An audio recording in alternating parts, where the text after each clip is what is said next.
Xin Si and Huaquan Kai no longer cared about faulting the snow jade space, one was attacking in berserk, the other dodging frantically. Finally, Xin Si was forced to a corner, where the space barrier was right by his side. He no longer had any place to dodge to. It's over. Huaquan Kai roared and swung his fan towards Xin Si. The gigantic fan of light immediately reacted, flipping in the air and distancing itself 1 m from the ground, then it swept towards Xin Si. It had an imposing aura that seemed to swallow its surroundings. Facing the attack, Xin Si was incapable of escaping. But in that moment of peril, Xin Si quietly took out a purple bell and stared at the incoming fan with a calm expression. He did not panic at all, and when the fan was close to him with the swift wind spirit chi blowing onto his body, Xin Si shook the bell. Hum! The bell unleashed a halo of blue light, which completely engulfed Xin Si. Xin Si disappeared. What? Upon seeing that, all the spectators were stunned. Huaquan Kai was even more surprised and looked at the spot that Xin Si had disappeared from in shock. The fan of light continued its motion, whereby the white-haired ape sage was incapable of dodging and was directly cut into two, causing blood to splatter over the snow jade space. Huaquan Kai frowned, he stopped his dance and scrutinized the place. Just then, a ripple undulated from the position that Xin Si had disappeared from, the blue light reappeared, and inside the light aura stood the reflection of a bare Xin Si. Is that an independent space? Huaquan Kai seemed to have thought of something, and asked in shock, you actually have a spatial treasure? And you've hid inside that space? That's right. Xin Si said coldly, I have such a treasure, your killing technique is useless against me. Huaquan Kai, you have used your consummate technique multiple times. I think that you have exhausted almost all of the profound spirit chi in your body, right? Then, it's my turn. With that said, Xin Si's body flickered, his speed had increased as he exploded towards Huaquan Kai. Hearing that, Huaquan Kai's heart tightened, he immediately danced and waved his fan at Xin Si again. However, just as Xin Si had said, Huaquan Kai did not have much spirit chi left, and although his attack was destructive enough, its speed had evidently slowed. Xin Si shook the bell again and hid inside his spatial treasure, dodging the fan of light, and jumped out again like a ghost appearing and disappearing. He got closer and closer towards Huaquan Kai, and by transferring his spirit chi to his arm, he used his hand as a blade and slashed at Huaquan Kai's neck. Seeing that, Huaquan Kai immediately utilized his defensive treasure and protected his neck, instantly producing the black iron around his neck. Whoosh! Xin Si's hand blade struck at Huaquan Kai, but the blade did not touch the black iron, instead directly going through Huaquan Kai's neck like mist and disappeared. Seeing that, Huaquan Kai's eyes dilated, his heart stopped for that millisecond. Illusion? Poochie! A heart-wrenching pain was transmitted from Huaquan Kai's arm. Ah! He released a painful scream. He looked at his arm only to realize that the hand that was holding onto the fan had been cut off without him noticing. His hand that held onto the fan dropped straight to the ground. Xin Si took advantage of the success and continued his attack, imbuing his leg with dense spirit chi. He kicked Huaquan Kai's chest. The spirit chi transmitted from Xin Si's feet into Huaquan Kai's chest, causing his internal organs to tremble and shatter. Huaquan Kai's face turned white as he vomited blood out, and struck the wall of the snow jade space. The victor seemed to have been decided. The huge turnaround made the spectators speechless. Powerful. He used an illusion to deceive Huaquan Kai, making him think that he was about to go for a fatal strike, but in truth his goal had always been Huaquan Kai's hand. Huaquan Kai have exhausted a lot of his spirit chi. Now that he is crippled, his ability to fight has dropped substantially. He is no longer Xin Si's opponent. Xin Si has won. Su Yun thought to himself. Huaquan Kai was very strong, but in terms of planning, he could not be compared to Xin Si, be it producing an illusion palm or hiding his real hand. These things were easy feats to spirit master cultivators, but was used professionally at such a crucial moment, causing people to have to respect his courage and decision-making. If it were any other person, if they were to choose, they would have directly went straight for Huaquan Kai's neck. Since the opportunity to kill him was so hard-earned, if they were to miss it, they would not get another chance. With his hand being cut off, the spirit chi link was disconnected, causing the gigantic fan of light in the middle of the snow jade space to disappear. Qin-Si imbued sharp spirit chi into his hands, and with a cold expression, he slowly walked towards Huaquan Kai. Boom!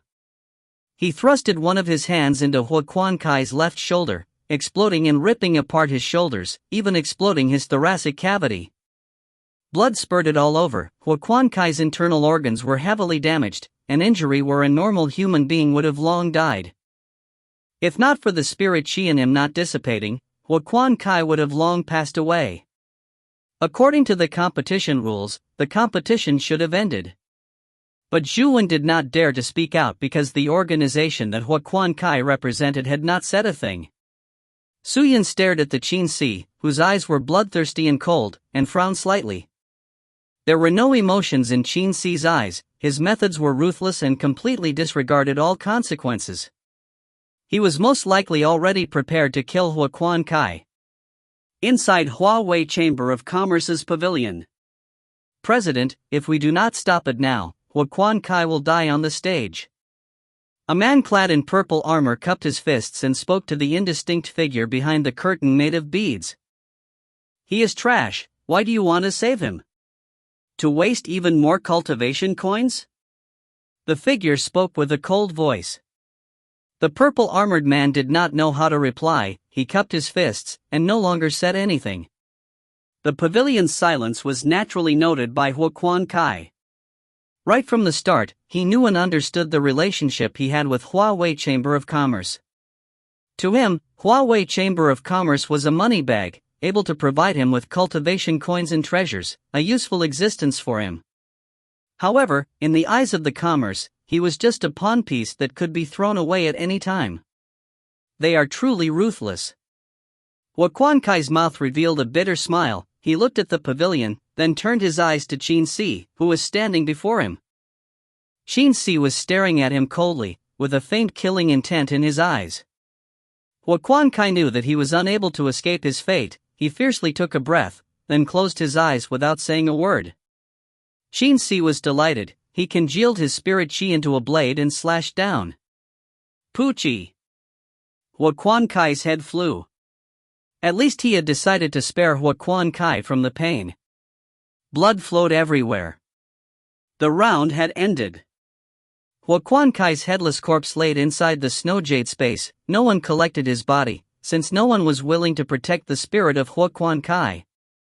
When Feng Lingsheng died, he relied on the spirit-preserving treasure that his family had given him, but Huaquan Kai did not have such a treasure. His spirit would fly out of his body and ultimately would be absorbed by a spirit cultivator or a spirit beast. That was when he would truly die. The entire place was silent. It was not the first time the spectators had watched a participant being killed in the competition, but every time they watched it, it would still bring them shock. Silence. A creepy silence. After an unknown period of time, a voice finally came out. I will now officially announce that the victor of the R-round is participant Qin-Si, from the Yushuang auction house. Zhu Wen went up on stage and shouted with his trembling voice. However, the sight did not have much reaction. Such an ending seemed to be unacceptable to many people. Out of the 4 representatives from the sponsoring organizations, only 1 remained and only 3 participants remained for the competition: Su Yun, Han Yuxian and Qin-Si. Qin-Si and Huaquan Kai fought an intense battle, thus, the officials would definitely not allow him to come out again. His meant that the participants for the next round was already determined. Su Yun took a deep breath, then stood up and walked along the walkway. At the same time, Han Yuxian, who was dressed in blue, also stood up. She looked at Su Yun, then walked gently and steadily into the snow jade space. Su Yun stepped into the space and immediately felt the bone-chilling cold. The wind was as sharp as blades, drawing the heat away from his body. Even his entire skeletal structure seemed to be trembling.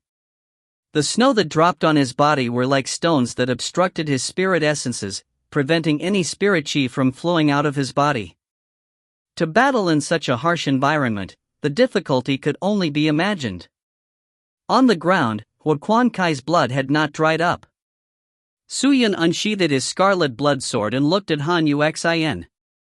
The fighting intent in her eyes was extremely dense and she looked like a worthy opponent. Against her, Su Yun knew that it would be difficult for him to gain the upper hand. The only method that he knew was to confuse her mental state. Su Yun, I hope that you do not hold back and use everything you have, because I will also do my best to defeat you. I hope that we will be able to enjoy this competition. Han Yuxin then lifted her blue sword up, leveling it to her eyes as she aimed the sword tip at Su Yun and said, "As you wish." Su Yun nodded. Dong, the bell chimed, announcing the beginning of the competition. Han Yuxin extended her slender fingers and pressed it on her sword, causing the sword body to unleash a large amount of cold chi, which seemed to interweave with the cold chi inside the snow jade space. Suddenly, Su Yun's facial expression changed. He sensed that something was amiss. The snow jade space's wind and snow actually did not affect Han Yuxin at all. It felt as if it was a living thing. When the wind and snow approached Han Yuxin's body, they would automatically turn direction and detour around her. What's going on? Han Yuxin can actually control the wind and snow in here? If that's the case, fighting with her will be even more troublesome. Su Yun held onto the immortal mystical scarlet blood sword tightly, focusing his eyes on Han Yuxin. Are you ready? Su Yun, I'm coming. Han Yuxin said coldly. Who cares? Su Yun sighed, then nodded his head. Come. With his confirmation, Han Yuxin suddenly pulled her sword back and poked it into the ground. Crack, crack, crack, crack. The ground started to crack as many transparent and sharp glaciers shot out from the ground, paving a way towards Su Yun. This technique was imposing and powerful enough to showcase her strength. But it was not a killing technique. Han Yuxin was still Han Yuxin. With the strong wind and snow, she intended to use these icicles to form a wall to block and pave a way for the wind and snow, forming a current that directed even more wind and snow at Su Yun. As long as sufficient wind and snow was harassing Su Yun, it would decrease his fighting strength. Winning the round would be much easier for her. If you find any errors, ads pop up, ads redirect, broken links, non-standard content, etc., please let us know. Report chapter so we can fix it as soon as possible. Chapter 450. Battle in the Ice Cold. Su Yun leapt backwards and dodged till he reached the side of the stage. He watched the icicles that were gradually slowing down, then raised his hands and pointed ahead of him. A black light formed on his fingertip. Following that, the sky turned dark, dark clouds gathered above them and formed a vortex, then a pitch-black dragon sword descended from within, cleaving the heavens, beheading the dragon. Su Yun, with his peak first stage spirit master cultivation, was able to unleash cleaving the heavens, beheading the dragon that was even more powerful than when he first used it. The gigantic dragon sword howled and descended. Its imposing might made it feel that a dragon god had descended onto the mortal realm. Boom! The dragon sword landed on the ground, causing the earth to tremble, but what surprised everyone was that the position in which the dragon sword landed was not on Han Yuxin, but at the end of the icicles, perfectly blocking the icicles for Su Yun. The snow and wind that was fanatically blowing after the icicles was immediately blocked by the dragon sword's blade and returned towards Han Yuxin. This guy saw through me. He saw that my technique was not to attack him, but to use the wind and snow to affect him. Who knew that he would even use it against me? Han Yuxin thought to herself. Blinking her clear eyes, she removed the icicles and took her sword up and pounced forward. When she got near Su Yun, she turned her body like an ice butterfly fluttering in the air, but following this ice butterfly was an extremely ice-cold and terrifying sword image. Han Yuxin's sword was not fast. Maybe she could be compared with Shen Wuya in terms of speed, but compared to Li Changzai, her sword was too slow. Su Yun stared at the ice sword amidst the chaotic dance, then raised the immortal mystical scarlet blood sword and thrusted it in the center with the intent of hurting Han Yuxin. But a startling scene occurred. Just when the scarlet sword was reaching Han Yuxin, her sword suddenly released a large quantity of cold chi. This cold chi was stunning. It immediately froze the scarlet sword, and the terrifying frigid aqua spirit chi actually flowed along the sword, towards Suyun's body. Han Yuxian knew that she cannot win against me in speed, thus deliberately used a sword technique in front of me to lure me in to attack her, then counterattacked. This woman is truly insightful. Suyun's heart turned cold. Activating monarchical force, his spirit essence immediately produced true divine spirit chi, causing the layer of ice around his body to shatter. Followed with a shrug of his shoulders, he forcefully broke through Han Yuxian's ice power and ferociously stabbed at her chest. True divine spirit chi? So you train in this spirit chi? Han Yuxian frowned. Suyun used a sword and swordsman who focused on speed and sharpness in their spirit chi, most likely cultivated in swift wind spirit chi. Furthermore, the main elements of spirit chi had corresponding spirit chi that contrasted against it or assisted it, and cultivators who cultivated in true divine spirit chi was not suitable to cultivate swift wind spirit chi. Conversely, with the same reason, logically, Suyun should not have those two types of spirit chi. Han Yuxian remained calm, lightly pressing her middle finger and thumb on her left hand together and moving in a circle. She congealed an ice shield at her chest. The scarlet sword struck the ice shield, and was unable to break through it. Han Yuxian took the opportunity and brandished her sword, but she did not slash towards Suyun. Instead, she gradually pulled the distance between Suyun and her. Her sword was like a glow stick in the night sky, forming many bright ice crystals while moving back and forth. It was a beautiful scene. The ice crystals flew in all directions, forming a strange ice barrier around her body. When a large number of ice crystals were formed, Han Yuxian's expression became serious and thrusted her sword at Suyun. Crack! A gigantic ice blade flew out from the tip of her sword, flying straight for Suyun. This was no ordinary ice blade. The inner ice was congealed out from the ice formed completely by frigid aqua spirit chi. It was durable and sharp, while the exterior of the ice blade was formed from multiple layers of her spirit chi, each layer carrying an astonishing destructive force. I can't take it on directly, otherwise, I'll definitely be injured. Suyun thought and immediately dodged to the side. Boom! The ice blade smashed into the barrier of the snow jade space and exploded. What caused people to be horrified was that after the ice blade exploded, it actually formed tens of thousands of minute ice shards that shot out in all directions like bullets. The sudden change caught Suyun slightly off guard. He immediately activated true divine spirit chi to cover his entire body, strengthening the areas covering his vital parts. Ding ding ding ding ding! Sparks were formed all over Suyun's body. The powerful destructive force seemed to have engulfed him. Although the ice shards were incapable of breaking through the armor formed from true divine spirit chi, it still left shallow marks on Suyun's skin, revealing the force of the ice shards. Furthermore, when the ice shards struck his body, it would be reflected and bounced onto the light barrier of the snow jade space, then recoiled back to him. This caused a continuous attack on Suyun. The spectators outside could only see sparks being formed inside the snow jade space, which scattered everywhere continuously. If this goes on, the strange ice shards will break through my defense. Suyun growled. He then activated the monarchical force again, transforming the spirit chi in him into Scarlet Star Spirit Chi. He suddenly waved his sword, unleashing 1,000 swords in a second, causing the blazing Scarlet Star Spirit Chi to blast all around him like a ferocious beast, opening its big mouth and swallowing everything. Zzz. The ice shards were engulfed by the powerful Scarlet Star Spirit Chi, transforming into water vapor and soon dissipated. Scarlet Star Spirit Chi? Han Yuxian revealed a look of astonishment. You cultivate mainly in swift wind spirit chi while concurrently cultivating in true divine spirit chi, and now comes a Scarlet Star Spirit Chi? A cultivator that cultivates 3 types of spirit chi? Suyun, are you not afraid of your spirit chi becoming chaotic, causing you to die from the implosion of the spirit essences in your body? Suyun did not reply. Han Yuxian did not know that he had a treasure that was capable of synthesizing the attributes of spirit chi, and allow the user to have the 5 main types of spirit chi flowing in his body. If the monarch occult force was revealed here in the ultimate martial world, it was still a remarkable treasure. Seeing that Suyun was not planning to reply her, Han Yuxian frowned. She turned and spun with her sword in hand. Whoosh!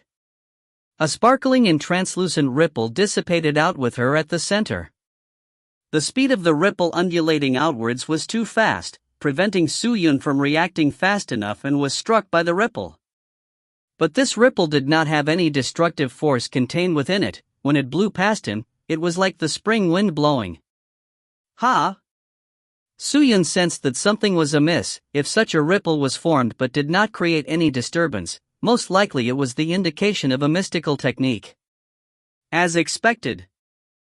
In front of him, the frigid aqua spirit chi around Hanyu Xian suddenly scattered. The bright ice pieces that had dissipated and revealed Hanyu Xian started to converge in front of her. She held her sword with both hands and closed her eyes. After exhaling, she slashed forward. 10,000 blades of 1,000 ice. Whoosh! The sword slashed into the ice shards in front of her. Bang!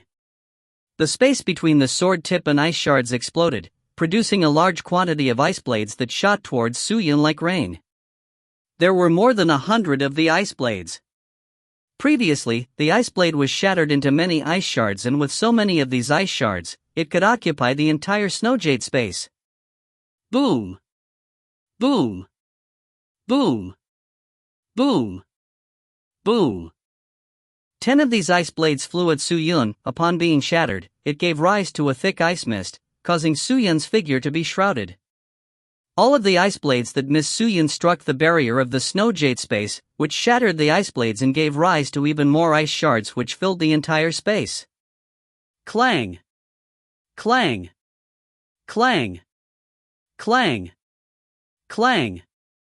This continuous flow of ice blades being shattered and producing countless of ice shards, which flew all around, causing many explosions that made the entire snowjade space become misty, preventing the spectators to see clearly. Moreover, the number of explosions occurring inside was even more concentrated than rain hitting the roof of a house in a downpour. This terrifying technique caused everyone's heart to jump and their skins to turn numb. So powerful, is this even a power that a spirit master cultivator can produce? Xiao Ziru was dumbstruck. Hanyu Xian's technique was so powerful that it made Xiao Ziru unwilling to even challenge her. I am afraid that even with us four attacking together, we will not be able to withstand that technique. Hanyu Xian's cultivation already surpasses us. I am afraid that the champion of this competition is most likely her. Lu Gu said. Will Soo-Yun survive that? I am afraid he won't even have any breath left. Is Soo-Yun going to die like that? It is truly a pity. Lucky I bet on Hanyu Xian winning. I said it earlier, Soo-Yun got someone to bet 1 million cultivation coins on himself. He is truly confident of himself. Did he think that Hanyu Xian is an ordinary participant? Now, he's the one who has fallen. He has lost all of his cultivation coins and even his life. Who asked him to force Hanyu Xian to become anxious? Hanyu Xian was hiding her fighting strength from the start. No one even knows what cultivation she is at. Most likely she has an extremely profound cultivation. The way I see it, Soo-Yun has already lost. The spectators were all discussing amongst themselves, but even more people were immersed in Hanyu Xian's horrifying killing technique, 10,000 blades of 1,000 ice. It had left a deep memory in the hearts of countless of people. Hanyu Xian stood inside the snowjade space like a fully blossomed snow lotus. She quietly observed Soo-Yun, who was engulfed in the mist and ice, with her eyes focusing greatly on him. For some reason, her heart had an uneasy feeling. It's too quiet. Soo-Yun isn't some normal person that will just stand there and withstand my attack. He should be retaliating against me. Why isn't he doing anything yet? Hanyu Xian thought to herself. Suddenly, she seemed to have thought about something. She waved her hand, causing the ice and mist that had covered the area where Soo-Yun was to disperse, drift into the air and form a semicircular case. An astonishing scene appeared right in front of everybody. Under the ice case, there was a grayish chi barrier, where Soo-Yun stood inside, holding onto a flag, quietly watching Hanyu Xian calmly. Imperial equipment? Hanyu Xian revealed a look of surprise. But very quickly, she was shocked. My technique isn't something any ordinary Imperial equipment can defend against. How was Su Yun's Imperial equipment able to withstand it so easily? Is his Imperial equipment's grade extremely high? Right then, Su Yun stabbed the immortal mystical scarlet blood sword into the ground and let go of the sword. Initially, I didn't want to use this, but your strength exceeds my expectations. If I continue hiding it, I would truly be underestimating you. While saying that, Su Yun's one hand held onto the 7th tier Imperial equipment, while his other hand started to form hand seals. And while his hand was forming seals, the sword sheath on his back started trembling. Seeing that, Han Yuxian immediately became cautious. If you find any errors, ads pop-up, ads redirect, broken links, non-standard content, etc., please let us know. Report chapter so we can fix it as soon as possible. Chapter 451. Possession. There was no doubting Su Yun's strength, and she definitely would not doubt this apparent Group D participant that fought his way up and displayed surprising strength that caused others to fear. Han Yuxian stared at the sword sheath that was trembling more and more. Finally, she could no longer hold back. She swung her sword, causing all the ice shards in the snow jade space to smash at the Imperial equipment. No matter how strong your Imperial equipment, I do not fear you. Watch as I destroy your Imperial equipment. Han Yuxian gritted her teeth. She has thought in her mind, but right when the ice shards were flying towards Su Yun, the Imperial equipment protecting his body suddenly disappeared. What? Han Yuxian was startled. To remove your Imperial equipment at this time, are you trying to die? Suddenly. So. A large quantity of sword images exploded out from behind Su Yun. Following that, countless of sharp swords danced and revolved around Su Yun. They formed to what looked like a tornado, spinning fervently with Su Yun at the center. What was even more terrifying was that every sword body was in flames as dense scarlet star spirit chi started to turn the tornado into a blazing storm. Upon touching the high temperature, all of the flying ice shards instantly turned into vapor. The entire snow jade space was completely purified, revealing brown soil. The gales were absorbed into the storm, the snow dissolved, as though the sky and weather were abruptly changing. When the last bit of ice shards disappeared, Su Yun formed hand seals, causing the revolving swords around him to fly back into the sword sheath, with sets of sword sounds arising from the sword sheath. After a moment, everything returned to normal. The snow jade space started to snow and form winds again. But at that moment, the snow and winds were no longer important. Everyone inside the competition ground stared at the man in the black cloak inside the snow jade space in shock. All of them were completely convinced of his abilities. That was actually a technique that destroyed Han Yuxian's technique. What mystical technique did Su Yun use? Or was that a treasure? That's too outrageous. Lu Gu stammered. Xiao Ziru's face was white then red. Every time she put out solemn evaluations, Su Yun would use an even more shocking action to slap her in her face. Unknowingly, Xiao Ziru realized that she hated Su Yun. Su Yun was too mysterious, and she hated it. Every action that he made had unknowingly made Xiao Ziru loathe him even more. Brother Su, how strong are you exactly? To actually be able to dispel such a terrifying technique? It's impossible. Am I dreaming? Lu Zhanyuan muttered to himself as he stared at the snow jade space, his expression somewhat in a daze. Like everyone else, Han Yuxian, an extremely reputable genius, was in existence that he looked up to. He found out about her through conversations on the streets and bars, which became a face that he saw frequently through the conversations. It was already considered a blessing of 3 lifetimes for him. Such a spirit cultivator was destined to be a major figure, and to such a person, he should feel respect and reverence to her. But at that moment, this said person was actually repelled by his own friend, completely suppressing the emotions he had towards his idol. This was a matter that he had never thought possible. Brother Su, when can I be as strong as you? Lu Zhanyuan muttered under his breath. Inside the snow jade space. Su Yun, are you wearing a treasure that disguises your fighting strength? Han Yuxian stared at Su Yun coldly, and said. No. Su Yun replied. Then why? With your strength, why were you placed in Group D? You have to ask the organizers about that. Su-Yun replied. Even he was not clear on the matter. Han Yuxin frowned slightly, her complexion became gloomy.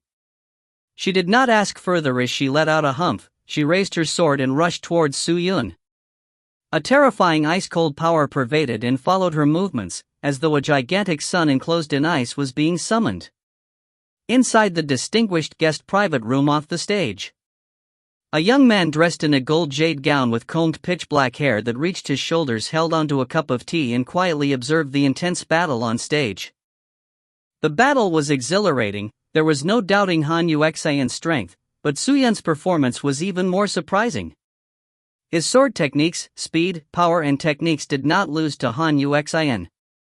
Although Han Yuxin was stronger, everyone could tell that it would not be easy if she wanted to win against Su-Yun. The young noble dressed in gold and jade gown lifted up his teacup and sipped a mouthful, then spoke, "Are you sure you did what I told you to?" Reporting to young noble, this subordinate did caution Su-Yun. It is just that this subordinate did not realize that Su-Yun would be an idiot to actually dare make such a move.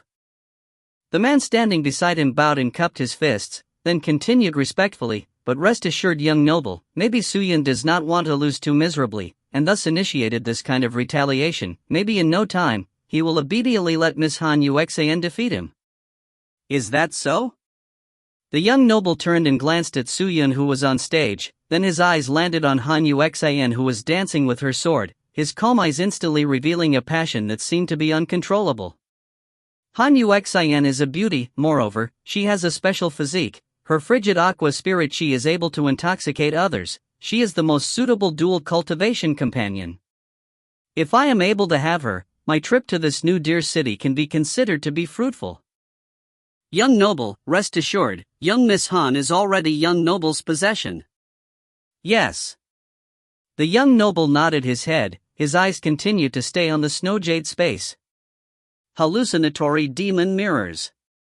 Han Yuxin spoke out coldly while waving the sword in her hand, causing a large amount of frigid aqua spirit chi to surge like a huge wave out from her sword towards Su-Yun.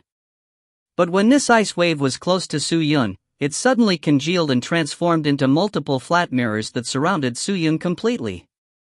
The mirrors were rhombus in shape and reflected huge projections. Su-Yun could only see countless reflections of himself being produced due to the reflections.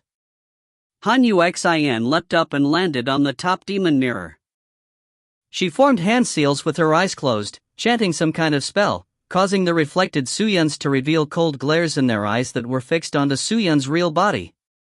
Like wild beasts, they held onto their immortal mystical scarlet blood swords and rushed over.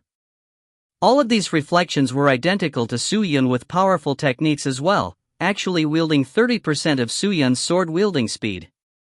When they approached Su-Yun, 20 of these reflections starting waving their swords as many red beast mouths formed and pounced on Su-Yun.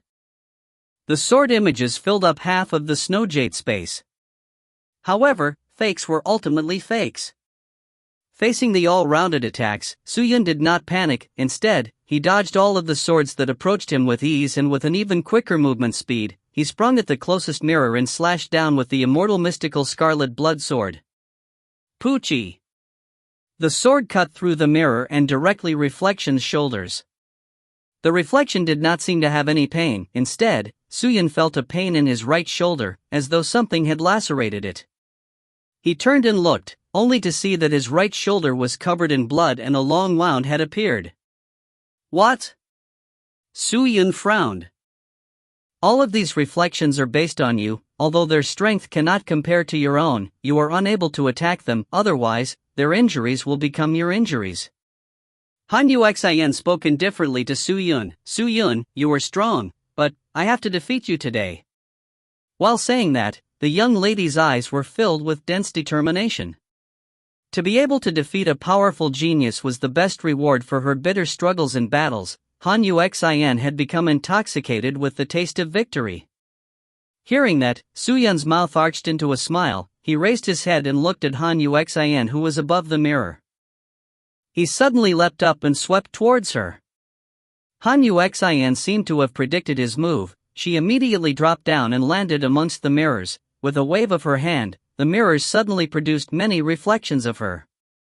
Su Yun had thought about what Han Yuxian had said, and immediately attacked the reflection inside the mirror, but as he thrusted his sword at the mirror, a clang sound came out, as though something had held onto his sword. He looked again, his sword was completely encased with ice, while Han Yuxian's reflection was unharmed. The ice mirror is Han Yuxian's mystical technique. She can control it with ease to attack or defend. Seems like breaking it will not be easy. Su Yun thought to himself. Kill. Just then, Han Yuxian's voice came out from the air, and immediately, the Han Yuxian and Su Yun reflections inside the mirrors all turned their heads, staring at Su Yun like wild beasts. They rushed at him and slashed fervently. The immortal mystical scarlet blood sword and ice swords and the reflections all struck at Su Yun. Although Su Yun was fast, the mirrors all over unleashed too many attacks. Even with his speed, he could not defend against all of them. If this continues, I will definitely lose. If I can't break these strange ice mirrors, I am afraid they will just cut me down. Su Yun's expression became serious. While dancing with his sword at a very fast speed, he observed the mirrors. Without a doubt, to break this mystical technique, I need to uncover the real Han Yuxian. All of these reflections are preventing me from finding her real self. Blizzard Field. Just then, another technique was called out. Hail started to descend from the sky. Every hailstone that were enveloped with spirit chi weighed over 100 kilograms. Falling from the sky, they were like bombs. Su Yun groaned in his mind. He deactivated the Scarlet Star Spirit Chi and threw it into the air. The blazing Spirit Chi immediately dissolved the hailstones, causing water to fall and drench him. Su Yun was not afraid against such attacks. Hold up! Right at that moment, he realized something. He immediately looked around and unknowingly, the attacks from the reflections had slowed down. Their actions seemed clumsier, and were not as sharp as before. What's going on? Su Yun thought to himself. He looked at the reflections and realized that the ice mirrors had melted slightly. Could these ice mirrors be afraid of Scarlet Star Spirit Chi? Su Yun thought to himself. He looked at his surroundings and suddenly grabbed onto the immortal mystical Scarlet Blood Sword. Then he activated the Monarch Occult Force and conjured the terrifying Scarlet Star Spirit Chi. Then he swung it ferociously at the ice mirror. Whoosh! The intense blazing Spirit Chi instantly dissolved the ice mirror, causing the reflection to disappear as well. If you find any errors, ads pop up, ads redirect, broken links, non-standard content, etc., please let us know. Report chapter so we can fix it as soon as possible. Chapter 452. An abrupt end to the competition. Seeing the situation, Su Yun secretly heaved a sigh of relief. Ultimately, ice is afraid of fire, especially the Scarlet Star Spirit Chi reinforced by the Monarch Occult Force. Its temperature is much more intense. The Spirit Chi wave undulated over, causing one side of the ice mirror to be destroyed, while the other ice mirrors to melted into water and started disappearing. All of the ice mirrors started to crumble as well. Dressed like a fairy, Han Yuxian appeared close to Su Yun with her sword. Ordinary Scarlet Star Spirit Chi is incapable of dissolving my demon mirrors. Only Spirit Chi that is at least 3 times hotter than ordinary Scarlet Star Spirit Chi is able to melt them. Su Yun, I never thought that your Scarlet Star Spirit Chi is so powerful. Respectable, but I, Han Yuxian, will not lose just like that. Han Yuxian said coldly. Me neither. Su Yun replied indifferently, staring straight at Han Yuxian. He rushed at her once more. This time, he did not give Han Yuxian any chance to catch a breather. Han Yuxian had excellent strength and was proficient in combining her mystical techniques. Her sword techniques were not considered strong and relied on foot techniques to support her sword techniques. Once the foot techniques were displayed, her control over her sword would become graceful. People who watched her would feel as though they were dreaming. Although her foot techniques was ingenious, but against Su Yun's excessively fast speed, it was ineffective. Su Yun did not hold back. He unleashed a barrage of attacks with the immortal mystical Scarlet Blood Sword, becoming so fast that his open and clumsy appearance was once again unveiled to the scrutiny of the spectators. Han Yuxian stared at Su Yun, on one hand strenuously warding off Su Yun's barrage of attacks and on the other, she was forming her mystical technique, summoning the snow and gales inside the snow jade space to attack Su Yun. with the intent of using the mystical snow and gales to prevent Suyun from using his spirit chi. However, Suyun was prepared for it. It took time for the wind and gale to arrive, so he dodged to the sides, evading the snow, and routed behind Han Yuxian and launched an attack. He was too fast. Han Yuxian's heart tightened. With gritted teeth, she immediately turned her body to meet the attack, but Suyun's fanatical action prevented her from defending. The cold sword in her hand clashed for a few bouts, then Poochie! 3 deep sword wounds appeared in Han Yuxian's right arm. Blood spewed out from the wounds, her movements immediately turning sluggish. It's over. Suyun seized the opportunity. He extended his hand and grabbed onto Han Yuxian's left hand. Then he activated the Monarch Occult Force and transformed his spirit chi into true divine spirit chi, increasing his strength multiple folds. He gripped tightly onto her shoulder, preventing her from activating any mystical technique. He then raised his sword and cut down on her right arm. Damn it! A complicated look flashed past Han Yuxian's eyes. She didn't think that Suyun would actually be so vicious, to be able to grasp her weakness in such a short time and immediately make a move on her. In that critical moment, Han Yuxian activated a treasure, causing her azure blue dress to release a large quantity of frigid aqua chi. After that, her clothes instantly congealed into an ice armor. Clang! The ice armor appeared and directly withstood the attack from his scarlet sword, but Suyun seemed to have anticipated it. Right when the scarlet sword had cut the armor, he moved his arm, raising the sword tip once more. He thrust it at her shoulder. Although the ice armor was durable, it did not cover Han Yuxian's entire body, and there were a few places that were open, and these openings were places that he could attack. Han Yuxian's eyes constricted. She was completely subdued by Suyun's ghost-like and unfathomable speed. After his attack on her arm, he had somehow attacked her shoulder without any hesitation or inertia. Everything was done as he willed it, his movements as fluid as water.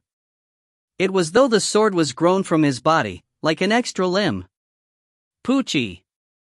The sound of her skin being cut sounded out once more. Han Yuxian's shoulder was covered with a blood-red splatter, her petite body trembled, her face becoming slightly paler. Without waiting for her to react, Suyun used one leg and ferociously kicked at Han Yuxian's abdomen. The sword stab in Han Yuxian had disrupted her spirit chi, preventing her from maintaining the ice armor, allowing the heavy kick that was reinforced with dense true divine spirit chi to connect right at her abdomen, causing a low booming sound. Han Yuxian flew out and struck against the light barrier of the snow jade space, then fell to the ground, rolling a few rounds. She tried to crawl up, but then she started to gag and cough. Blood oozed out from the corner of her mouth. So vicious. All of the spectators were startled. He was truly vicious and merciless. Facing Han Yuxian, a beauty, Suyun actually did not hold back. The 4 evaluators were speechless as they watched the scene unfold in place. No one had expected for Han Yuxian's loss to be so quick. Suyun took the immortal mystical scarlet blood sword and walked towards Han Yuxian. His face still revealed a look of caution, his eyes extremely focused. Although his strike had temporarily given him the advantage, Han Yuxian still had the will to fight, and for her to be where she was, her strength was truly not ordinary. Han Yuxian was not willing to admit defeat. She extended her hand out and wiped away the blood from her lips, her eyes ablaze with fire. Her body swayed as she stood up. I was too careless, Han Yuxian spoke softly. She was completely unresigned to the situation. Everyone's eyes were fixed on the two of them. They knew that the battle was not over. But right at that moment, Dawn! A loud and heavy bell sound suddenly sounded out inside the competition grounds. Following that, Zhu Wen's loud voice came out. Splendid! Now, victory has been claimed. The competition is now over. Let me proudly announce, the winner of this round, Suyun. What? Everyone suddenly turned their heads and stared at Zhu Wen in disbelief. What the hell is going on? How is it over? Is Miss Han Yuxian unable to battle anymore? Zhu Wen, do you have eyes or not? Miss Han Yuxian is clearly able to continue. How can you judge her as the loser? I refuse. I cannot agree to such an ending. That's right. How can you judge the result like that? We disagree. The competition must continue. All of the spectators stood up and gestured with raised hands, shouting at the top of their lungs. Xu Wen's face was covered with beads of perspiration. He opened his mouth, wanting to say something, but right at that moment, the man standing outside the distinguished guest private room in the distance looked at him, causing Xu Wen's entire body to tremble. He immediately shouted out loud. Alright, the final round of the competition is about to begin. It will be our participant Su Yun, against Yu Shuang Auction House's representative, Qin Si. Who will be our final champion? Let us watch on and see. Xu Wen continued to shout, completely ignoring the unhappiness of the crowd. Damn it! Xu Wen, what the hell are you doing? Evaluators. Why are the evaluators not saying anything? Is the competition rigged? We are not convinced. Is Su Yun from one of the organizing committee? More and more questions were raised. Han Yuxian stood up and stared at Xu Wen with her pale face. She groaned, then took her sword and walked over. Seeing that, Xu Wen's entire fatty body immediately trembled, and unconcealable fear leaked out from his eyes. Miss Han, wait. What is going on? Why did you judge me as the loser? Han Yuxian questioned coldly. This was all the young noble's intention. The young noble was afraid that if you continued fighting, you would be injured by Su Yun, and so he judged you as the loser and ended the round earlier. Young noble? What young noble? It is the young noble from that private room. Xu Wen then covered his mouth with his hand and laughed softly. Miss Han, I'm sure you do not know who the person inside that room is, right? This lowly one will tell you. He is a big figure and even the noble guests above us have to be respectful to him. With that said, Xu Wen carefully pointed at the 4 floating pavilions. Upon hearing that, Han Yuxian looked towards the room with her blue eyes coldly, and asked, who the hell is he? What does he have to do with me? Why must he butt in the fight between me and Su Yun? Xu Wen rubbed his hands together, with an exaggerated look. Miss Han, I Xu Wen, have to say, you are truly blessed. This young noble is truly exceptional. Young noble Lu Yuan hails from the flowing knight aristocratic family. It is said that this young noble holds an esteemed position in the family. Who knows if he will be the next patriarch? As to why young nobleman did it, isn't it because he adores you greatly and was worried that you would be severely injured by Su Yun, that barbarian? Miss, don't be too furious. Young nobleman has already communicated with Qin Si from Yu Shuang Auction House. I believe Su Yun will not live past the next match. This is also taking it out for young Miss Han. Xu Wen thought that by hearing that, Han Yuxian would definitely be happy, since in Ultimate Martial World, a female cultivator's fastest cultivating method was to be dual cultivation companions with a powerful existence, receiving the good fortune and grace, but Han Yuxian's pale and delicate face became even colder and the frigid aqua spirit chi around her became even more so. Xu Wen trembled once more. He no longer said anything and watched as Han Yuxian leapt down the stage and headed towards the private room with a cold expression. The man outside the private room had been observing Han Yuxian the entire time. When she walked over coldly, he smiled, and without saying anything, he knocked on the private room door and then gestured for her to go in. The private room door opened. Han Yuxian glanced in coldly, then stepped in. Seeing that, the man closed the door respectfully, then turned and saw Su Yun slowly walking down the stage, and walked over. As for the victory obtained from the round, even Su Yun himself was baffled by the result. Han Yuxian could still fight, the winner and loser was not determined yet, but why did that happen? Are you happy now? Su Yun, to win so easily, are you very pleased? Just as Su Yun was walking back to his seat, a light chuckle came from the side. Su Yun frowned, he turned and looked to see a man walking over. He was the man who requested for him to lose to Han Yuxian. It was you playing the trick? Su Yun questioned. Playing tricks? The man replied coldly. Su Yun, are you worth it? It is just that my young master doesn't want Miss Han Yuxian to get hurt. Seems like it was truly you who did it. You're still caring about this? Su-yun, you should worry more about your own situation. The man revealed a sinister smile. I told you before, you're not to win against Miss Han-Uxin. I never thought that you would ignore my words. Very good. Su-yun, since you have the gall to do so, then don't blame us for being merciless. When my young master gets angry, it is extremely terrifying. If only you could still live after the next round. The man laughed coldly and looked at Su-yun once more, before turning and returning back to the private room. If you find any errors, ads pop up, ads redirect, broken links, non-standard content, etc., please let us know. Report chapter so we can fix it as soon as possible. Chapter 453. Retaliation. Outside of the room, Han-Uxin walked in with a cold look. At that moment, inside the room, there was only the young noble dressed in his luxurious robes along with two servants with their head respectfully lowered. Aside from them, there was no one else. The interior was decorated extravagantly, the ground was layered with bright crystals, the brick walls were covered with flickering gold sculptures and ornaments.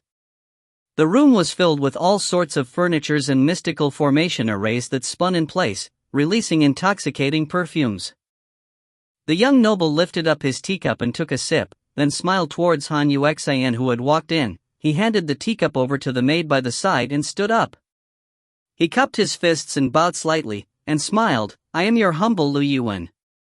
Greetings, Miss Han-Uxin. Lu Yuan? You are the young noble Lu Yuan from the Flowing Night aristocratic family? Tien, Lu Yi is Flowing Night. I wanted to give the family a nice name and will continue using the actual names for the characters. Han-Uxin was moody. She stared at the man in front of her, and opened her cherry lips and questioned him coldly. Why did you do that? Why did you stop the match between me and Su-yun? Su-yun is a barbarian and does things without considering the consequences.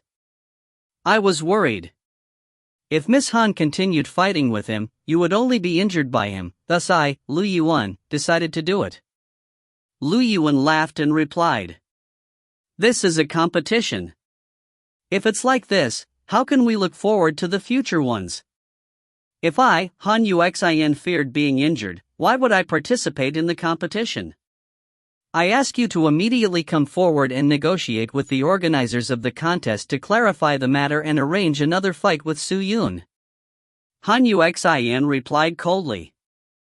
She was a stubborn lady and even more of a female cultivator with a strong sense of self-respect. She did not feel that she was worse than Su-yun and did not feel that she would have lost the competition, or even be defeated in such a strange manner.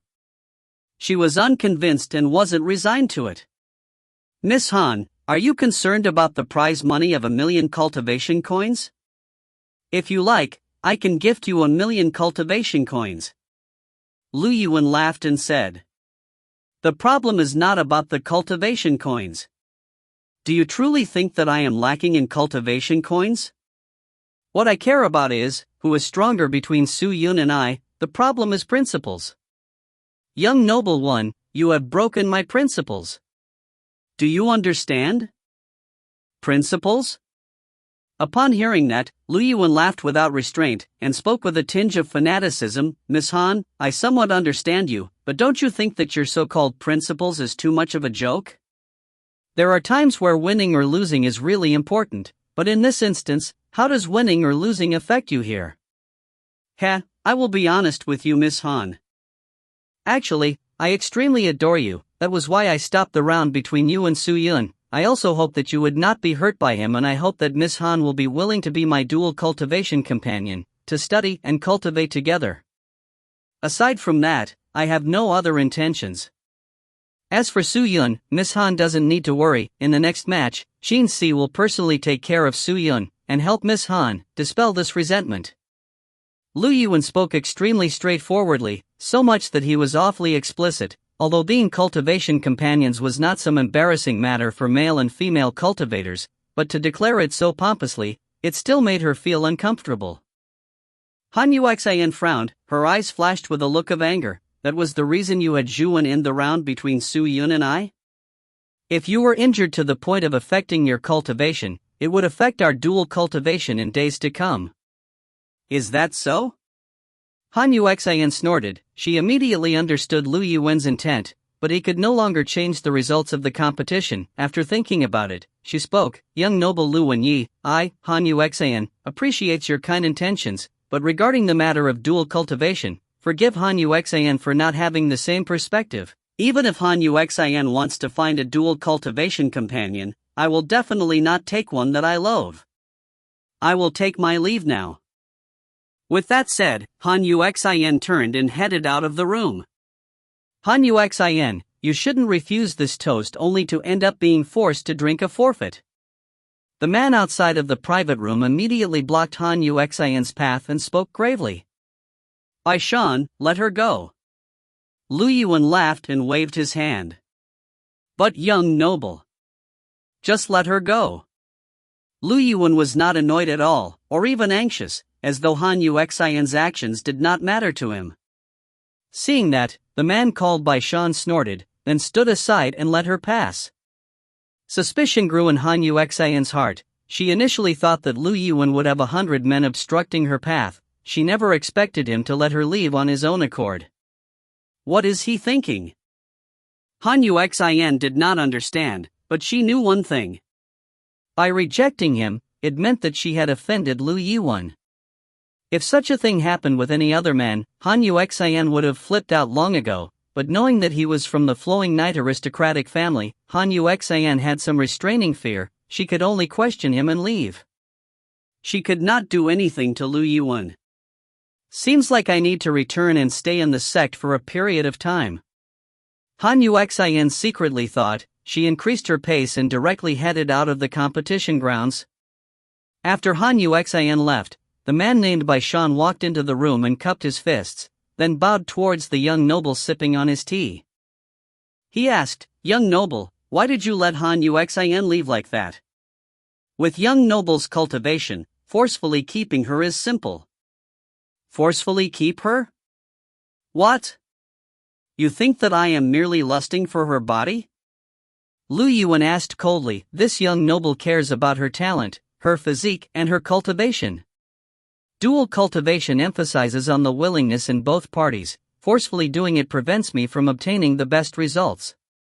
There is no rush for Han Yuxian, we have to do it slowly, she can't run away. For so many years, how many female cultivators actually escaped from this young noble's hands? Hearing that, Bai Shan was stunned for a moment. He then laughed and cupped his fists. The lowly one understands it now. Lu Yuan nodded his head, then spoke. We shall temporarily leave Han Yuxian aside. Let us first settle the debt with Su Yun. In the entire New Deer City, the number of people who dares to go against me are few. Send the order down, prepare a sage-level pill cauldron and get Qin Si to bring Su Yun's yang and yin spirits. I will use them to refine some spirit pills. This subordinate will get it done. Countless of people felt pity towards the battle between Han Yuxian and Su Yun. Maybe after many years, the citizens would occasionally discuss this battle and would continue to bicker as to who would win and lose. The competition grounds was still buzzing with activity. There were spectators who continued to rant about their dissatisfaction. Of course, the consequences of their actions was that they were asked to leave the competition grounds, while the remaining spectators could continue to watch the battle. Although majority of the people had their suspicions about the fairness of the competition, it was no longer important, because they were already in the last round which was about to begin. Who will be the champion of New Deer City's competition? That was what everyone cared for the most. Su Yun sat at the participant stand and closed his eyes to rest. At that moment, over 60% of the spectators' eyes were on Su Yun, while the rest were on the pavilion belonging to Yushuang Auction House. Su Yun. Who is this man? A Group D participant actually fought his way to the finals. Who is this mysterious powerhouse that no one has ever seen? A few people started to make guesses on Su Yun's identity. Even Lu Zhanyuan was interested in Su Yun's background. Young noble, young noble. Just then, an anxious voice came out from the pathway. It was the maid Xiao Xiu, who was running over anxiously. Su Yun opened his eyes. What's wrong, Xiao Xiu? Xiao Xiu ran over and gasped for breaths while supporting herself with a chair. She then took out a piece of cultivation paper from the belt on her waist and handed it over to Su Yun. "Young noble, this was given to me by Miss Han's maid. She requested me to hand this over to you. She said that Miss Han wrote it for young noble and wanted young noble to read it immediately." "Oh?" Su Yun frowned. He looked around warily before opening the cultivation paper. The pure white paper had a line of words. "Qin Si was ordered to kill you. Immediately leave the competition grounds." Seeing that, Su Yun's eyes gleamed. He kept the cultivation paper, then asked, "Where's Miss Han?" "They said that she has already left the competition grounds, and her maid told me that Miss Han plans to return to her sect through the night." "Return to her sect?" Su Yun scratched his chin and thought for a moment. Suddenly, he seemed to have thought about something. He looked at the private room at the end of the pathway. After thinking for a moment, he stood up. Right at that moment. "All right. Everyone, the long anticipation has finally come to an end. The final battle for the competition has finally come. Who will be the champion for our new dear city's great competition? We can only watch and see." Zhu Wen shouted with exaggeration, causing Su Yun's expression to freeze. At that instant, he sensed everybody's focus gathering on him again. He had initially wanted to heed Han Yuxian's advice and leave the competition. Although he was not afraid of the competition, he did not dare guarantee about anything else. But at that moment, the arrow had been shot from the bow and he could no longer run. Helplessly sighing, Su Yun's face revealed a bitter smile. "Now, let our two final participants come up on stage. Let us have participant Qin Si and participant Su Yun enter the arena." Zhu Wen continued to exclaim. The spectators' stand immediately flew into an uproar. "Brother Su, do your best. Once you defeat Qin Si, your name will be famous in the entire New Deer City." Lu Zhanyuan encouraged Su Yun. Su Yun laughed, nodded his head, then stood up and leapt up the stage. Bada!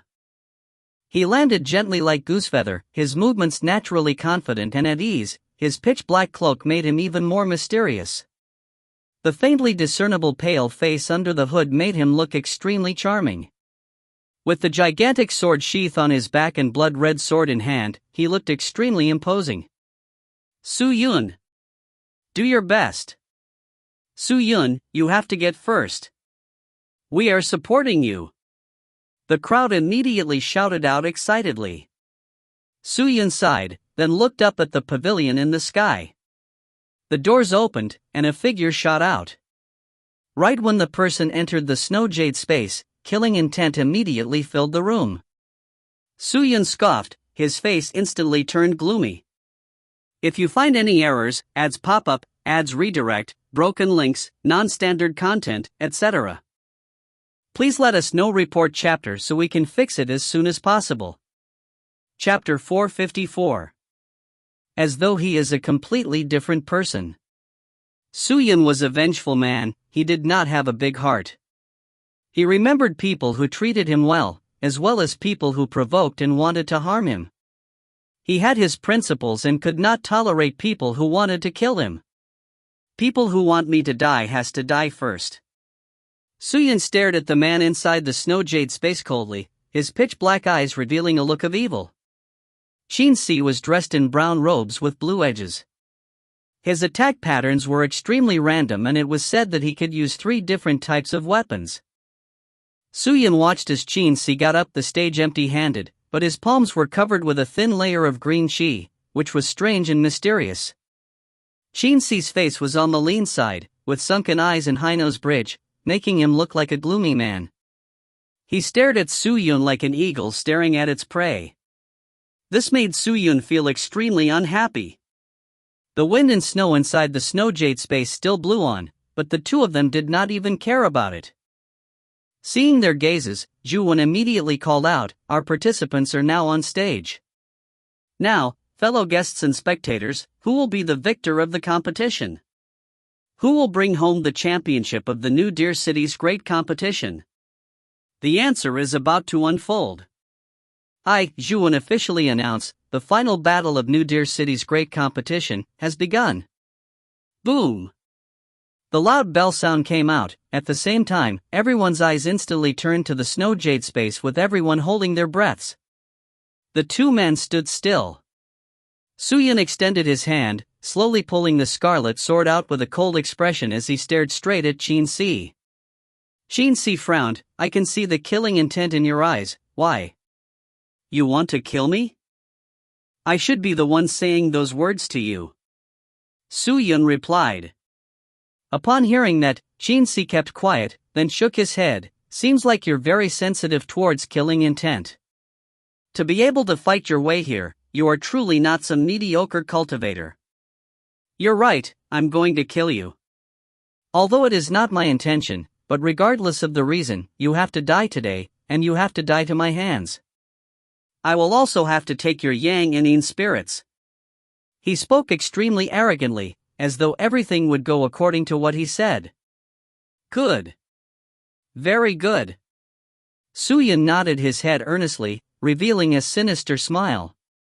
The skin on his entire body started to reveal a black light, as evil qi started to leak out from his body. Right from the start, he never treated it as a competition, but a life or death battle. With this, I cannot be merciful, I cannot be lenient, I cannot hold back. Since I have to fight, then I have to disregard everything and fight, otherwise, I will be the one dying. He raised his hand further, and placed the pitch-black sword on his back to his waist. Inside the sword sheath, evil qi gently revolved around. It was extremely strange. Suyun, wake up! Qin Si said coldly. He flickered and directly rushed forward. He swung his empty hands and unleashed over 1,000 palm attacks in a second, every palm covered with powerful spirit qi, which was mixed with a terrifying poison. Even if the opponent were to resist the palm attacks by force, they would be attacked by the poison. It was an extremely frightening technique. However, Qin Si naturally did not rely on such measly techniques to defeat his opponents. He had slaughtered his way to where he currently stood, so how could he be so careless against Suyun, who was unfathomable? After the release of the 1,000 palm strikes, Qin Si immediately drew a circle with his hands with his eyes closed, muttering a chant, activating an even more terrifying mystical technique. The 1,000 palm strikes was just to give him the time to do so. Since he was tasked to kill Suyun, he would not hold anything back. At that moment, an even more powerful and severe intent exploded forth from Suyun's side. Suyun stepped forward and rushed over. He threw out the immortal mystical scarlet blood sword and unleashed the 7th tier imperial equipment, then quickly collided into the 1,000 palm strikes. When his body collided into the palms, the imperial equipment activated, a halo of spirit qi enveloped his body and repelled all the palm strikes. Qin Si frowned. He stopped his mystical technique and retreated backwards. Over at the other side, Suyun waved his empty hand, and the scarlet blood sword shot forward like red lightning towards Qin Si. Shie! The sword tip was like a poisonous snake, unleashing a bone-chilling sound. Is that an imperial sword technique? Humph, you actually dare to unleash a measly technique in front of me. Qin Si's eyes flashed with disdain, combining his hands together, his palms faced towards the incoming scarlet blood sword, and welcomed the sword. Ding! The scarlet sword was stopped by his palms. Qin Si unleashed more power, his palms revealing a large quantity of life spirit qi which did not contain much vitality, but instead was an opposing force, as a large quantity of death qi was unleashed. This was a high-level attribute of life spirit qi. Life and death came together. Any spirit cultivators that cultivated life spirit qi relied on this spirit qi that contained life and death into their bones, and after cultivating it for a long time, cultivators that reached huge success would use the life spirit qi to cure and treat people, or use it to kill. Qin Si was excellent with this unconventional reverse of the life spirit qi. The spirit qi that he unleashed was even more vast and profound. Not only could it affect on humans, beasts, birds or fish, it could work on plants, stones as well as metals. The mystical life spirit qi spewed out from his palms and enveloped the immortal mystical scarlet blood sword. Qin Si actually intended to use his own life spirit qi to destroy the sword. However, after sustaining for a while, the immortal mystical scarlet blood sword was not harmed at all. Ha! Qin Si frowned, he was inwardly surprised. How could he know? The immortal mystical scarlet blood sword was a primal sword, how could it be so easily destroyed? Such a sword was a formidable treasure even in the ultimate martial world. The immortal mystical scarlet blood sword suddenly pulled back and spiraled in the air continuously. Almost at the same time, buzzing sounds filled the entire snow jade space. Qin Si's heart turned gloomy, he looked around, only to realize that the source of the sound came from the gigantic sword sheath on Su Yun's back. Limitless sword sheath. So. 1,000 sub-swords flew out from the sword sheath. With the immortal mystical scarlet blood sword as the primary point, all the swords flew around it, transforming into a tide of swords that attacked with endless energy. How spectacular was it to see so many sub-swords flying around? How could Qin Si dare take his time? He immediately flipped his hands and took out a small box, then threw it into the air. The box spun endlessly and hovered in the air, increasing its size to the size of a house. It then descended and covered Qin Si. As a representative of one of the involved organizations, Qin Si had countless of treasures with him. This box treasure was a 47th tier imperial equipment with great defense. The fearsome tide of swords struck against the box and was immediately ricocheted off. The box was unharmed, and managed to withstand the thousands of sub-swords. Su Yun moaned inwardly, his body flickered and landed inside the box in an instant. His right hand grabbed onto the death sword and with another hand holding onto the sword sheath, he swung it out. Clang! A black light instantly shot forward, its strength so immense that it looked as though it could cut the snow jade space apart. In that instant, the box around Qin Si was cut apart. It was an imperial equipment, and imperial equipment was actually cut apart. Regardless if it was the crowd or Qin Si, everyone was shocked and dumbstruck. What cultivation is Su Yun at? What sword is he holding? How is it so terrifying? Su Yun did not hold back at all. At that moment, he was using all of his strength, he did not even stop himself from using Death Sword. That was because the opponent was someone who wanted to kill him. Towards such a person, was there still a need to conceal his strength? Once the box was slashed open, Qin Si's face turned pale white. The spirit essences inside his body that had been imbuing spirit chi into the imperial equipment suddenly trembled, his entire body shivered as he opened his mouth and spat out some blood. He anxiously turned his head, only to see Su Yun's sword slashing straight at his head. The sword tip gleamed with an evil light, his eyes were blood red, the pale face under the hood was extremely sinister, as though he was an evil demon. What's going on? Why is Su Yun suddenly so ferocious? His techniques are even completely different from his previous battles, it is as though he is a completely different person. What is going on? Qin Si's heart trembled, he anxiously used another treasure. Shwa! An electric current whirled out from his body, causing his entire person to disappear. When Su Yun's sword landed, the electric current whirled out again, causing him to reappear. This was Qin Si's body concealing treasure that he had used before. It could temporarily hide him from the danger and allow him to reappear once the danger had passed. However, it was not enough just by relying on this treasure. Su Yun waved his hand, the 1,000 sub-swords around immediately flew in and circled Qin Si, revolving around him fervently like a gigantic storm of swords, or the large quantity of swords attacked crazily. It was not a difficult thing to govern swords, even blades, spears, hammers. It could be considered amateur techniques in the face of cultivators. But to control over 1,000 swords at the same time was a completely different thing, especially being able to maintain their high-speed revolutions while controlling 1,000 of them. This was extremely shocking. Qin Si looked at the countless flying swords around him, looking kind of anxious. Good for you, Su Yun, so you have much more techniques under your belt. I am afraid Han Yuxian was never your opponent to begin with. But do you think that you can defeat me with such techniques? Don't overestimate yourself. Qin Si growled, all of the spirit essences in his body suddenly spewed out spirit chi like a fountain. It was a horrifying amount of spirit chi. When the spirit chi touched Su Yun's skin, it instantly corroded the location, peeling off his skin and flesh, revealing the pure white bones within. Anything that the spirit chi touched would be devoured, all of which happened within a second, turning any human into bone. But although the spirit chi was terrifying, it was not difficult to deal with. Like any life spirit chi, it was naturally most fearful of swift wind spirit chi. Suyun activated swift wind spirit chi and slashed with the death sword. A few wind blades flew out and struck onto the life spirit chi. Seeing that, Qin frowned. He was about to use a treasure to block the blades, but Suyun didn't give him any chances. He took the opportunity that Qin was being ambushed by the 1,000 swords. He directly increased his speed to his maximum and rushed forward. Qin was not in time to react. The pitch-black sword tip was already close to his neck, and when the sword tip was about to cut through his neck, an evil spirit surged out from the sword and extended its two sinister evil claws, grabbing onto his heart. At that moment, Qin could only attend to his neck and not his heart. He was undoubtedly going to die.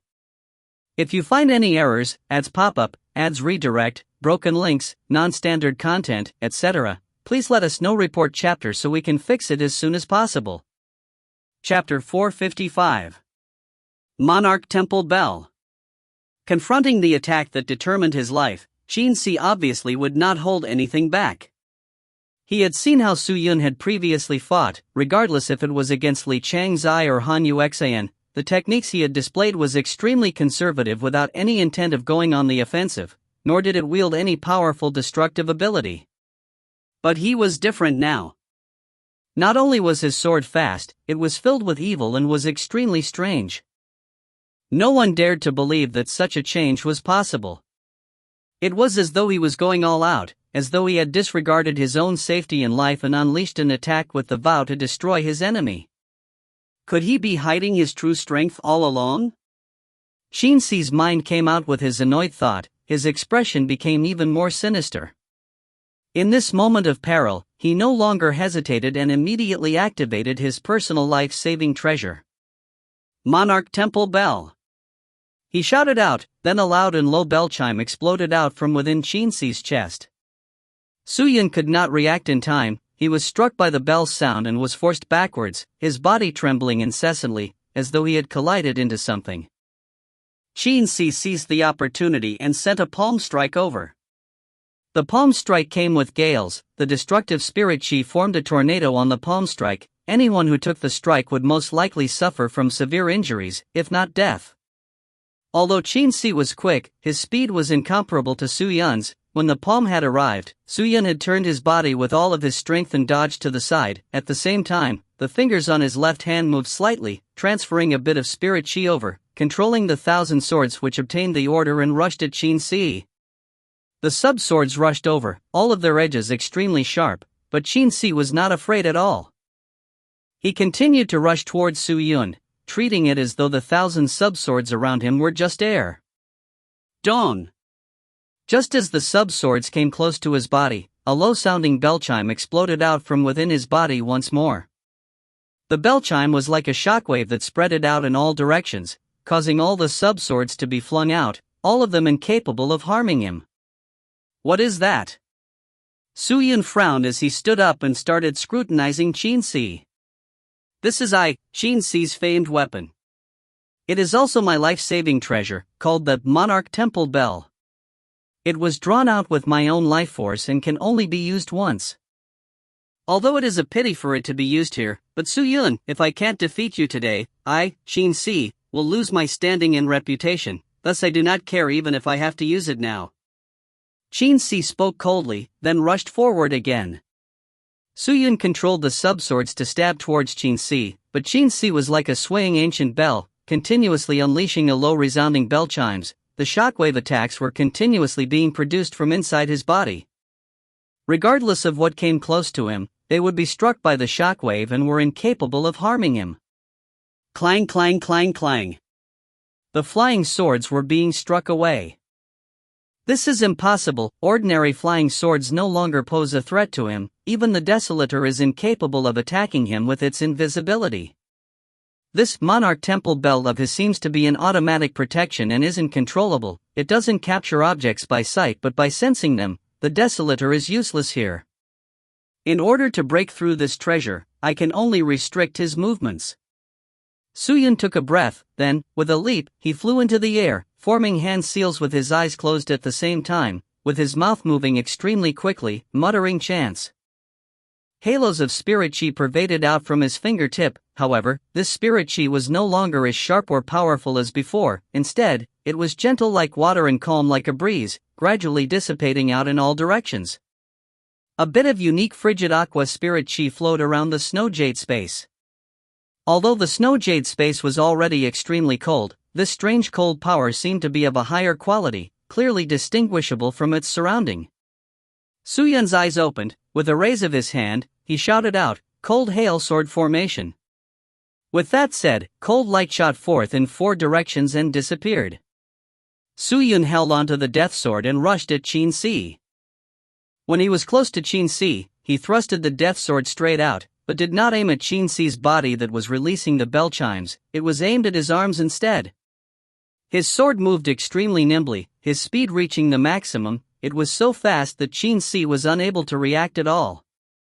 A crack sound was heard. The death sword's tip had struck Qin Si's hand, while the frigid cold sword blades had struck towards Qin Si's body. Seeing that, Suyun instantly activated the formation, which caused a great amount of frigid aqua spirit chi to spread to Qin Si's palm, directly transmitting to his body. The cold hail sword formation's ice power started to take effect. Qin Si's body started to explode like a series firecrackers. Dong-dong sounds erupted incessantly. Frost spread to Qin Si's shoulders and wanted to spread further, but were shattered by the bell chime. However, the cold hail sword formation's might did not stop there. Despite being shattered, it would continue to spread relentlessly. It was extremely tenacious, but it was not enough to just rely on the cold hail sword formation. Suyun required a stronger force to suppress Qin Si in order to dissipate the Monarch Temple Belt's strength and give him an opportunity to strike. Suyun was extremely talented, adding the various fortuitous encounters and treasures that he had obtained. The recovery of spirit chi in his body was multiple times that of an ordinary cultivator. The amount of spirit force inside his body was not something any ordinary first-stage spirit master cultivator could ever compete with. Although Qin Si's cultivation was higher than Suyun's, his spirit force was not as deep. In terms of a direct clash between spirit chi, Suyun was not inferior at all. Suyun secretly took a deep breath. Although he had fervently depleted the spirit chi in his body, he had no second thoughts. His fingers moved as he formed seals, causing spirit force to dissipate in all directions. Out of the 1,000 swords, 6 of the sharpest sub-swords followed the Desolator and flew above and aimed at Qin Si. They started revolving at extreme speeds. 7 swords spun faster and faster as the dense spirit force enveloped around them, forming one whole. Qin Si was not able to see the 7 swords, but sensed the terrifying and sharp killing intent. What's going on? Qin Si's face changed. He felt as if he was unable to breathe. He raised his head up to look, only to see an empty sky above him without anything present. It must be Suyun's trick.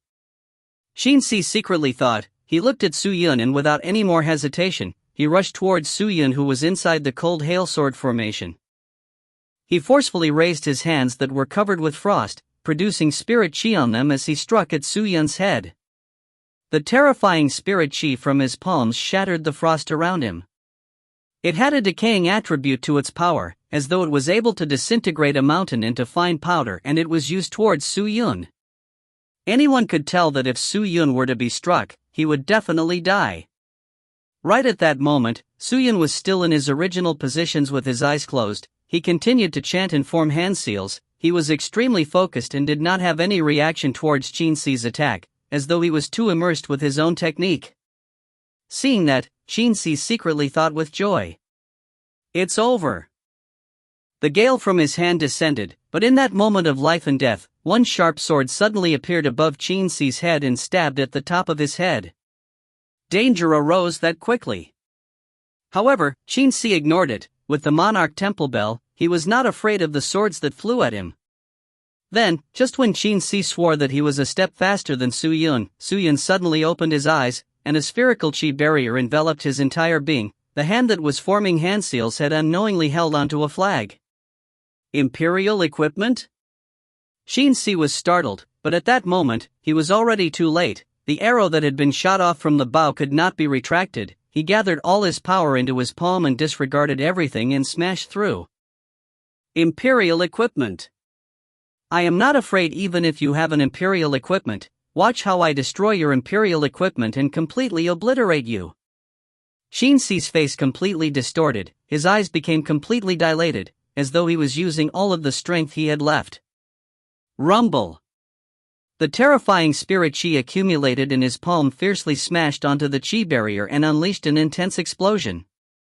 Shinsi roared with all of his might. The palm that had accumulated the spirit chi trembled, his arm twisted. He wanted to forcefully break through the chi barrier, just that. This chi barrier protecting Su Yun did not budge in the slightest, it didn't even produce a ripple. Behind the chi barrier, Su Yun just stood in front of Shinsi and used his cold gaze to watch him quietly. What? Shinsi's heart trembled. He could feel that his own hand was incapable of breaking through Su Yun's protection. What tier is this Imperial equipment? Why am I unable to break through it? I don't believe this. My Calamity Violent Palm can even break through a 30th tier Imperial equipment. Why is Su Yun's Imperial equipment unharmed? What tier is his Imperial equipment at? Then, before Shinsi could continue thinking, the sword stabbed him at the top of his head. Dawn. The bell chime came out again. However, a shocking scene occurred. The low and sonorous bell chime that should have repelled the flying sword did not strike the sword away, but instead, simply froze it in its original position. This sword was exceptionally upright and perfectly straight, aimed straight at Shinsi, but was blocked by the bell chime from Shinsi's body. The sword tip remained stationary just 5 inches away from Shinsi's head.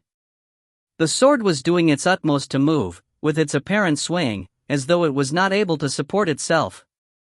Seeing that, Shinsi's face changed. He immediately extended his hand out towards the sword above him. However, another sword appeared above and stabbed at him ferociously. These two swords with the same ferocity, how could Shinsi still hesitate? He immediately retracted his technique and caused all of his spirit chi to converge onto the Monarch Temple bell that was embedded next to his heart, and using it to its maximum potential, he protected himself. I never thought that you still had such techniques. I was too careless. Shinsi glared at Su Yun coldly, his breathing had become more rapid. The descent of the two swords had increased the pressure on him.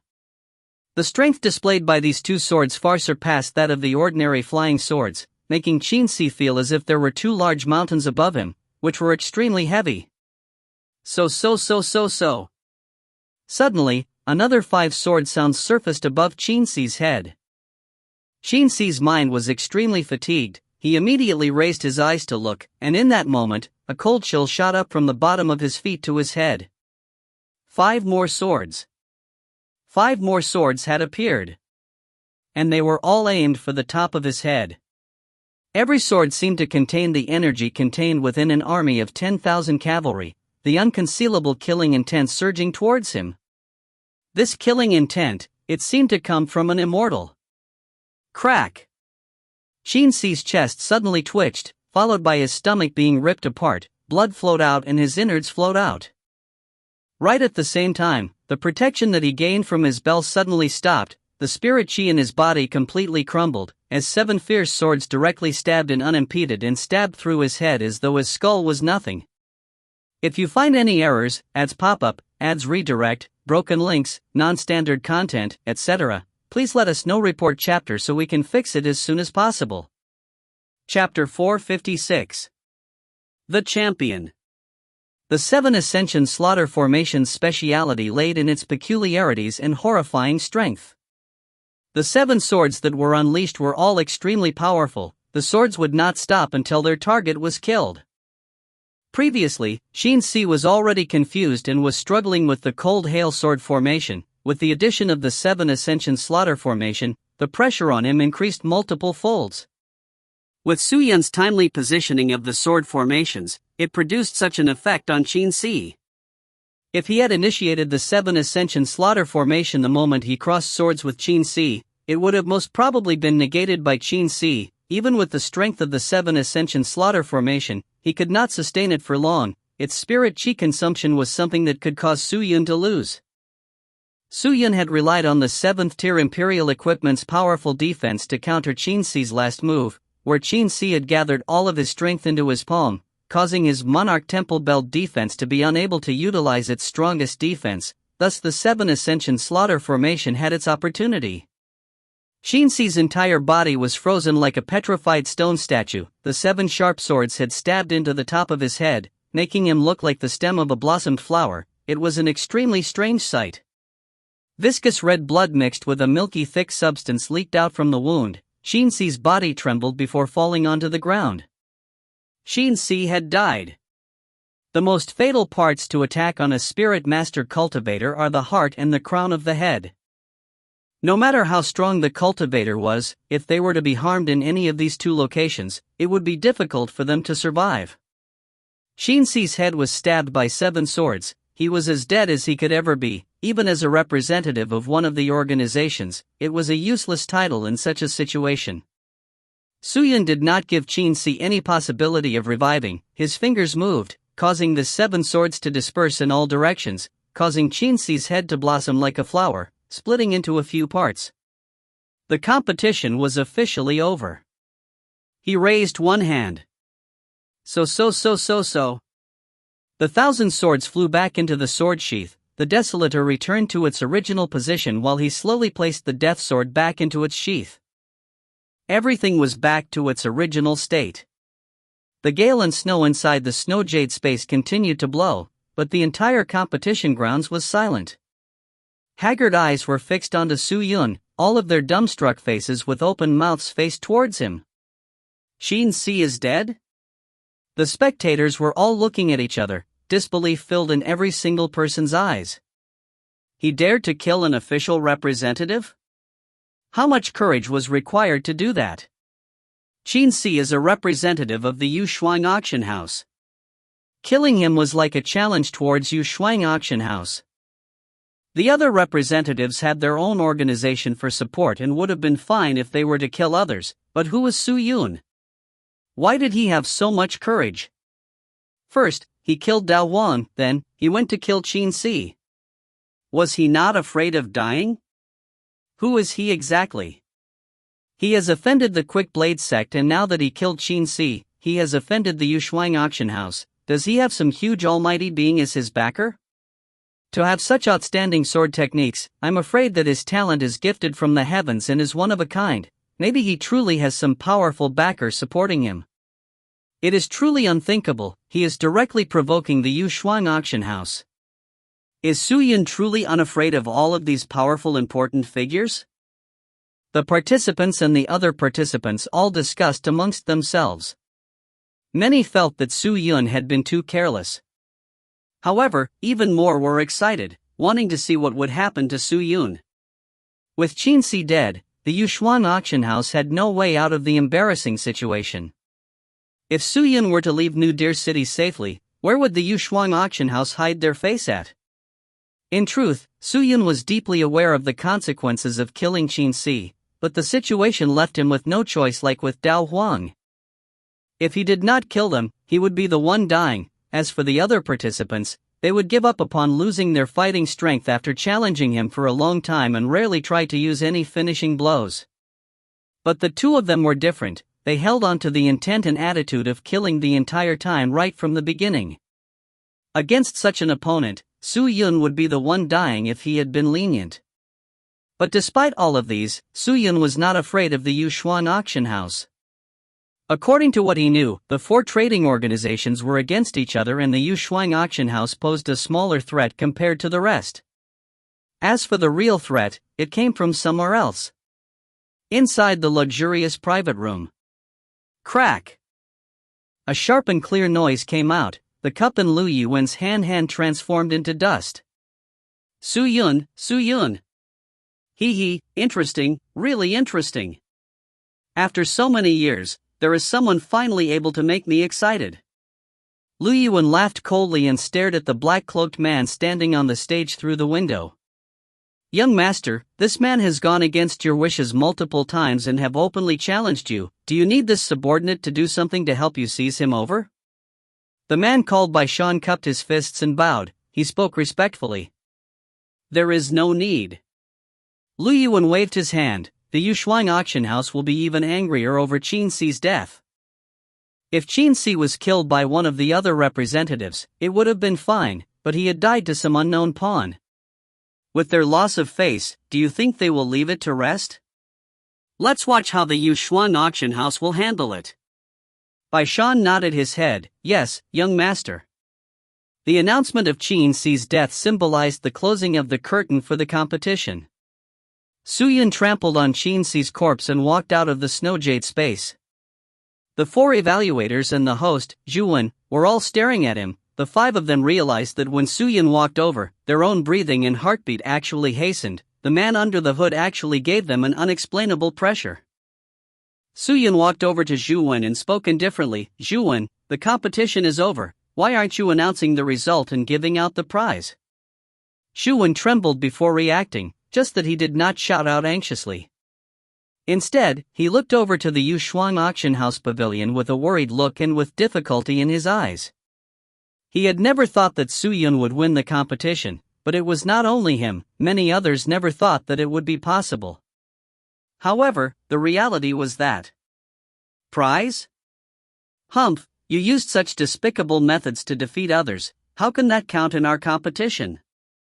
Just then, a snort came out from the Yushuang auction house pavilion. Following that, 3 figures shot out from the pavilion and flew downwards. The appearance of the 3 instantly released an imposing aura, like that of 3 catastrophes descending down from the sky. Everyone in the competition grounds immediately felt difficulty in breathing. They could not sit or stand still. A majority of the people could not withstand this pressure and directly dropped to the ground. They did not even dare to raise their heads. It was the same for Su Yun. He held onto Death Sword, using the sword sheath to support his body from swaying with his teeth clenched tightly. He resisted the terrifying pressure. Almighty beings. Real almighty beings, their cultivation must have surpassed that of the Spirit Master realm. How terrifyingly strong are they? Crack, crack, crack. Just then, the death sword started to stir restlessly in his hand. The sword blade kept on moving inside the sword sheath, as though it was trying to unsheath itself. Su Yun stared at it. Is the death sword provoked by the powerful spirit chi coming from them? How audacious, you dare to behave atrociously here. Do you not know where you are?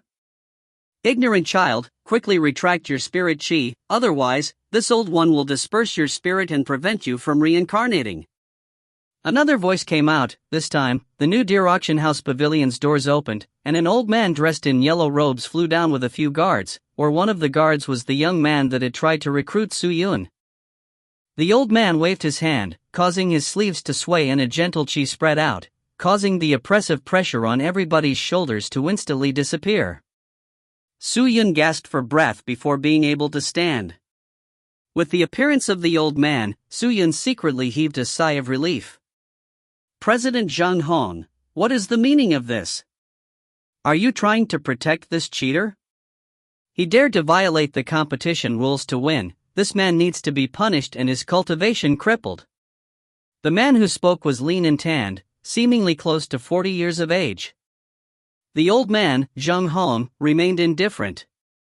He glanced at the man and snorted, "Ignorant child, you are not worthy enough to speak to me. Get your president Yushuang over." You. The man fumed, but he did not dare do anything. Because the old man's identity and strength was not someone or something he could go against, he took a deep breath and spoke coldly. Our president has matters to attend to and have left the auction house a few days ago. For this competition, it was given to Duanen, to be in charge of.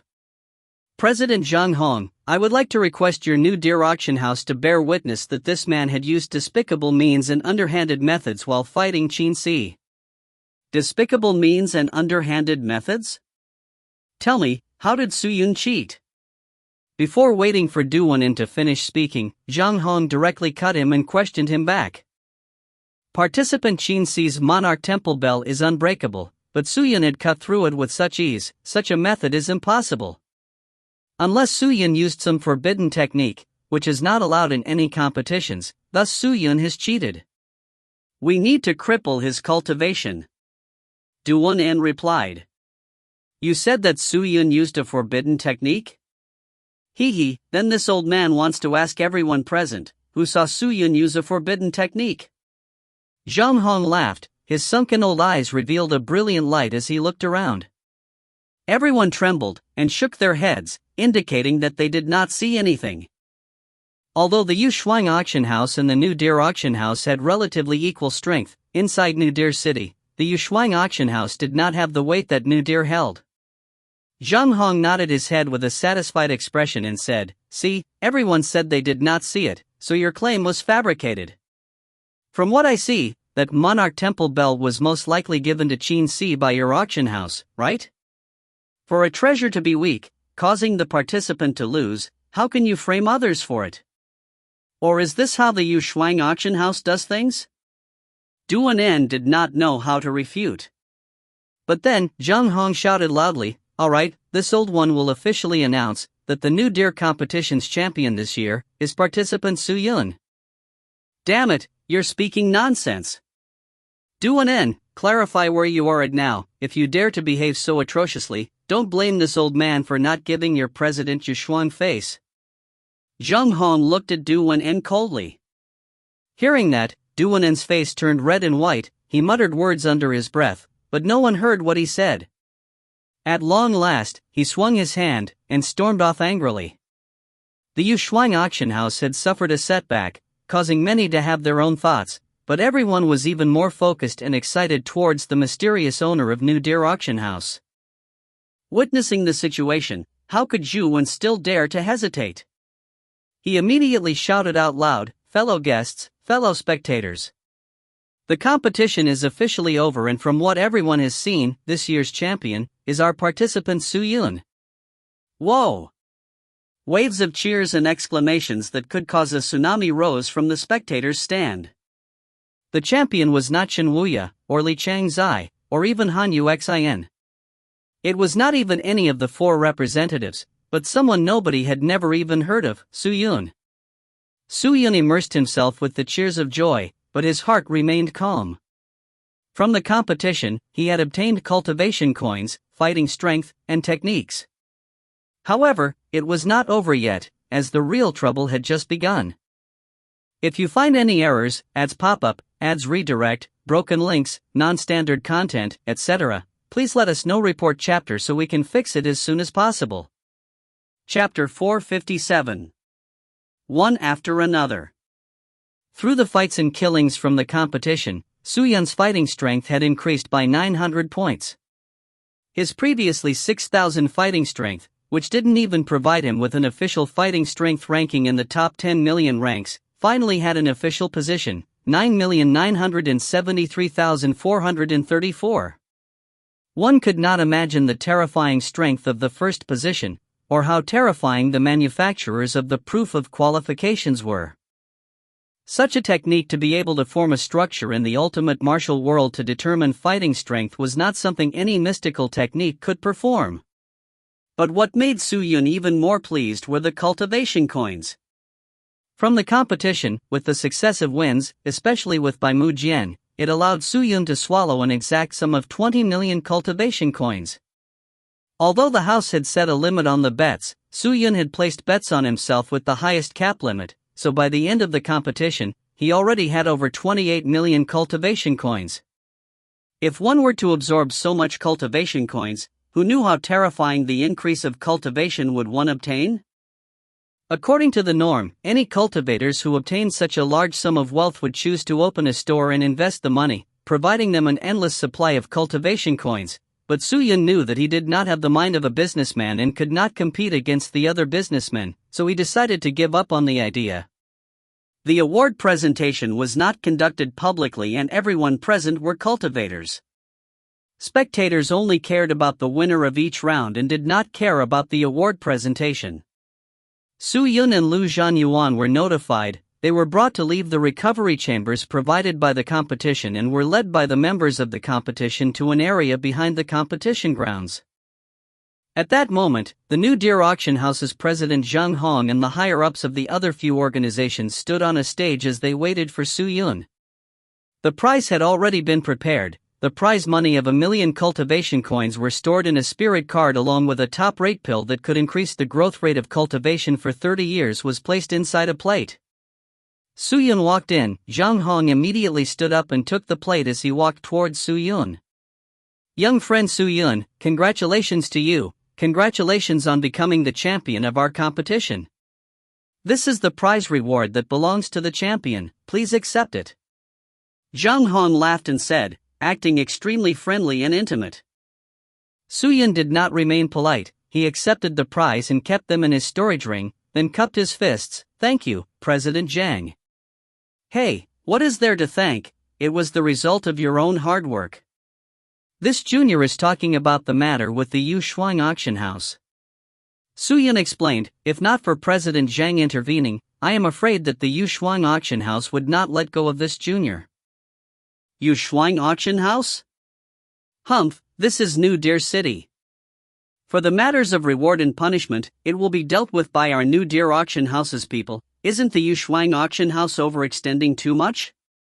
To actually dare try and manage such matters?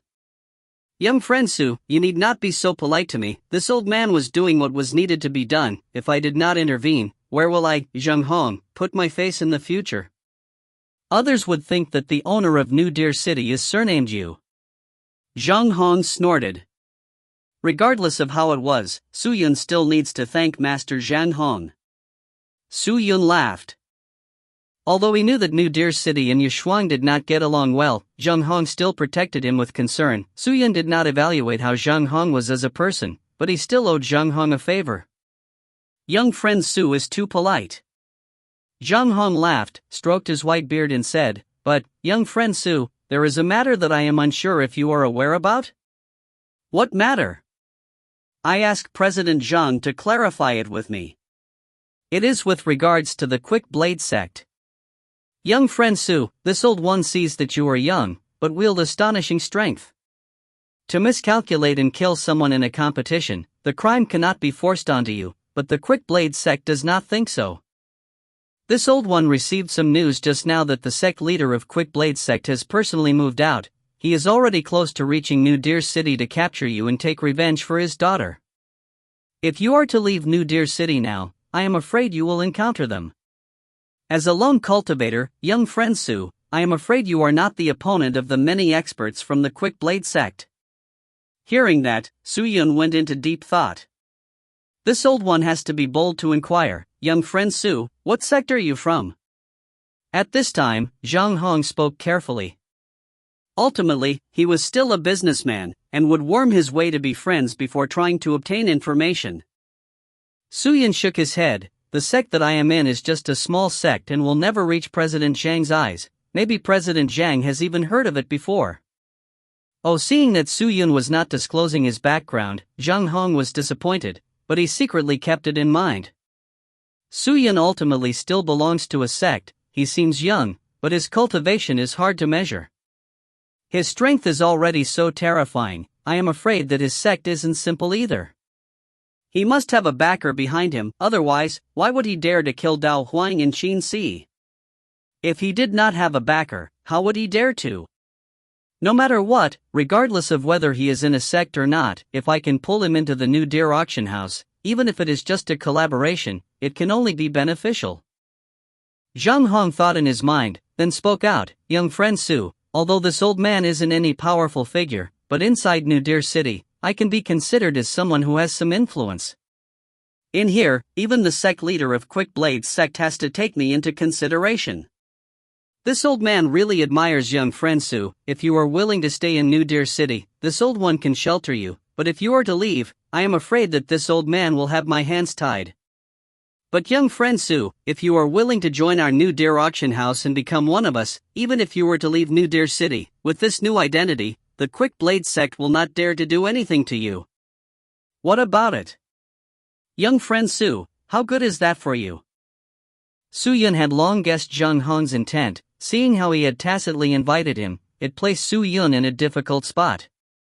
He could only cup his fists and reply, "This junior is extremely grateful for President's caring thoughts. It is just that this junior still has matters to attend to and am unable to stay in New Deer City any longer, or even join New Deer Auction House. I hope that senior will be assured, this junior already has a plan to deal with Quick Blade Sect."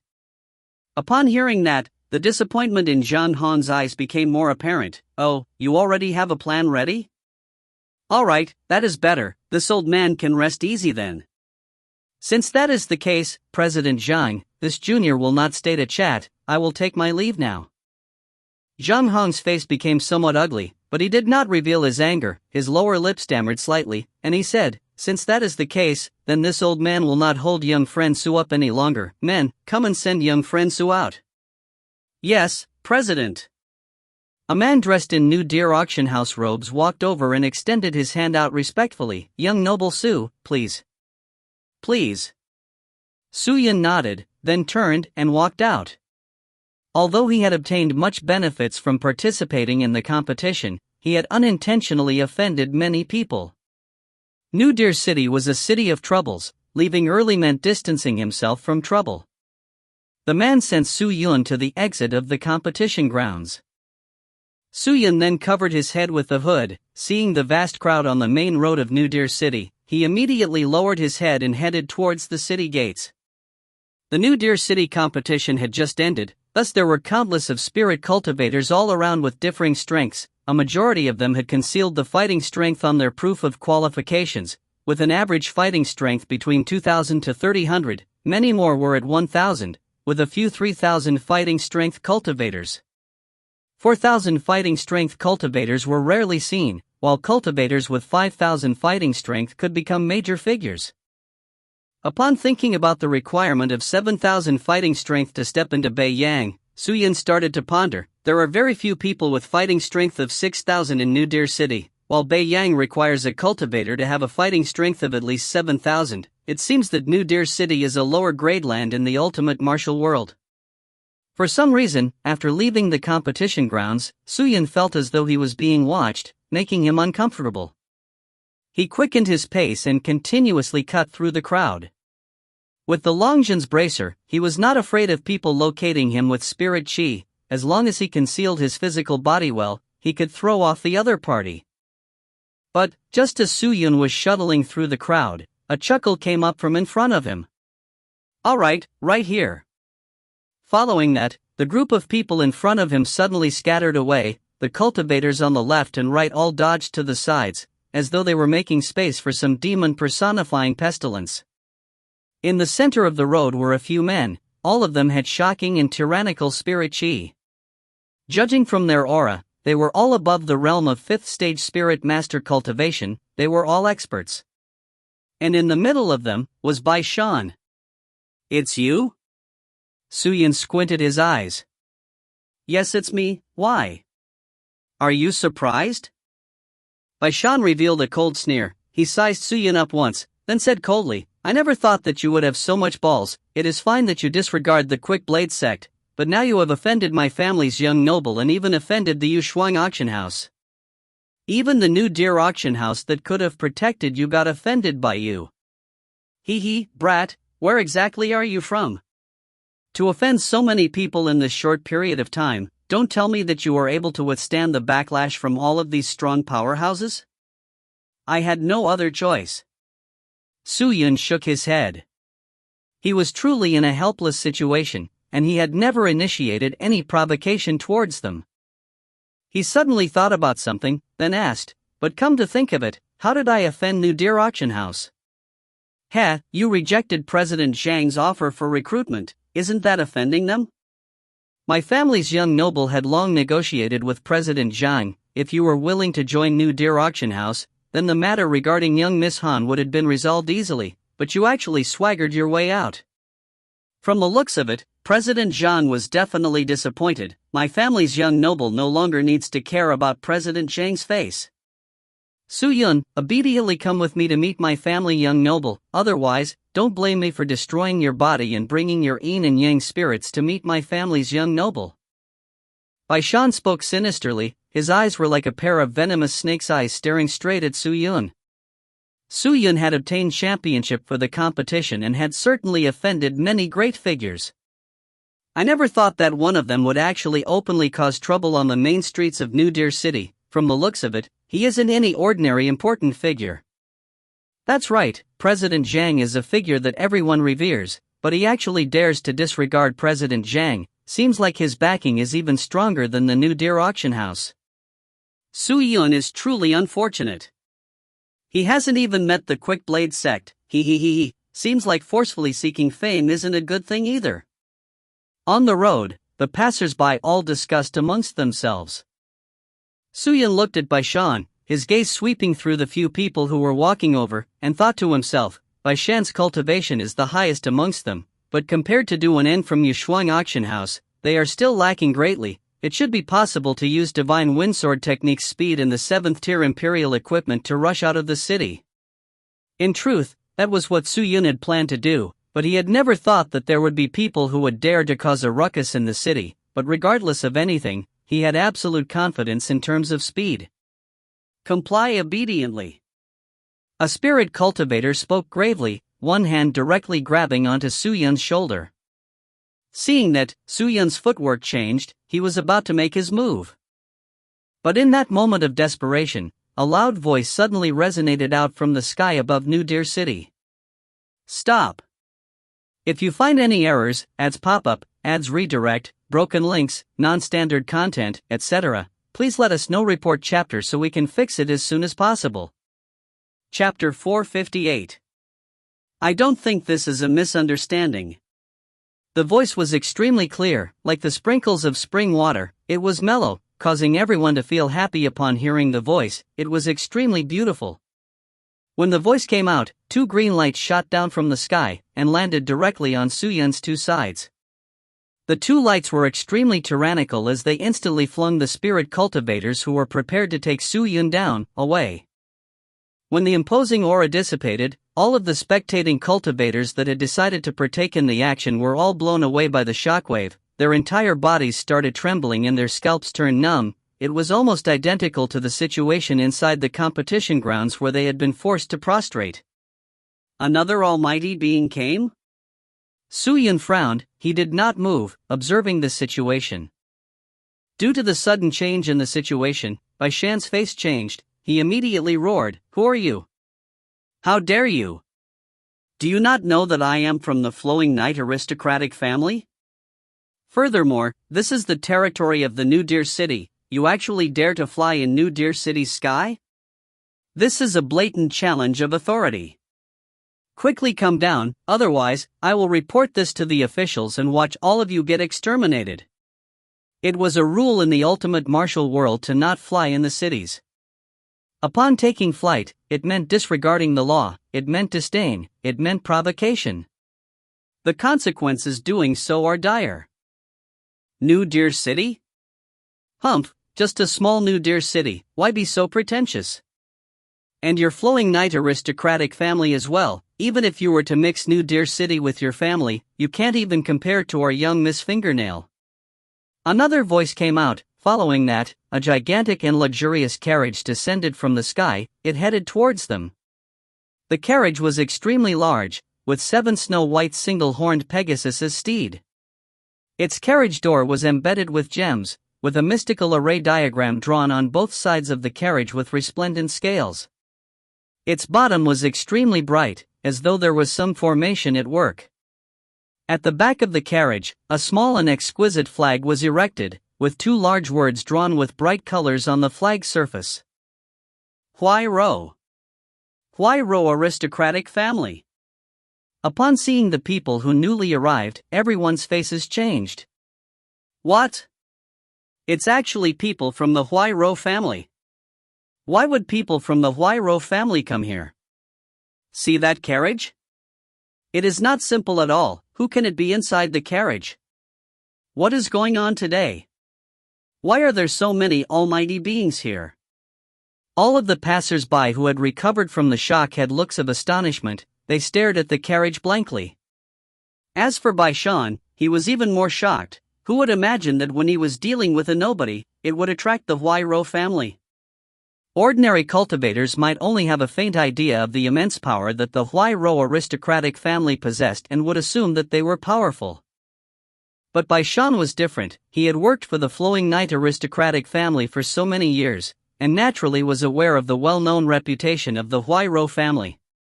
Many years ago, the Huairou family was like the Nangong aristocratic family. They were just a small family, but as time went on, the Huairou family produced even more talented geniuses, and with their endless fortuitous encounters, the family grew in strength, far more than what the Nangong family could compete with.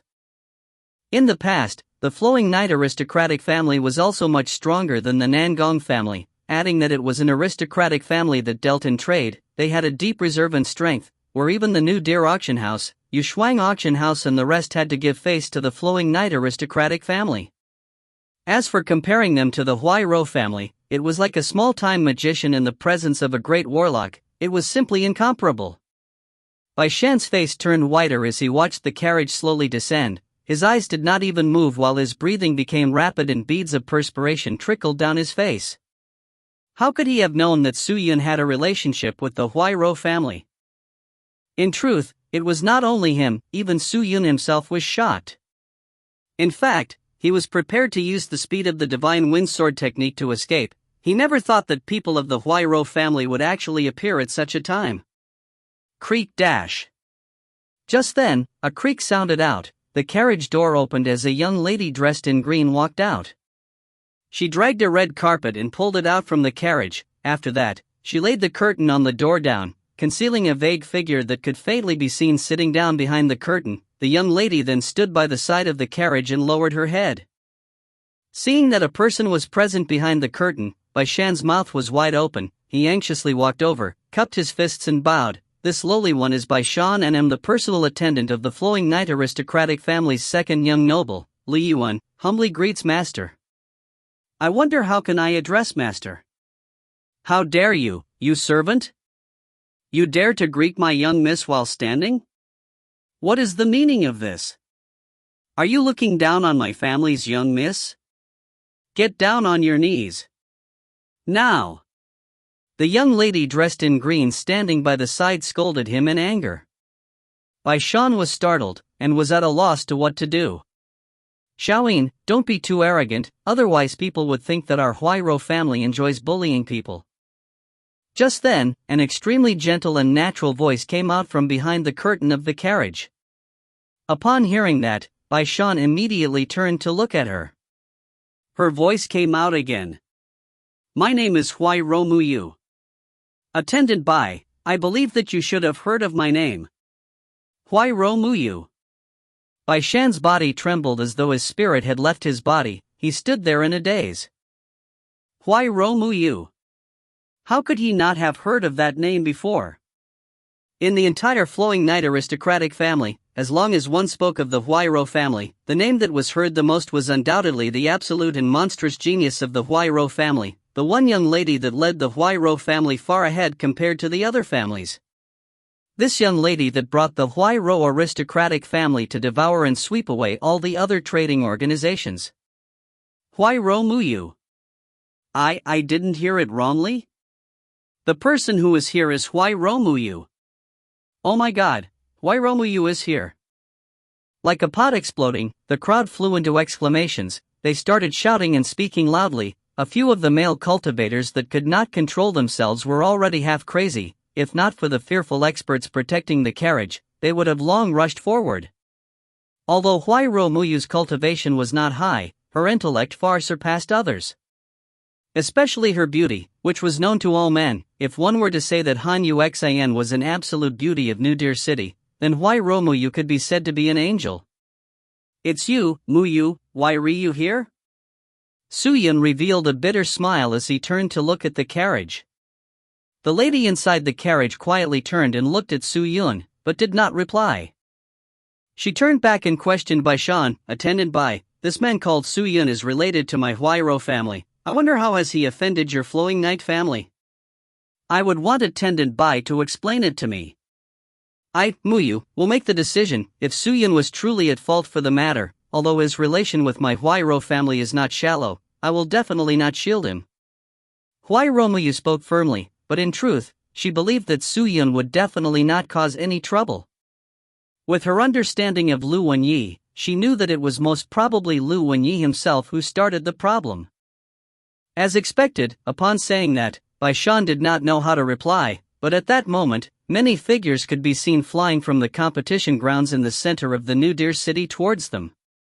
One of them was President Chen Huawei of Huawei Chamber of Commerce, President Long Yu of General Ring Chain Chamber of Commerce, President Zhang Hong of New Deer Auction House, and the second young noble of Flowing Night aristocratic family, Li Yiwen. The four of them flew over extremely quickly, they did not dare hesitate, including Lu Yiwen. Together, they bowed towards the carriage respectfully, their movements were extremely careful and precise. "Greetings, young Miss Hui Romuyu," the four of them called out in unison. After the competition, Lu Yiwen had planned to seek Su-yun out to settle the debt, then leave New Deer City. But who knew that someone would anxiously run over to report that Hui Romuyu had suddenly descended onto New Deer City? This news completely shocked the four of them. Without any delays, they immediately rushed over. "Please rise, Muyu does not have the capability for various seniors and young noble Lu Yiwen for such greetings." Inside the carriage, Hui Romuyu spoke out anxiously, the tone of her voice extremely firm and precise. Upon hearing that, the three presidents immediately became joyous. To be hailed as seniors by Hui Romuyu, even if it was for courtesy, made them feel elated since Hui Romuyu was no ordinary character. Lu Yiwen was extremely excited in his heart. In his family, he had heard of the fame of the prestigious daughter of the Hui Ro family, and it was said that she held astonishing talent for business that no one could compare to. Moreover, her looks was said to be able to cause cities to fall, her beauty rare even to the world of the immortals. If he was able to marry her as a dual cultivation companion, he could die without regrets. Lu Yiwen had heard of many things, but he had never met her before, and there was always an itch in his heart. But after hearing rumors that Hui Romuyu was engaged to Nangong Qing of the Nangong family, he threw away those thoughts. However, not long later, he heard that Hui Romuyu had firmly rescinded the marriage agreement with Nangong Qing and was kept in the Hui Ro family for a few days. When this news was leaked, it gave Lu Yiwen hope once more. His eyes was filled with passion, he stared at the curtain intently, wanting so badly to be able to see through things, to witness the beauty of the lady behind. Behind the curtain, Hui Romuyu frowned. Although Lu Yiwen's gaze at her was obscured, she could sense the lewd intent leaking from his eyes. A bizarre light flashed past her eyes. Without a change in expression, she spoke even more gently. "Muyu was passing by New Deer City for a certain matter today, and coincidentally chanced upon my Hui Ro family's friend Su-yun, who was in trouble and had specially came by to understand the situation. Since seniors and young noble Lu are here, then we should be able to clarify the situation now. Attendant Bai, please explain the whole story for everyone to analyze. We shall get to the crux of the matter and find out who is in the wrong, so we can obtain justice for everyone." This. There is no right or wrong, Miss Hui Ro. I, Lu Yiwen, had just sent people to investigate. Actually, it is just a mistake, just a mistake. Just then, Lu Yiwen suddenly revealed a warm smile, and cupped his fists towards Hui Romuyu and narrated clearly. "A mistake? Really?" "Of course." Lu Yiwen smiled. The impression that Hui Romuyu gave everyone was extremely well. No one felt that Hui Romuyu would investigate further. They thought that the matter would be resolved that easily. But everyone, including the four men, had underestimated Hui Romuyu. Her killing intent appeared unconsciously. Hui Romuyu spoke to Su-yun, "Young noble Su, do you think this was a mistake?" This simple sentence caused the smiling Lu Yiwen to freeze. If Hui Romuyu was truly trying to resolve the matter, she would have definitely not spoken such words. However, it seemed as though she had never planned to patch up the problem. She spoke with honorifics and with a gentle tone, causing people to not be vigilant against her. But that did not mean that she was not angry. "What do you think?" Su-yun did not understand Hui Romuyu's thoughts and casually replied to her with a question. Unexpectedly, Hui Romuyu's reply caused everyone to be dumbstruck. "I don't think it is." Hui Romuyu replied almost instantly. If you find any errors, ads pop up, ads redirect, broken links, non-standard content, etc., please let us know. Report chapter so we can fix it as soon as possible. Chapter 459. Not planning to spare and unable to be provoked. Why Romuyu spoke in a gentle tone, like that of a passionate lady speaking gently to her spouse's ear, causing people to listen to her and feeling as though they were enjoying the spring breeze. Yet they felt as though there was a cold dagger stabbed to their bones. It was extremely cold. Lu Yuwen's expression became ugly. He asked in a soft voice, "Young Miss Huai-Ro, what do you mean by saying that? I feel that there is something fishy about this." Huai-Ro replied instantly, "I already had people investigating the matters regarding the competition. You secretly ordered your man to inform Su Yun to lose to participant Han Yuxian, but Su Yun did not comply. Thus, you and the manager of Yushuang Auction House, Duan En, colluded to get Qin Si to kill Su Yun, instructing him to obtain Su Yun's yin and yang spirits for refinement to punish him, but Su Yun was too strong, so it still did not go according to what you wished, ending up with Qin Si getting killed. Seeing that, you were infuriated and thus got Duan En to frame Su Yun, saying that he had utilized some dishonest method to win the competition. I know of Su Yun's character extremely well. He will definitely not do such a thing. You have tried to harm Su Yun over and over again. The attempts to harm my Huai-Ro family's noble guest, can that be a mistake?" At this point, Huai-Ro voice was raised a few octaves. The initial soft and gentle voice had turned cold. The terror of this young lady was the concealed daggers hidden within her gentleness. Everyone was stunned, they thought. The young miss of the Huai-Ro family turns her face faster than turning the page of a book. Lu Yuwen's face got uglier and uglier, his eyes secretly moved, as though he was thinking of a plan. He had never expected that inside this small New Deer city, handling a nobody would actually lead to provoking the monstrous Huai-Ro family. The Huai-Ro family had robust strength and was close to the other huge players. Huai-Ro was not simple either. If he did not need to provoke her, he did not want to. He had to admit defeat. At most, he lost some face and would lose some cultivation coins, but he did not want to get onto the Huai-Ro family's bad side. Lu Yuwen shook his head, then cupped his fist and lowered his head. "Young Miss Huai-Ro, it was a serious mistake that Lu Yuwen had made. It was this lowly one that could not see him Natai and committed a mistake upon young Noble Su. I will now apologize to young Noble Su." With that, Lu Yuwen turned and bowed towards Su Yun. Su Yun. Upon seeing that, the few presidents did not dare make a sound. If we were to say that the Huai-Ro family was a big fish, the Flowing Night aristocratic family would be considered a small fish and they would be shrimps. If even the Flowing Night family were afraid and admitted their mistake, in what position could they say anything? Huai-Ro looked at Lu Yuwen once indifferently and said, "You think it's over just with a bow? If I did not come here today, wouldn't the noble guest of my Huai-Ro family die in your hands, Lu Yuwen?" Upon hearing that, Lu Yuwen became annoyed in his mind, but he did not reveal it. Instead, he asked respectfully, "I wonder what young Miss Huai-Ro wants Lu Yuwen to do to soothe this anger?" "Compensate him with 300 million cultivation coins, 100 immortal level treasures, and 100 immortal level pills." Huai-Ro spoke with ease. 300 million cultivation coins? 100 immortal level treasures and pills? That was simply a lion opening its mouth. Su Yun was inwardly shocked. He was ultimately still a person from the Sky Martial continent. Honestly speaking, it could be said that he had not even seen a fraction of the world. Since when had he heard of such a compensation? It was simply a rip-off. Although the Flowing Night aristocratic family was also a trading family, and its scale was not small, it was still an impossible sum to churn out. 300 million cultivation coins was already plundering a third of the entire family's wealth. How could Lu Yuwen ever agree to that? "Young Miss Huai-Ro, aren't you asking a bit too much right now?" Finally, Lu Yuwen's eyes revealed an unconcealable anger. "Why? You don't agree to it?" Huai-Ro asked coldly. "I request Miss Huai-Ro to retract this request, or lighten it. Lu Yuwen will consider it." "No. People who offend our Huai-Ro family will be punished."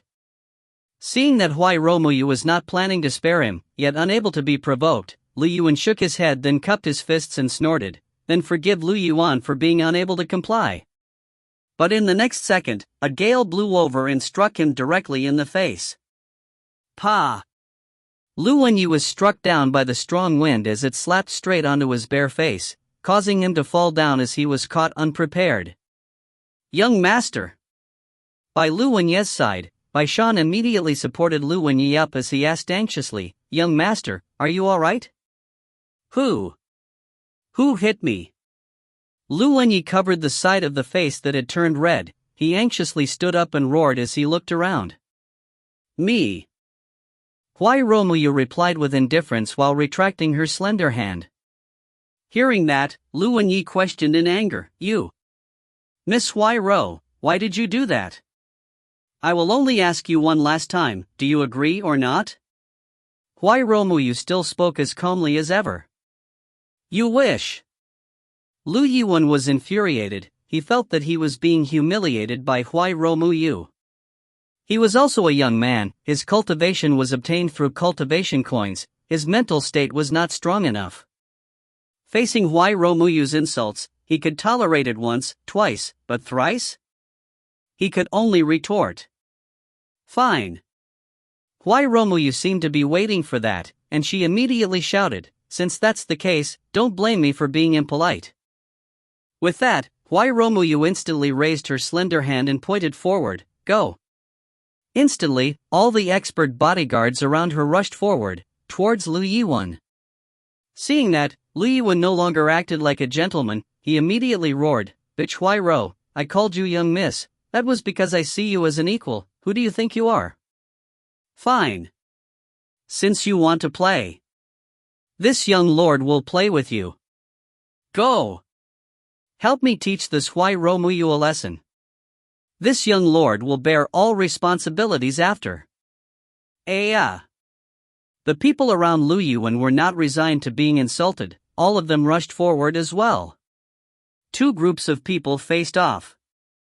Upon seeing that, the few presidents immediately retreated. Only Zhang Hong, the president of the new deer auction house, became anxious. He shouted, People, please stop fighting, stop fighting. Sadly, his words did not have any effect. No one cared about him, and soon, the situation became chaotic. As the battlefield contained experts that had fighting strengths above 6,000, the battle became extremely intense. All the cultivators on the roads of the new deer city started to scatter. No one dared to observe the battle, fearing for their own lives. The garrison force of the new deer city did not dare reveal themselves either. They could not offend either the Flowing Night aristocratic family or the Huai Ro aristocratic family. The battle seemed to be in a stalemate. Both sides fought to the point of being in terrible states, but as time dragged on, the Huai Ro family seemed to be at the disadvantage. What's going on? Regardless of treasures or cultivation, the Huai Ro family should be stronger than the Flowing Night family, and they have the advantage in numbers as well. Why are they losing? Su Yun became suspicious. From the side, Huai Romuyu held onto a crystal sword, as she rushed at Lu Yuan. What? Huai Romuyu is actually taking action personally. She wants to seek justice for me like that? The more Su Yun watched, the more surprised he was and the more suspicious he became. With her crystal sword, Huai Romuyu swept through the crowd and aimed straight for Lu Yuan. Her actions were vicious, without any intention to hold back. Her sword tip was aimed straight for Lu Yuan's heart as spirit chi started leaking out. Lu Yuan dodged without panicking and even unleashed a defensive treasure. Although he had already went against Huai Romuyu, he still did not dare to do anything to her. However, Huai Romuyu was like an enraged lioness. She chased after Lu Yuan relentlessly. She raised her slender, white finger and waved the ruby ring on it, causing a halo of red light to emerge, flying straight to Lu Yuan. Lu Yuan was enveloped in the red light and was instantly confined inside it, as though he was being pressed down into a time stop. Huai Romuyu's eyes gleamed. She stared at Lu Yuan and her crystal sword flashed forward. Young master! Seeing that, Bai Shan immediately cried out and pounced forward. He used the blade in his hand to strike at Huai Romuyu's sword. He was extremely fast, but in terms of cultivation, he was not Huai Romuyu's opponent. The blade could not stop her. It was in that moment of life and death. Huai Romuyu, who was initially ambushing Lu Yuan, suddenly turned, and the blade suddenly appeared extremely close to her. What? Su Yun squinted his eyes. He was about to rush forward to block the blade, but just when he was prepared to move, he suddenly stopped and stayed as an observer. Poochie! A stab sound was heard. Only to see that a sharp blade had left an inch-long blood-red wound on Huai Romuyu's delicate back. Young miss! Upon seeing that, the bodyguards of the Huairo family all flew into a rage. It was as though something exploded within them. They directly retreated from their opponents and rushed back to Huai Romuyu. Without hesitation, Su Yun rushed over like a gust of wind. He held onto her and retreated. All right. Your flowing knight family wants to rebel? You actually had the intent of harming our young miss. The servant, Xiaoyin, screamed in rage. Bai Shan was stupefied, but the deed was already done. Without a care, he spoke coldly. Your family's young miss wanted to kill my young noble. How can I stand by and do nothing? Despicable man! Xiaoyin screamed. She so badly wanted to rush up and cut Bai Shan down, but right at that moment, Huai Romuyu grabbed onto her arm and urged her, go. Young miss. Listen to me, let's go. Huai Romuyu said gently. Upon hearing that, Xiaoyin bit her lips and nodded her head. Su Yun, you should come with me as well, otherwise, if you were to encounter the Quick Blade sect, no one can protect you. Huai Romuyu said. Su Yun laughed bitterly and nodded his head. With that decision, Xiaoyin supported Huai Romuyu up the carriage. Without saying a word, they left. They left as quickly as they came. The presidents of the business organizations looked at each other, their faces covered with perspiration. Zheng Hong heaved a sigh of relief. While perspiring in cold sweat, he looked around. He thought that the impulsiveness of the two parties would destroy New Deer City and did not expect it to end so quickly. Just then, the red light that trapped Lu Wenyi disappeared. Young master! Are you all right? Young master! Bai Shan and the rest anxiously rushed over, where Bai Shan asked with concern. But without saying a word, Lu Wenyi directly smashed Bai Shan's face with his fan ferociously. Pa! Bai Shan was struck to the ground. The side of the face where he was smacked in was burning hot. He looked at Lu Wenyi in shock. Lu Wenyi's eyes were red as he roared in anger. You trash, you fool! Idiot! Our flowing knight family is going to be destroyed because of you. If you find any errors, ads pop-up, ads redirect, broken links, non-standard content, etc., please let us know. Report chapter so we can fix it as soon as possible. Chapter 460. Only our family. In the sky. Su Yun stood on his flying sword with his arms folded across his chest while taking a nap. The competition had caused him to consume a great amount of spirit chi and even landed into that troublesome situation right after the competition. It made him extremely fatigued, so he took the time to recuperate. After entering the carriage, Huai Romuyu did not initiate any form of communication. She was most probably recuperating. The wound on her back was not serious and would not even need an incense stick worth of time to recover. Young noble Su. Just then, a gentle voice came out from his side. Su Yun opened his eyes, only to see the servant, Xiaoyin, standing next to him with a smile on her face. Oh, it's senior sister Xiaoyin, what is it? Su Yun smiled back. Young noble Su, don't tease me like that, you can just call me Xiaoyin. Xiaoyin laughed, then spoke softly. Young noble Su, our young miss has requested you to enter the carriage to talk. Enter the carriage? Upon hearing that, Su Yun was startled. Although they were in the ultimate martial world, female cultivators were usually modest. Come to think of it, Huai Romuyu isn't afraid of others speaking behind her back. Why should I be afraid? Su Yun nodded his head, then shot straight to the carriage, his movements extremely nimble and skilled. Ah! When the carriage curtain was lifted open, a soft cry came from inside. Why are you in here? Su Yun was confused. Wasn't it young miss, you, who invited me to come? But why are you so fast? Huai Romuyu anxiously tidied out her clothing while staring at Su Yun with a look of blame. Su Yun laughed dryly, but did not explain. He looked around the carriage and saw that it was decorated with an extremely elegant chassis. The space inside the carriage looked to be at least 2 times larger than what it looked outside, which was most probably made possible by some sort of formation technique. It did not make it look congested. The interior of the carriage could isolate sound, and even if they were in a crowded place, it would not affect the inside of the carriage. Huai Romuyu sat on her knees at a purple table. It had an engraving of a phoenix that made it look gorgeous, and on the table was a jade green teapot, where green steam could be seen emitting from the spout, with 2 teacups placed beside it. Huai Romuyu's delicate face had a slight flush. While remaining tranquil and calm, she extended her hand out and lifted the teapot and poured a cup for herself and Su Yun. I never thought that after separating not long ago, we would meet again so soon. Su Yun, how have you been? Huai Romuyu asked gently. Thank you for your concerns, Miss Huai Ro, everything has been well. Su Yun sipped onto the tea and said. He took a glance at the tea and realized that when the tea had entered his stomach, he felt a warm current enveloping the spirit essences in his body. It was extremely comfortable and even lessened his fatigue. It was extremely mystical, but he did not dare to be impolite. Although his relationship with Huai Romuyu was not too bad, friendship was friendship, the disparity in their reputations still differed greatly. I have to thank Miss Huai Ro for the help today, otherwise, it would have been impossible for Su Yun to leave New Deer City. Oh, speaking about which, how are Miss Huai Ro's injuries? Not a problem. Oh, Su Yun glanced at her, then asked, come to think of it, why would you be here? I had some small matters to attend to and was nearby, that's all. Huai Romuyu spoke without a change in expression, but did not continue on the topic and casually spoke. Su Yun, the divine windsword technique that you used was extremely fast. Just now when I was being ambushed by the Flowing Night family member, why did you not help me?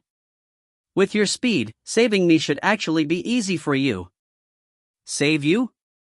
Muyu, you intentionally placed yourself to Bai Shan's blade, why would I save you? If I had done so, wouldn't you have blamed me after? Su Yun said. Upon hearing that, Huai Romuyu blinked her eyes a few times. Oh. You could see through it? I couldn't see that well, but from what I know and understand about you, I know that it would not have been so simple. You are not a petty person, instead, you are very astute. At that point of time, Lu Yuan was already open. If you were truly trying to stick out for me, you would already have stopped when he apologized, but you didn't. Instead, you became even more intense and provoking Lu Yuan and even suggested an impossible demand. From the way I saw it, I felt that you were using the pretense of sticking out for me to do something else, just that I am unsure of what your final goal is. Su Yun replied. Huai Romuyu looked at him quietly. After a long time, she slightly nodded her head and said, you're right, regardless of whether it was that blade or Lu Yuan, they were all intentional. The goal is towards the Flowing Night aristocratic family. Them? Yes. Huai Romuyu poured another cup for Su Yun, then spoke. The Flowing Night aristocratic family is situated in North Prefecture City and is the largest trading city that is situated closest to Beiyang. The Flowing Night family practically controls the 8th stratum of economy in the city. The construction in the city, the defense system, the trade system, etc., are all under the management of the Flowing Night aristocratic family, so other businesses have difficulty investing into the city. The Huai Ro aristocratic family is already very huge and have devoured plenty of different-sized trading organizations, thus becoming extremely strong and robust. However, as the saying goes, the tall tree attracts the wind. On the surface, countless of people revere the Huai Ro family, but in fact, there are also plenty of threats in the shadows. If the Huai Ro family doesn't continue to grow stronger, we would most probably be destroyed. Therefore, for the sake of expanding the Huai Ro family, my aim is to quickly penetrate Beiyang's market, but the grade that Beiyang deals with is far higher than the grade of goods that we currently have. The cultivators there are also much stronger and the businesses there are definitely much stronger. In order to have a firm footing there, only the North Prefecture city that belongs to the Flowing Night aristocratic family is a good enough foundation to aim for Beiyang. I have thus decided to take the North Prefecture city's economy.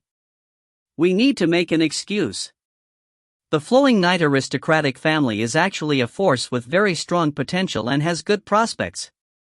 Their location, the North Prefecture City, is a city with exceptional advantages. This location reaches the core congregation area and Beiyang, where all sects and families are able to enter its city with ease.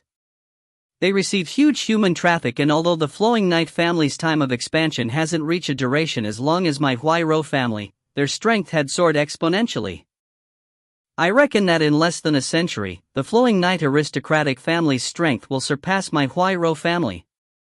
If we do not get rid of this potential competitor, my Huairou family will suffer. However, the Flowing Knight aristocratic family has its methods. Every year, the Flowing Knight family would send the Huairou family a huge amount of cultivation coins, treasures, and pills to use as tributes to maintain a good relation with the Huairou family. Every time they send the tributes, they would raise their banners and make a huge noise. They would cause a huge commotion and ensure that everyone knows that they have a good relation with the Huairou family, so the Huairou family doesn't dare to publicly take action against the Flowing Knight family. What does the trading line emphasize on the most? Reputation. Without reputation, who can buy or sell? How can they invest in more cultivation coins? If the Huairou family dares to recklessly move on the Flowing Knight family, our Huairou family's 1,000 years of prestige would instantly crumble, so we lack an excuse. But today, Su Yun, your problem became our excuse.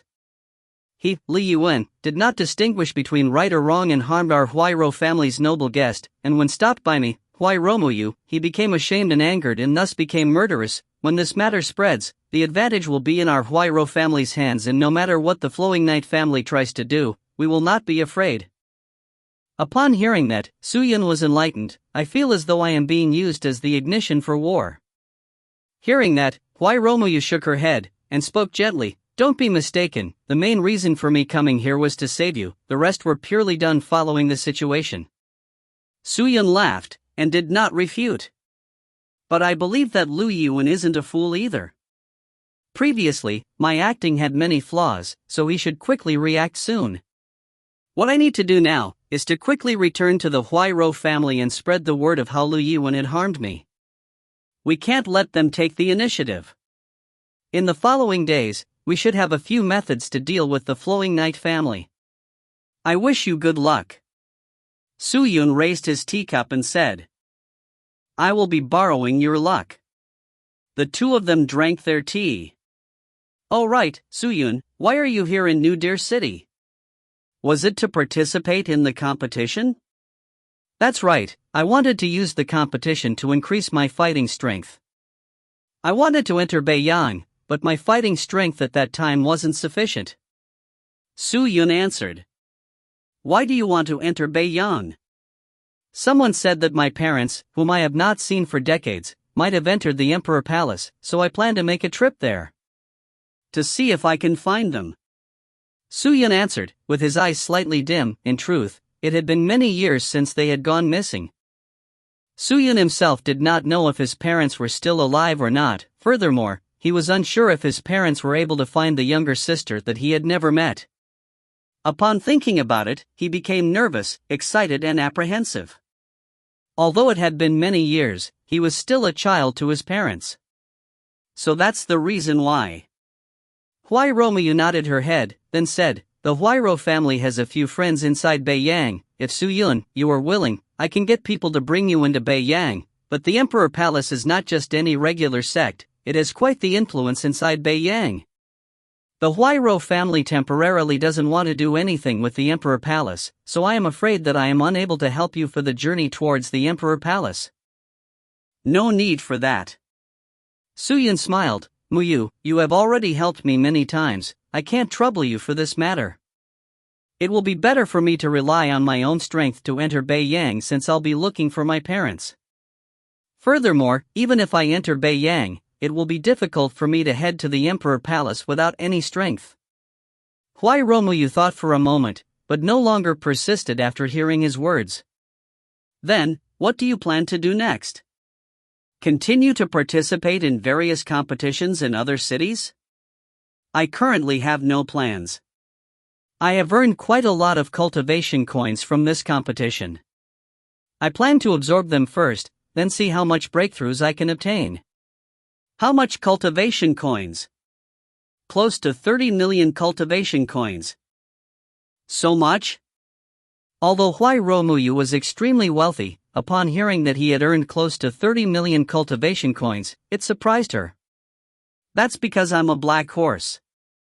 Suyun rubbed his nose and said while laughing with embarrassment. Huayromuyu lowered her head and thought for a moment, then said, "You should return to my Huayro family first. If you absorb the cultivation coins by yourself, I am afraid you will have a lot of wastage. You can only absorb about 50 to 60% of the cultivation coins, but my Huayro family has an exclusive cultivation room for absorbing cultivation coins. By absorbing them in there, you can completely absorb the cultivation coins." Hearing that, Suyun's heart started to beat quickly. He asked, "Absorb all of it? Is there really such a thing? I reckon that in the entirety of the core congregation area here in Beiyang, only our family has it." Huayromuyu said.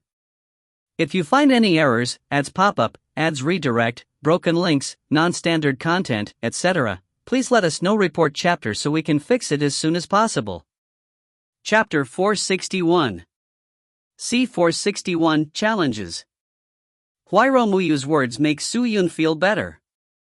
If he could absorb all the 290 million cultivation coins, it would be enough for him to step directly into the 3rd grade cultivation or even 4th grade cultivation. Any spirit cultivator will be crazy about promoting 3 levels of cultivation. Who wouldn't be happy about this? However, just as Suyun was excited, the carriage suddenly stopped. What's going on? Huayromuyu's eyebrows slightly wrinkled. She lifted her finger and pointed at the air. A dark green ripple spread across her fingertips, and the windows on both sides of the carriage were opened. "Young mistress Xiaoyin, what happened?" Huayromuyu asked. "There's a group of people ahead of us who stopped the carriage to see you," said Xiaoyin. "Who's that?" "They said they were from the Quick Blade sect. They came here to seek justice." Quick Blade sect? Huayromuyu looked at Suyun after her hearing this. Suyun nodded and said, "It's meant for me." "You want to meet them? Let's meet. It's not a bad thing if we can handle this.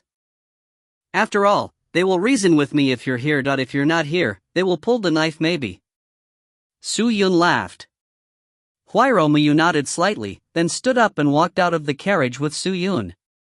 Outside of the carriage, the guards had already surrounded the carriage. These guards' cultivations were all around the 4th grade, and some of them were 5th grade with strong magical equipment. After the last accident, Huayro family was in new consideration about Huayromuyu's travel safety. The guards arranged were all in high grade. 200 meters in front of the carriage, standing a group of men with thin knives. These people were dressing in gold trimmings, and their clothes were decorated with red auspicious clouds. There were about 30 people, both men and women in their 20s and 30s, were led by a middle-aged man with white hair and beard. When Huayromuyu and Suyun, who was wearing a black cloak, walking out of the carriage, a man immediately whispered to the middle-aged gray-haired man, finger pointed at Suyun, and the man lightly nodded his head and glared at Suyun sadistically. Huayromuyu felt the other's gaze, frowned slightly, and said, "How dare you display such a killing intent in front of me? Are you trying to kill me?" The man's expression turned bad when he heard this. He glanced at the guards around Muyu, then walked forward and clasped his fists. "I don't have any intentions, please forgive me." "Who are you?" Huayromuyu asked. "I am the leader of Quick Blade sect." "Why did you stop me?" "To seek some justice for my daughter, Dao Huang." Daoshi said in low voice, "My daughter, Dao Huang, attended the tournament in New Deer City and went all the way, but when she met Suyun, she was brutally murdered. Her body was destroyed, and left with only soul. I'm unconvinced, and here I beg. If Suyun doesn't pay the price he deserves today, I will absolutely not accept this." After speaking, his gaze swept over Suyun, who was beside Muyu, and the saber on his waist started to become restless and trembling. "You must know the relationship between Suyun and my Huayro family, right?" Huairou Muyu asked. Dao Shi nodded. I've already heard from the disciples of the New Deer City that Su Yun is a guest of the Huairou family.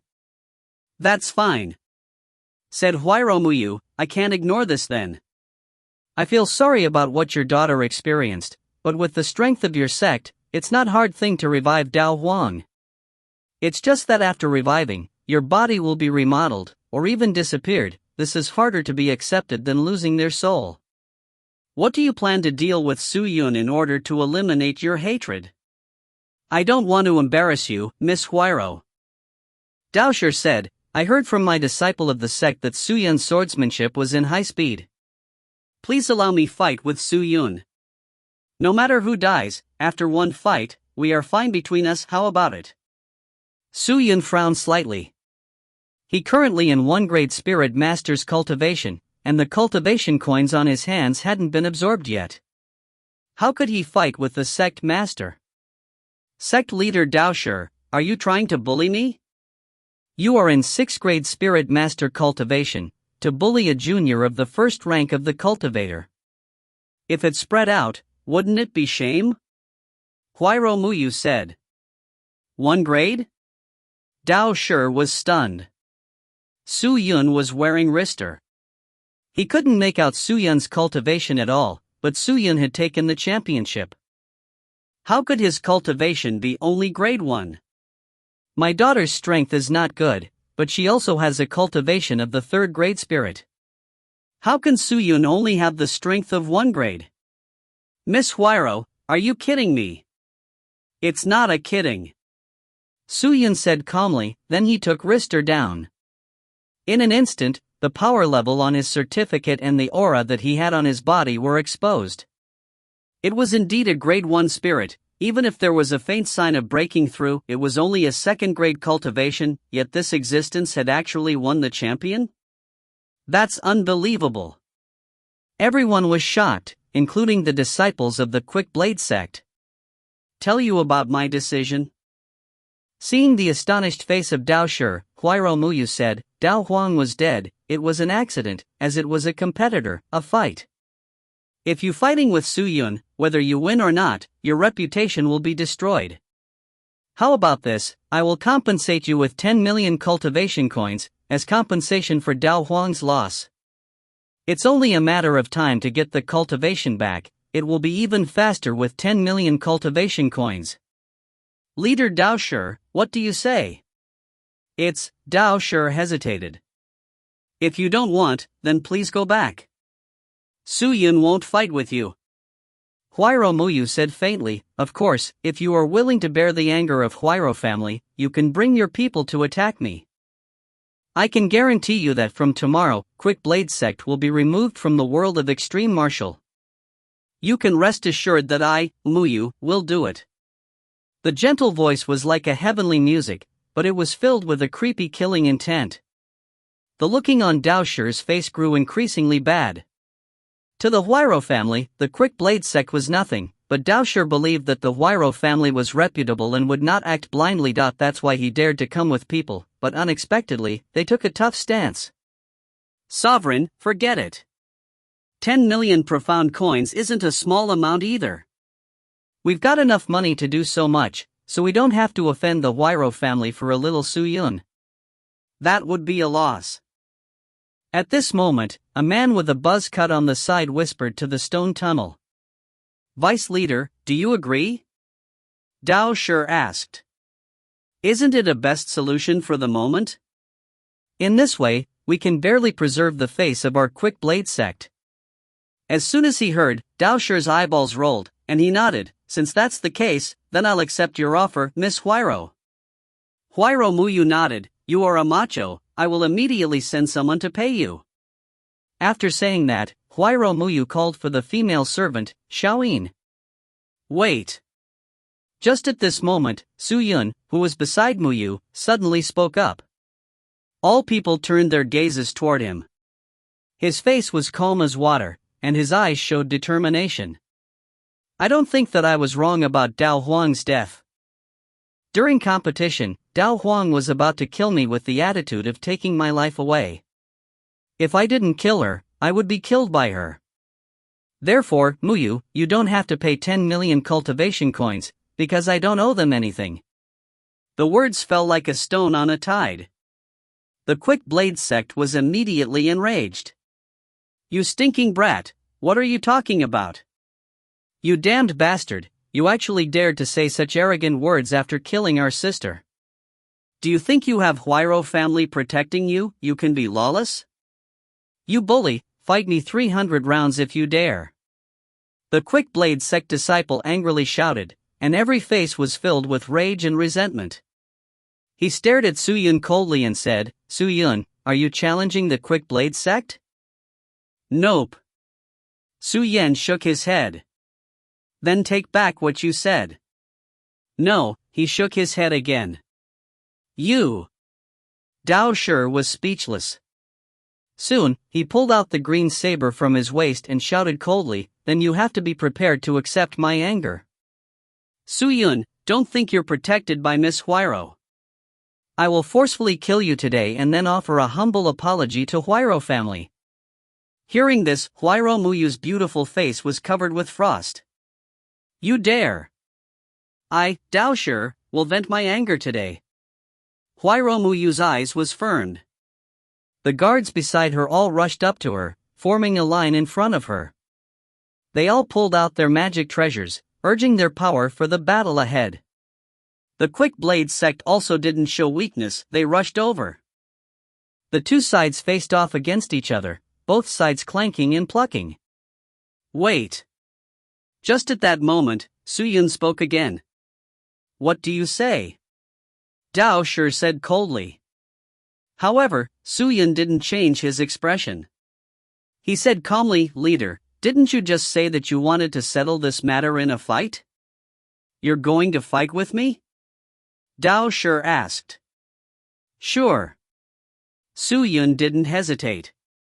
All the attendants were shocked upon hearing this. A grade 1 cultivator vs a grade 6 cultivator? 5 grade between two? This was suicide. Even if the Huayro family used magical equipment to increase his power, it can't be possible to shorten the difference of strength. If you find any errors, ads pop up, ads redirect, broken links, non-standard content, etc., please let us know. Report chapter so we can fix it as soon as possible. Chapter 462. Chapter 462. Su Yun, hold your horses. You are unable to defeat him. Don't say anything at all. I'll handle this. After hearing Su Yun's words, Huayro Muyu said urgently, in gentle voice. However, Su Yun shook his head. Although my cultivation isn't good enough, I'm still a stubborn person. The problem is about Dao Huang. I'll take on this matter, and not let you pay for me. Su Yun didn't want to owe Huayro Muyu, and also didn't want to hide behind a woman. If he were to face Dao Shi alone, he could be able to shrink back, without caring about his dignity, but he was not the only one facing this. He would not let Dao Shi take advantage of Huayro Muyu. Huayro Muyu was little bit astonished, and completely didn't understand. When Dao Shi heard of it, he laughed. Fine, Su Yun, that's not bad. Since you're thinking like that, I won't say anything. Come on, let's get fight and finish it. Just then, he leapt up and landed in the middle of the two groups. The domineering aura of the saber was like air billow that swept out to all directions. With true greatness, even the guards from the Huayro family felt the aura of Dao Shi, and all of them were staring at him serious expression. Hold on. Su Yun started to talk. Dao Shi frowned, and his eyes flashed with anger. Are you enough, boy? If you're afraid, then obediently admit your fault. Let Miss Huayro compensate 10 million cultivation coins to us, and then we're done with it. Cultivation coins? You wish. Su Yun shook his head and said, Dao Shi, as the leader of a sect, and a senior, don't you know about comedy? I've just competed in the tournament of New Deer City, and I'm exhausted. You want to fight me at this time, you will be mocked if everyone know this. Are you ashamed for yourself? What do you want then? There's no fight today. Let's make a time. Let me recuperate and then we'll have a duel. How is it? Su Yun said. Are you scared? You trying to buy time? Scared? No way. Alright, since you're so impatient to fight with me, then go on. Oh, Muyu, I'm afraid the battle today will spread through the ages. Please tell people to go around the world and tell others how I fight with 6th grade as 1 grade with injured body. Su Yun said lightly. You.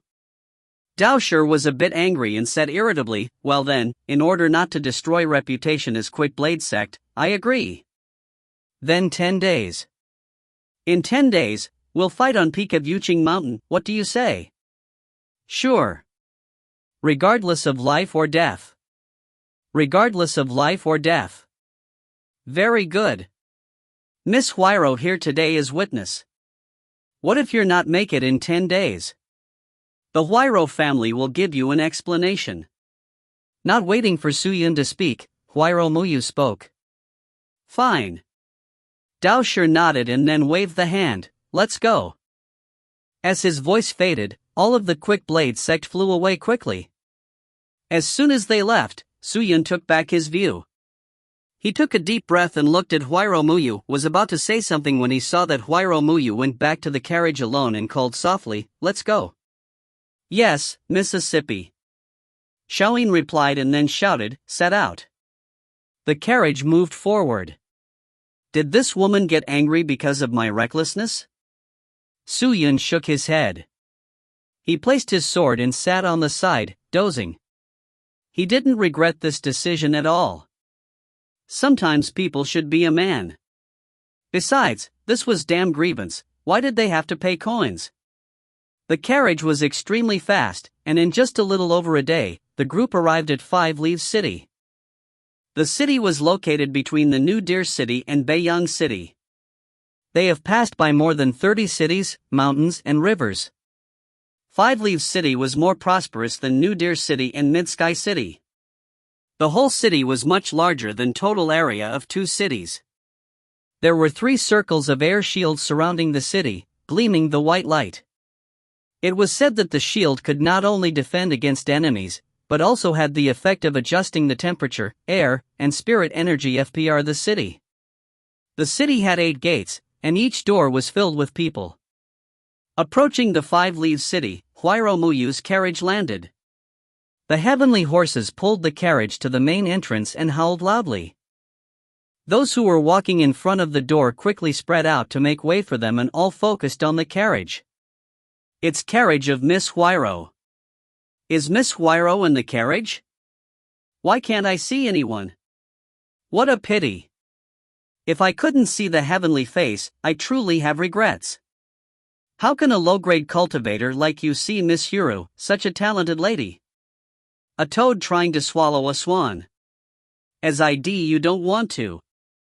People whispering and buzzing around, most of them talking about Huiro. As the master of 5 Leaves City, Huiro Muyu was like a princess, and she was admired and revered by countless people at the same time. The carriage moved slowly forward, with more and more people crowding around. Su Yun, who was following the carriage, also received the attention of people. He wasn't dressed like a bodyguard, so some people began to speculate about his identity. People were watching him, and he was also looking at them. It had to be said that this 5 Leaves City was a high-grade city. The cultivators in the 5 Leaves City had extremely high cultivation, and the worst was in about 2,500. 4 or 5,000 were not rare, and even 6,000 of their battle power existed. However, the true expert should be concentrated in the Huiro household. They quickly approached the Huiro residence on Qingyu Avenue, just approaching the mansion, and a light shone from it. Su Yun looked at it and was surprised with heart pounding. The entire residence glittered brightly. The walls and doors of the mansion were made of precious jade. They were polished and exquisite, and there were many lifelike embossed ornaments in the jade. What kind of house was a rich man living in? If it was in the Tianwu continent, wouldn't it be treated as temple? Su Yun sighed inwardly. The carriage stopped at the entrance of the mansion, and the servants at the entrance immediately knelt down on one knee and bowed to the carriage. "Welcome back, lady." Xiaoyin opened the curtains and carried Huairou Muyu to walk down. Crack! Suddenly, the door opened and a young man in silk robe with white tattoos walked out with two servants. When he saw Huairou Muyu in front of carriage, his eyes lit up and laughed out loud. "My sister has returned safely. How about the trip? Everything all right? I was worried about you." The voice was extremely loud, and it was slightly pretentious. Who was this? Suyun looked at the young man with a puzzled face. However, the young man had only eyes for Huairou Muyu. He had already subconsciously neglected him. He hadn't even looked at him since he came out. Suyun laughed at himself, not caring. "Brother Yi, didn't you go out for experiential practicing? Why are you here back to the mansion?" "I haven't been back to visit my foster parents for a long time. I feel guilty. I heard that my foster father was in a bad condition, so I rushed over to visit him and offer a 10,000-year fruit that I obtained by chance outside." The young master laughed. Huairou Muyu heard of this, didn't change her expression, and she nodded lightly. "You are thoughtful. I'll go see father." She then walked straight to the door. "Sister Yu, let me go with you," young Master Yi quickly said. "Not now." Huairou Muyu said softly. "Xiaoyin, take Mr.Su to wait in the hall first. After I saw my father, I will come to treat him." "Yes, Mississippi." Xiaoyin nodded and bowed to Suyun. "Mr.Su, this way please." "Okay." Suyun smiled and followed Xiaoyin to leave. Young Master Yi swept his eyes over Huairou Muyu, and his genial face flashed with a dark expression. He waved at the man beside him and said, "Who is this Su? Why was he here in the Huairou household? I have no idea. Go investigate." "Yes, young master." Suyun was taken to the side hall to await. Xiaoyin went to make tea. He was alone and bored as he looked around the room. The general decor of the parlor was similar to that of the Tianwu continent. However, many of the details were definitely not comparable to the ordinary parlors in the Tianwu continent. The chair and the cup were all magical equipment. Suyun was just sitting on the chair and feeling that his spirit eyes were being nourished by a mysterious power, and his power was fully recovered. What he wanted to do the most right now was to sleep in this chair. "Sorry to keep you waiting, Suyun." Not knowing how long it takes, Huairou Muyu walked in. Suyun came to himself from the comfort and stood up, smiling. "How's your father? This sickness is probably a curse under our opponent." "It's not a big deal. Our Huairou family's experts have already found a way to lift the curse," said Huairou Muyu said softly. "Come with me. I'll take you to the training room now. You absorb the coins to enrich your cultivation so that you can handle the battle in 10 days. So you already know that I entrust my hopes to this 30 million coins?" Suyun smiled. Huairou Muyu lightly shook her head, without saying anything. She turned around and walked out of the room with a worried face. Suyun didn't think that she was worried about him, because he hadn't seen her when they returned Huairou Mansion. Her worry seemed to be rising when she saw the young Master Yi. The young man surnamed Yi, and he called Master Huairou as his foster father, and Muyu as sister. He would probably guessed his relationship with the Huairou family. Suyun pondered for a while, without asking Huairou Muyu about it. Soon, Huairou Muyu led Suyun to a glittering pavilion. If you find any errors, ads pop-up, ads redirect, broken links, non-standard content, etc., please let us know. Report chapter so we can fix it as soon as possible. Chapter 463. C463 White. "Muyu, is this your pavilion?" Suyun was stunned. He turned his head and asked quietly. Huairou Muyu stared at him. "How did you know?" "Looks like its layout." Suyun smiled. although I haven't been in the world of heaven for a long time, I still have some understanding of the layout of the world of cultivation in the world of martialism. Generally, the cultivation locations of male cultivators are mainly atmosphere, and the cultivation base is much stronger than female cultivators. There were many magical formations, but there were even more of the formation of the pill furnace. In addition to that, there was still a lot of decorations. The female cultivator had a lot of calmness, so she was inclined towards the cultivation of the soul. And it's so pretty and exquisite, it's probably yours. You knew quite much. Huayro Muyu nodded. Suyun smiled and suddenly whispered, "But Muyu, you're taking a man into your cultivation place like this. Wouldn't it be bad for your reputation?" Reputation? Huayro Muyu shook her head. "Don't worry, you can't control the gossip of idle people. Why do you care? How can a person who is not idle care about you? Don't even bother." Open-minded. Suyun praised. "Okay, don't waste time. Come with me." Huayro Muyu walked towards the embroidery pavilion. The door opened, automatically, file a //c/documents and settings administrator local settings /application data udaudict application /7.5.0.0/resultsui/dict/ keyword equals automatically, and an intoxicating aroma emerged from inside, and waves of faint light floated around. Suyun looked up and saw that the embroidery pavilion was very spacious. A large formation about 7 meters in diameter fell in the middle of the formation. On both sides of the formation were 2 large cauldrons. The cauldron was already in motion, and smoke curled out of the ceiling. The walls of the hall were filled with relief sculptures. Birds and fishes were lifelike. In front of them hanging a huge painting, a red lotus blooming. Suyun sized up the hall, while Huayro Muyu led the way. There was a door on the right side of the hall, and on the left was a wooden staircase which looked like it was heading to the second floor. However, Huayro Muyu didn't lead Suyun to the second floor, but directly headed towards the door. The door was pushed. It was not big. It was made of stone bricks, and it was about 90 square meters. There was nothing in it, only a black cushion in the center. Sit on that cushion and absorb the cultivation coins. Huayro Muyu pointed at the black cushion in the middle of room. Is this where you used to train?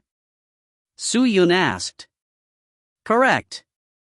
Huayro Muyu nodded. I have 800,000 cultivation coins per day for training, but since I'm busy, I don't have too much time to cultivate, so my cultivation base is not good. 800,000? That means nearly 24 million coins each month? Suyun was truly shocked. How can the monthly income of the Huayro commerce be that much? Suyun realized that the cultivation coins he owned was not a big deal to rich people. I will send someone to give you some of the things you need to absorb the cultivation coins. For next 10 days, you can practice right here. I will accompany you to Yuqing Mountain on the day of the final battle. Huayro Muyu said. There's no need for that. This is my own matter. I don't need to bother you, Muyu. Suyun said. He had already got enough favor from Huayro Muyu, he would feel sorry if he keep bothering. If I go with you, Dao Shi will fear Huayro family's power and will not kill you. Once you go alone, he will be reckless. He will have your body smashed to pieces, or even imprison your soul. Huayro Muyu said as she walking out of the room, all right, I won't disturb you. Hurry up and absorb it. Time's limited. Suyun revealed a complicated smile when he heard this. I got it, thank you, Muyu. You don't have to. You saved my life, after all. Inside a dark cell. A girl in clean white clothes was quietly sitting in the room. She closed her eyes and rested. Although there were 2 formations that contained her cultivation, she didn't care. Senior sister. Senior sister. At this moment, a respectful voice rang out from the hallway. Following that, a light footstep sounded out. Long Xinli opened her eyes slowly and looked out. A girl in a black uniform walked over expressionlessly with a long sword in her hand. Yan Shan. Long Xianli's pupils slightly dilated and she called out softly. Elder Long, she said. Bai Yanshan looked at her quietly. Her body was completely different from before. Her entire body was surrounded by cold air. It was as if she had just walked out of the ice cellar. Her skin was pale, hair was black, even more black than the night. Long Xianli's eyes were filled with unconcealable shock as she said, Yanshan, what happened to you? What? Bai Yanshan asked, puzzled. Why do you look so strange? You don't seem to be like you. Is that it? I must have been cultivating the dark goddess formula that the old Magus taught me. Bai Yanshan didn't care and said lightly, it's you, Elder Long. When did you come to the Valley of Extermination? How could you be locked in this place? If I hadn't heard that a disciple of the valley had inadvertently leaked the truth, I didn't know you were here. You didn't know about it? Long Xianli was stunned, then how did you get in? The two people at the entrance are the ones that I introduced to the Veil of Life and Death. They are my trusted confidants. I see. Long Xianli looked at Bai Yanshan with complicated eyes and sighed, then told the entire story.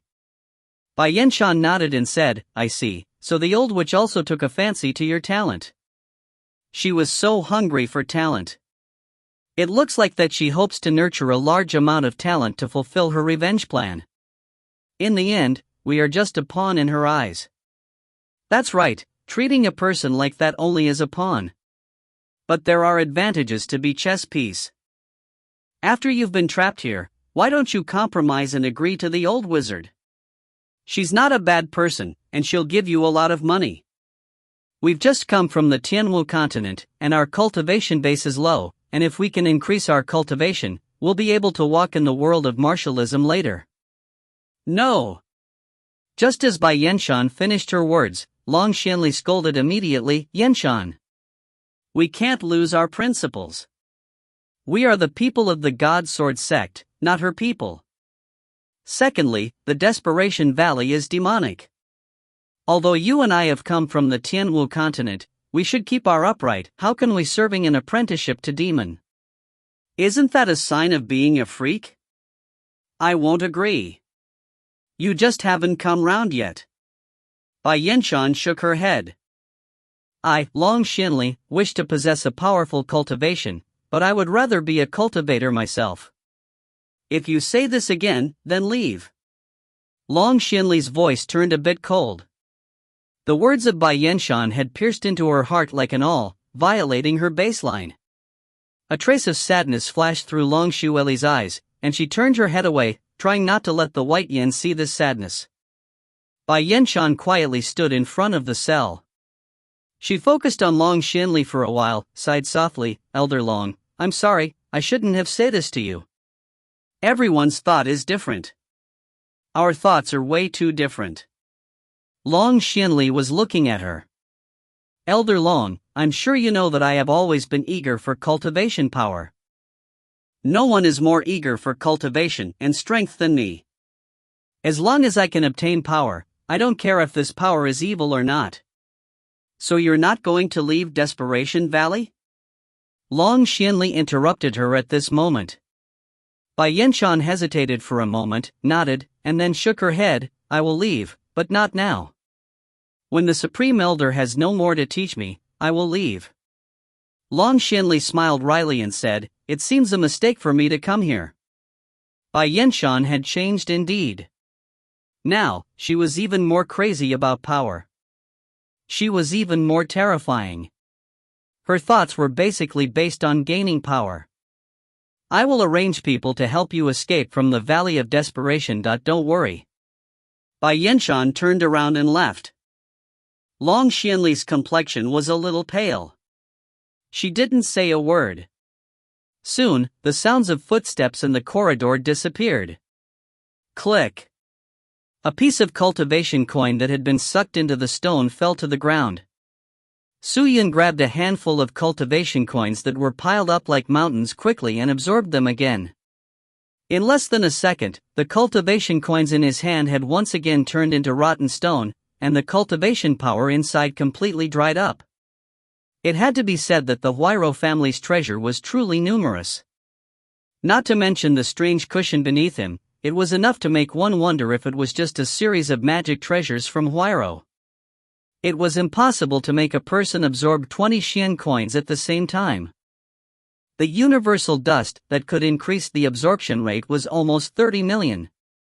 If it was allowed to be absorbed by ordinary people, it would be impossible to complete it without a month of effort. Just as Su Yun was absorbing the cultivation coins happily and obtaining his cultivation, a voice suddenly volumed up from outside. Are you inside? If you find any errors, ads pop-up, ads redirect, broken links, non-standard content, etc., please let us know. Report chapter so we can fix it as soon as possible. Chapter 464. C464, Sacred Heart. Is this the voice of Amr.ye? Su Yun was surprised. How was this guy here? Did he come to Huayro Muyu? Forget it, Muyu seemed to go inspect the Chamber of Commerce in town, was not in pavilion. Let him be. Su Yun continued to absorb the cultivation coins as he thinking about it. Sister Yu, are you in, Sister Yu? Amr.ye shouted for a few more times, but he still couldn't find a response. Finally, he stopped, and there was no voice after a while. Su Yun sighed with relief. Finally it's quiet. When he thought that Mr. Yi had left, a green ripple suddenly pierced through the wall and his body, then disappeared. Su Yun was startled. What's this? When he was confused, he heard of another shout. Who is that? Who is in my sister's room? How dare you, are you a thief? As the sound of his voice faded, the door of the pavilion was forcefully opened. The stone door was pushed open as well. Mr. He stood in front of the stone door with a face full of anger, glaring at the inside. Su Yun was surprised. When he saw Su Yun and the huge amount of cultivation coins beside him, Mr. Yi was stunned for a bit, then he became enraged. You brat, you dared to steal our Huayro family's property and secretly practiced at this place. You are really bold. Don't go. I will take your soul, put it in my silver belt and torture you. Mr. Yi immediately attacked Su Yun with two strong gales. The strong wind contained cultivation energy, but it didn't belong to the 5 main attributes of cultivation strength. 5 main attributes. It seemed to be a unique cultivation energy. Although Su Yun could not see through this person's cultivation level, he could tell from the terrifying flow of mystical power that the opponent's strength was at least 4 to 5 levels higher than his own. He was probably not opponent to this. He dodged to the right. Unfortunately, the stone room was too small, and the side flashes were barely able to dodge the 2 cultivation winds, but it was difficult to dodge to the safe zone. Mr. Yi was also a ruthless leader. Seeing Su Yun dodge, he immediately lifted his foot and fiercely kicked at Su Yun's head. Cultivation wind gushed out from the tip of his foot, and his destructive power was astonishing. If this kick was in his mind, Su Yun's head would be torn apart like a bursting watermelon. How cruel! Su Yun gritted his teeth. At this critical moment, he immediately activated the unique skill of 72 extinguishing technique. Splash! A spherical barrier in black and white enveloped his body. Mr. Yi's big foot landed on his forehead, but at that moment, bang! Mr. Yi suddenly fell to the ground. His forehead was split and bloody. He was in a sorry state. But everything fine with Su Yun, he stood up straight. He glanced at Mr. Yi and didn't show any mercy. He pulled out the mysterious god's blood sword and walked towards the Yi. With his attitude, he probably wouldn't listen to his explanation. With his methods, he couldn't escape the Huayro manor. Now that he had only crippled his legs, he would have a chance to live. Don't blame me, he said. Su Yun said coldly, with his face extremely ferocious. Damn curfew, you dare to plot against me? Do you know where this is? I will make you die without a burial. The angry roars came out and the Mr. Yi stood up abruptly. He waved his hands and was ready to attack. His face was covered in blood, and he looked very cautious. As his hand shook, a large amount of cultivation power began to coil around it, in an unspeakable concept. When Suyun rushed towards it, he was slowed down a third of his speed by this kind of power. It's pretty powerful. His heart tightened, and he immediately cupped his fingers together, trying to use his sword to kill it. However, just as the two were about to fight, a cold shout sounded, "Stop it!" The two of them were stunned. They all looked at the source of the sound. Huairou Muyu and her servant, Xiaoyin, had appeared at the embroidery pavilion's door. "Sis, you?" Mr. Yi was stunned for a moment, then he quickly shouted, "Sister, you have a thief in your pavilion, but don't worry, I will help you take him down." As Mr. Yi speaking, the wound on his forehead was still painful. He knew that his own attack, but this strange technique had caused him to be injured. "Thief? This person is my best friend, brother, you're misunderstood," Huairou Muyu said. "Friend?" Mr. Yi was stunned, then he said, "Then why was he in your pavilion? And he was actually training here? Surely it doesn't mean that." Her face turned red and lightly shook her head and said, "Brother, please don't misunderstand. Suyun and I are not like what you think. There are reasons for Suyun cultivating in my room." "Why? What kind of reason?" Mr. Yi asked. A flicker of boredom in Huairou Muyu's eyes. Unfortunately, he didn't see it. She shook her head again and said, "It's too complicated. It's difficult to explain in short. If not my permission, no one are allowed to enter my pavilion, you should have known this." "It's..." Mr. Yi couldn't answer. "Brother, I've just returned from the outside. I'm tired. Please go back, cure the wound on your forehead. You don't need to worry about us, Xiaoyin, send Mr.Yi back." "Yes, Mississippi." The maid, Xiaoyin said, then bowed to Mr. Yi and said respectfully, "Mr.Yi, please let me help you go to the psionic medicine department to cure the wound." Mr. Yi's face was in red and white. After a while, he forced a smile and nodded, "Since that's the case, then I will leave first." He turned and walked out of the room. Huairou Muyu quietly looked at Mr. Yi. When he disappeared from the embroidery pavilion's front door, she turned her head and looked at Suyun. "Are you okay?" "It's fine, although your brother is very strong, he still can't hurt me." Suyun smiled.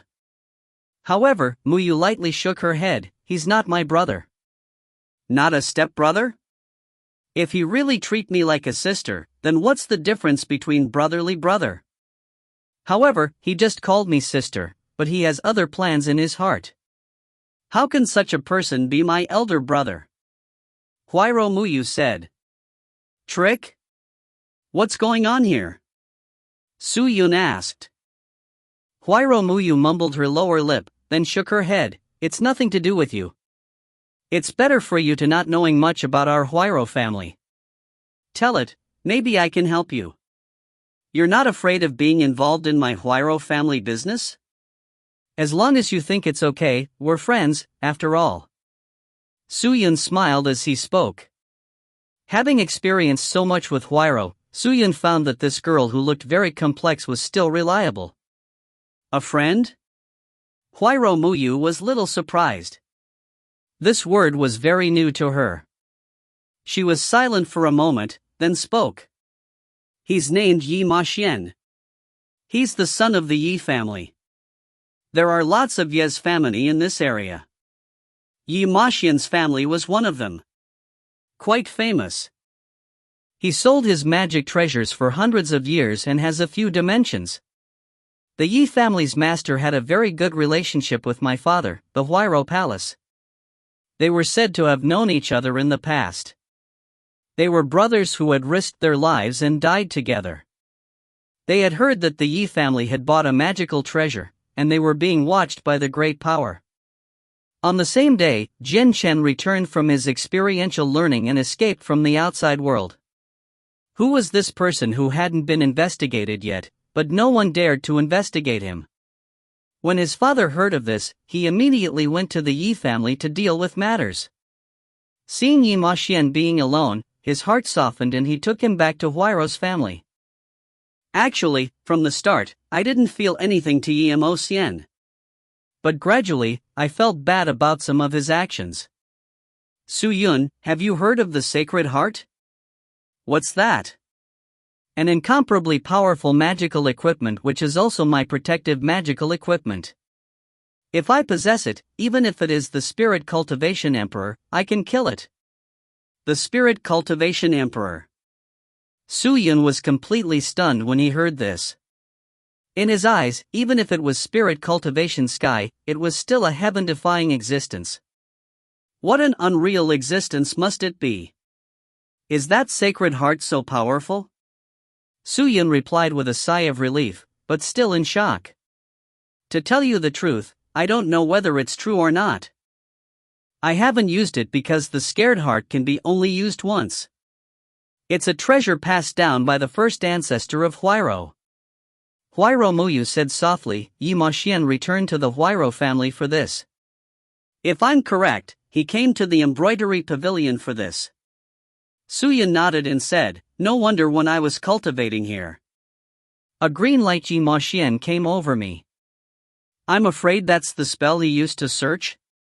That's right, if he sensed that I wasn't in the embroidery pavilion, he would immediately enter the embroidery pavilion to search for Sacred Heart, but he found you. He thought you were a person who came here for the Sacred Heart. He rushed in and tried to capture you. What did he want to do with the Scared Heart? Was he trying to avenge for the Yi family? Su Yun asked. This was possible.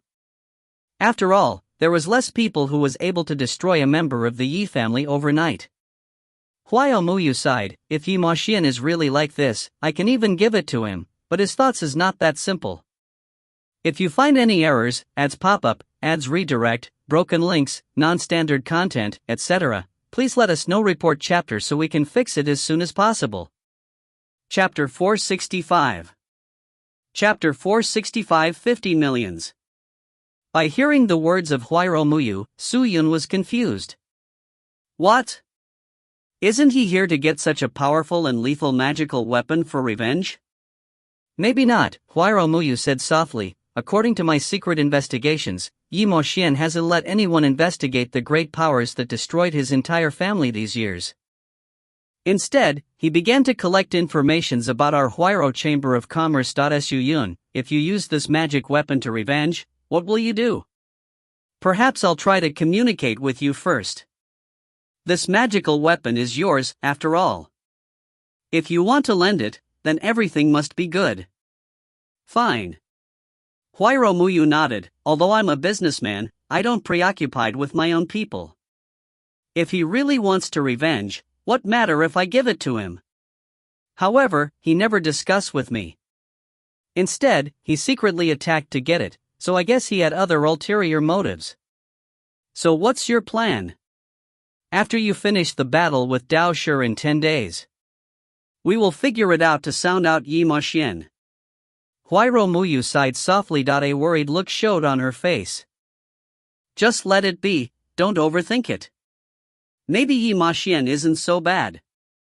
Su Yun smiled and said. He could tell that Huairou Muyu wanted Yi Maxian to be loyal and devoted. Although she didn't like this person, but in the end, he was still his father's son and her cousin. Stop talking about him. Huairou Muyu looked at Su Yun mildly and asked, how about your cultivation coins absorbing? It's pretty good. Su Yun couldn't help laughing. Just one day, I actually managed to absorb nearly 5 million cultivation coins. Your magic treasures are incredibly efficient.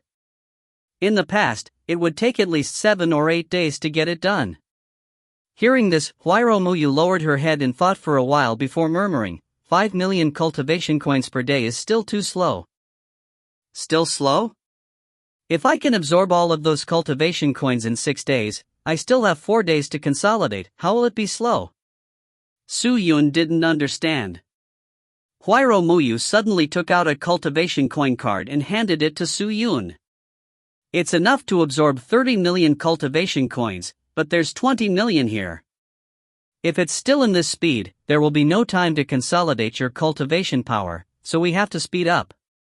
Su Yun was shocked when he heard this. 20 million? Muyu, you. This is just a little of my intention. Huayro Muyu turned her head without changing her expression. Dao Shi's cultivation was strong, and it holds the power of a peak 6th grade cultivation saint. I don't know how much power he had. Even though you've absorbed 30 million cultivation coins and can rapidly increase your cultivation, it's still difficult for me to handle the business of the Chamber of Commerce. I've been very busy. I don't need the 20 million cultivation coins. You can take them all and absorb them as well. This way, we can have more chances against the stone. If you feel guilty, then you can give me back later. Su Yun thought it sounds reasonable. She was so generous, it's rude to reject it. Moreover, he needed these things now.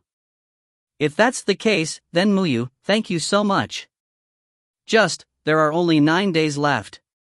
Even if I rely on your help of these magical treasures, I won't be able to absorb so many cultivation coins. Su Yun laughed bitterly. Don't worry, I got a plan. Speaking this, she walked towards the stone room.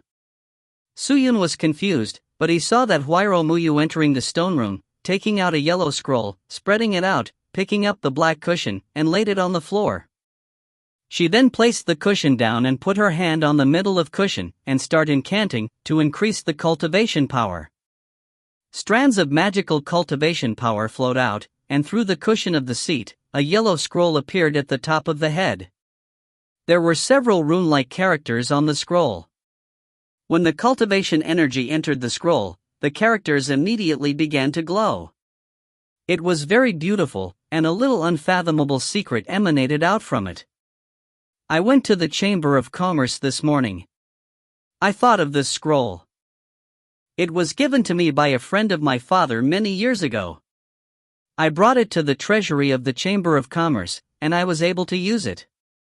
It can temporarily expand the strong hardness of the human spirit eye and naval energy, and make it more absorbing cultivation coins. This scroll is very rare, only the private scrolls of some large corporations are able to make it. Huayro Muyu speaking while activating the scroll. Su Yun suddenly understood. No wonder Huayro Muyu prepared 20 million more cultivation coins. She was already prepared for it. However, at this moment, a soft click suddenly appeared from the scroll. Then, all the tadpole characters on the scroll dimmed, as if it was turning to stop. Huayro Muyu frowned as she looking at the scroll. Her expression was a bit serious. She tried to activate the scroll once more, and the mystical chi flowed out. She took the cushion away and examined it carefully. In a moment, the seriousness of the Huayro Muyu face gradually became anxious. What's wrong? Su Yun asked. It's broken. Huayro Muyu sighed. The scroll? Yes. These scrolls are all very fine workmanship, and they can't be storied for a long time. The few very important characters in it have already been turned to gasified. I then forget about it. It's fine if you don't absorb the 20 million cultivation coins. I can digest the rest of the cultivation coins. You don't have to worry. Su Yun smiled and said. He'd always seen quite a bit of things in this sort of thing. However, Huayro's stubbornness had surpassed his imagination. Thus, you have no chance of winning the battle with Dao Shi. No matter what, you must absorb all of these cultivation coins. Huayro Muyu checked the scroll carefully. In a while, she whispered, those characters seem to have been formed from the mystical chi. According to the marks left behind from the top, it should be a phantom word. I know a bit about this.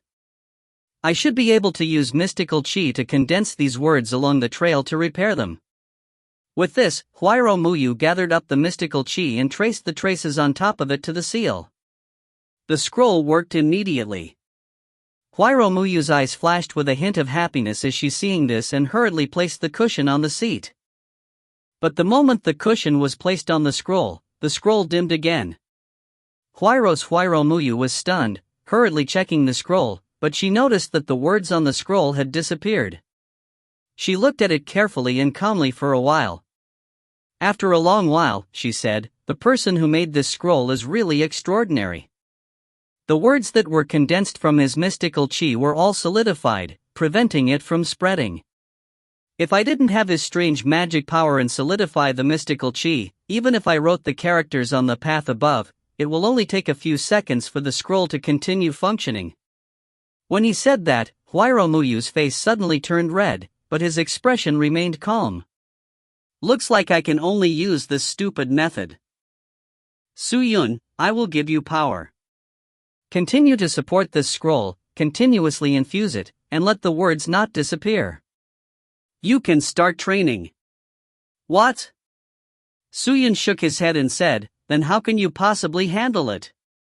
Let someone else do it. So many people should be able to do this, right?" "No way. I know this is because I also have some understanding of scrolls. The scrolls are very rare. It's already way good if there are 1 or 2 experts in the Chamber of Commerce. We have only 3 of them in the Huayro family, so they don't have time to help. After all, the business within the Chamber of Commerce has been enough to make them busy. Don't waste time, Sit, let's just start," Huayro said. Su-yun saw the resolute determination flashing through her eyes as he heard this. He sighed to himself and no longer insisted. He nodded and placed the black cushion on top of it, and sit on it. But just as he was about to draw out the cultivation coins, the Huayro Muyu suddenly said, "Take off the clothes." "What?" Su-yun was dumbstruck as he turned to look at her. "Don't think too much."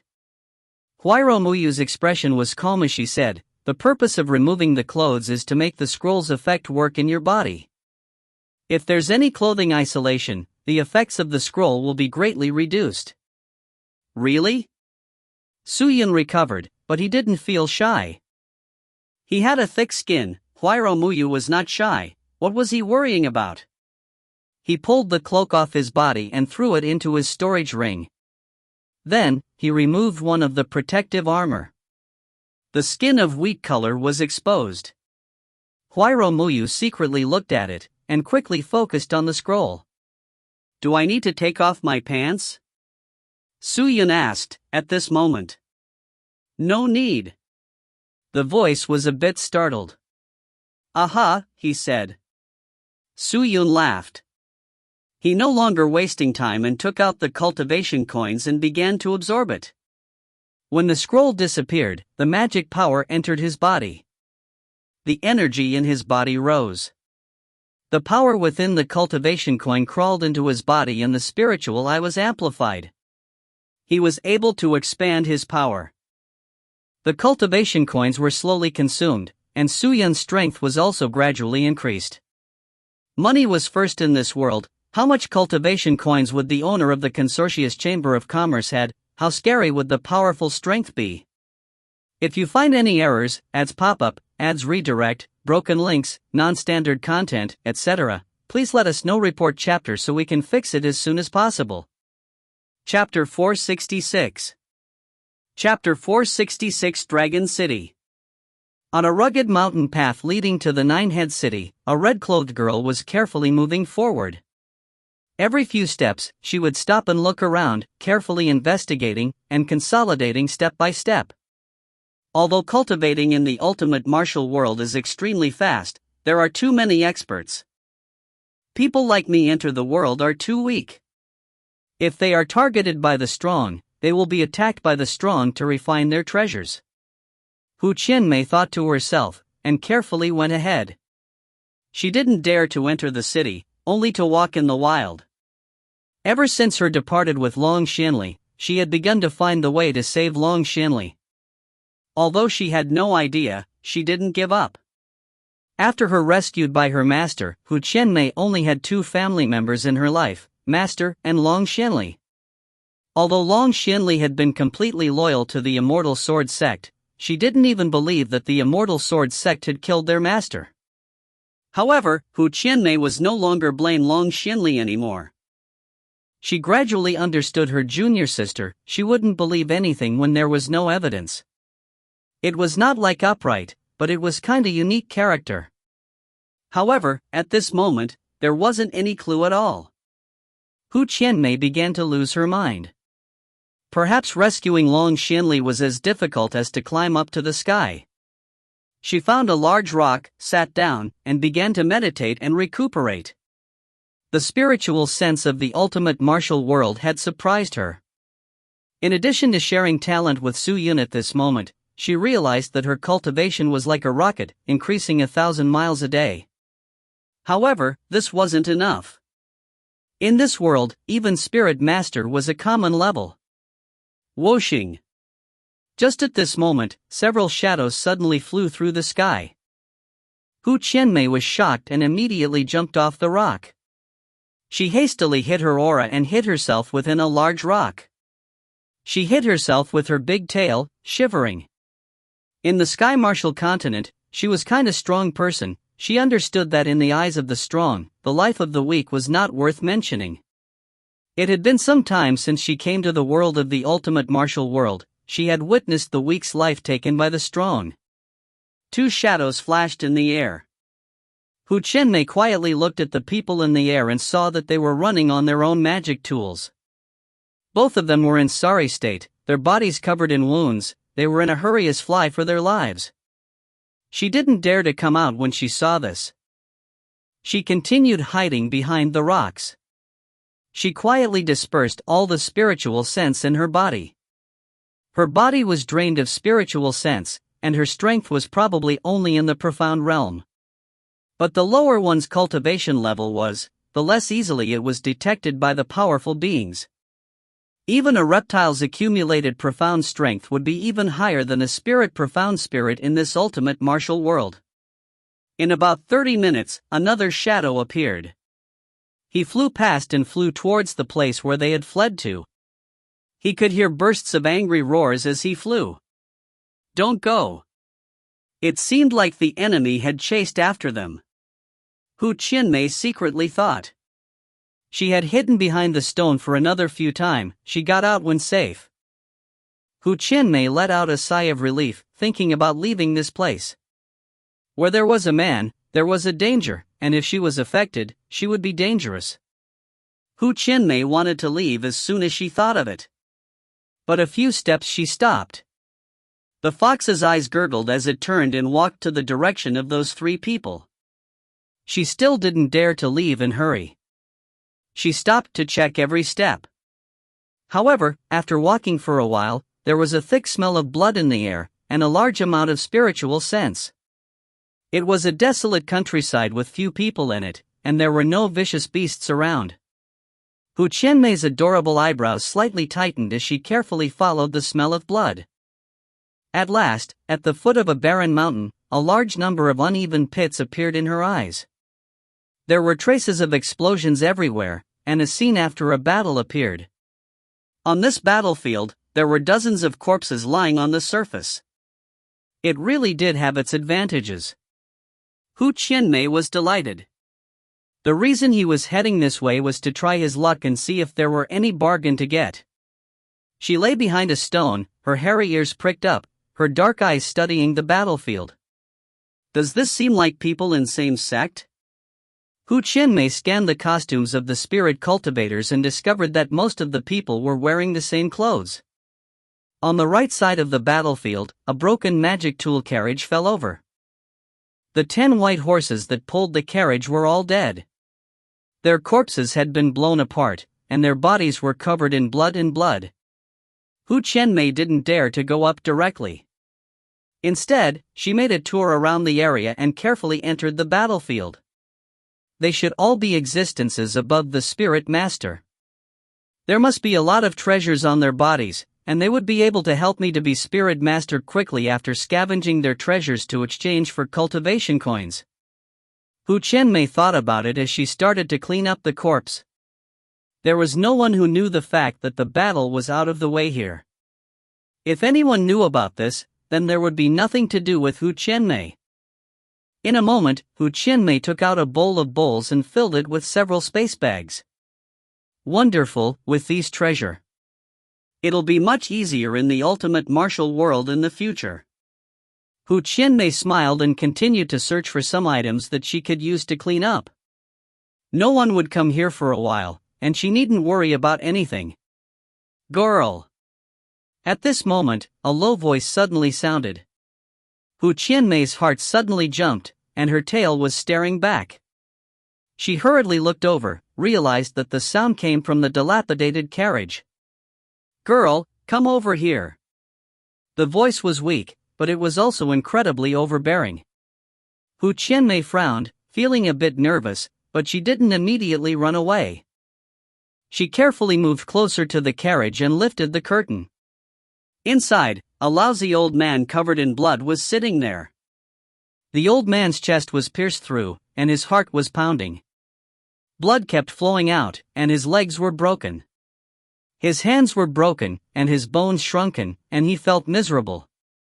Hu Qianmei could not sense how much the old man's cultivation was, but at this moment, there wasn't much spiritual sense in her body. But if he didn't die from such injuries, his cultivation might not be that simple. Hu Qianmei greets Senior. Hu Qian soothed her breath and hurriedly bowed. It's only a rank 10 cultivation of Spirit Star Disciple. It's just a useless person.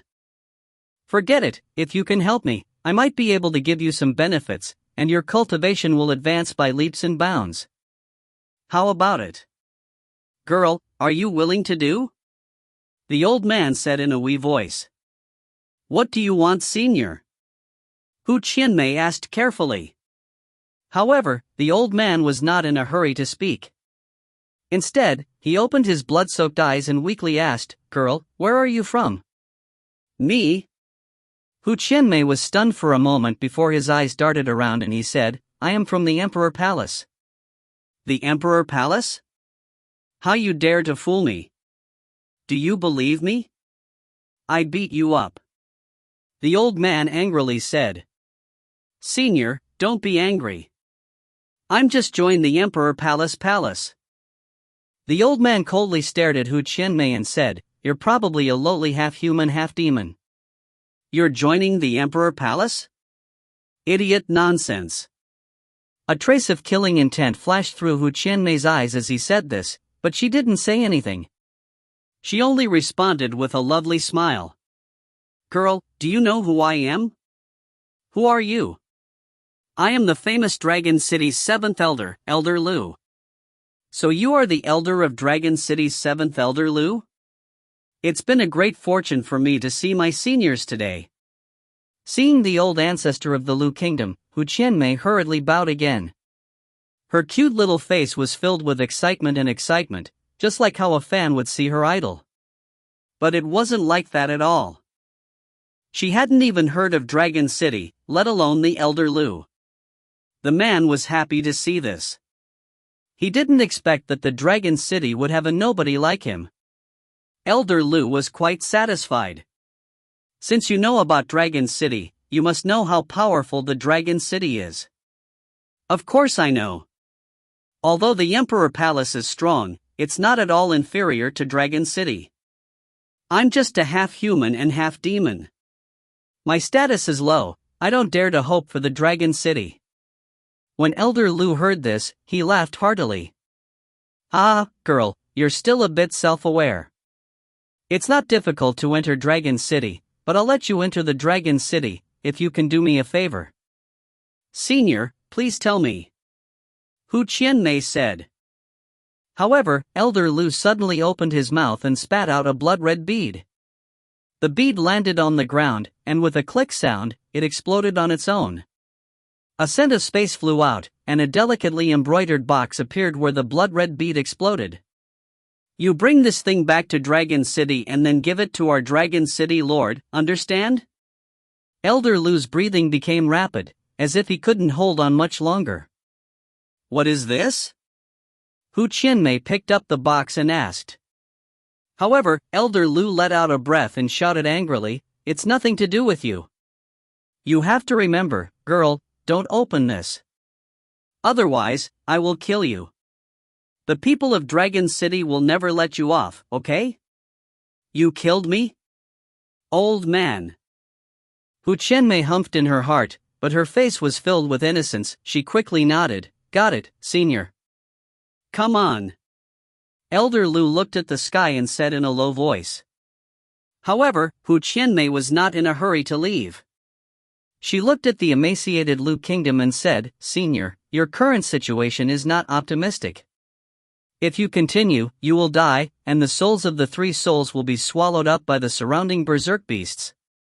Since Junior wants to go to the Dragon City, then it's better for someone to do it.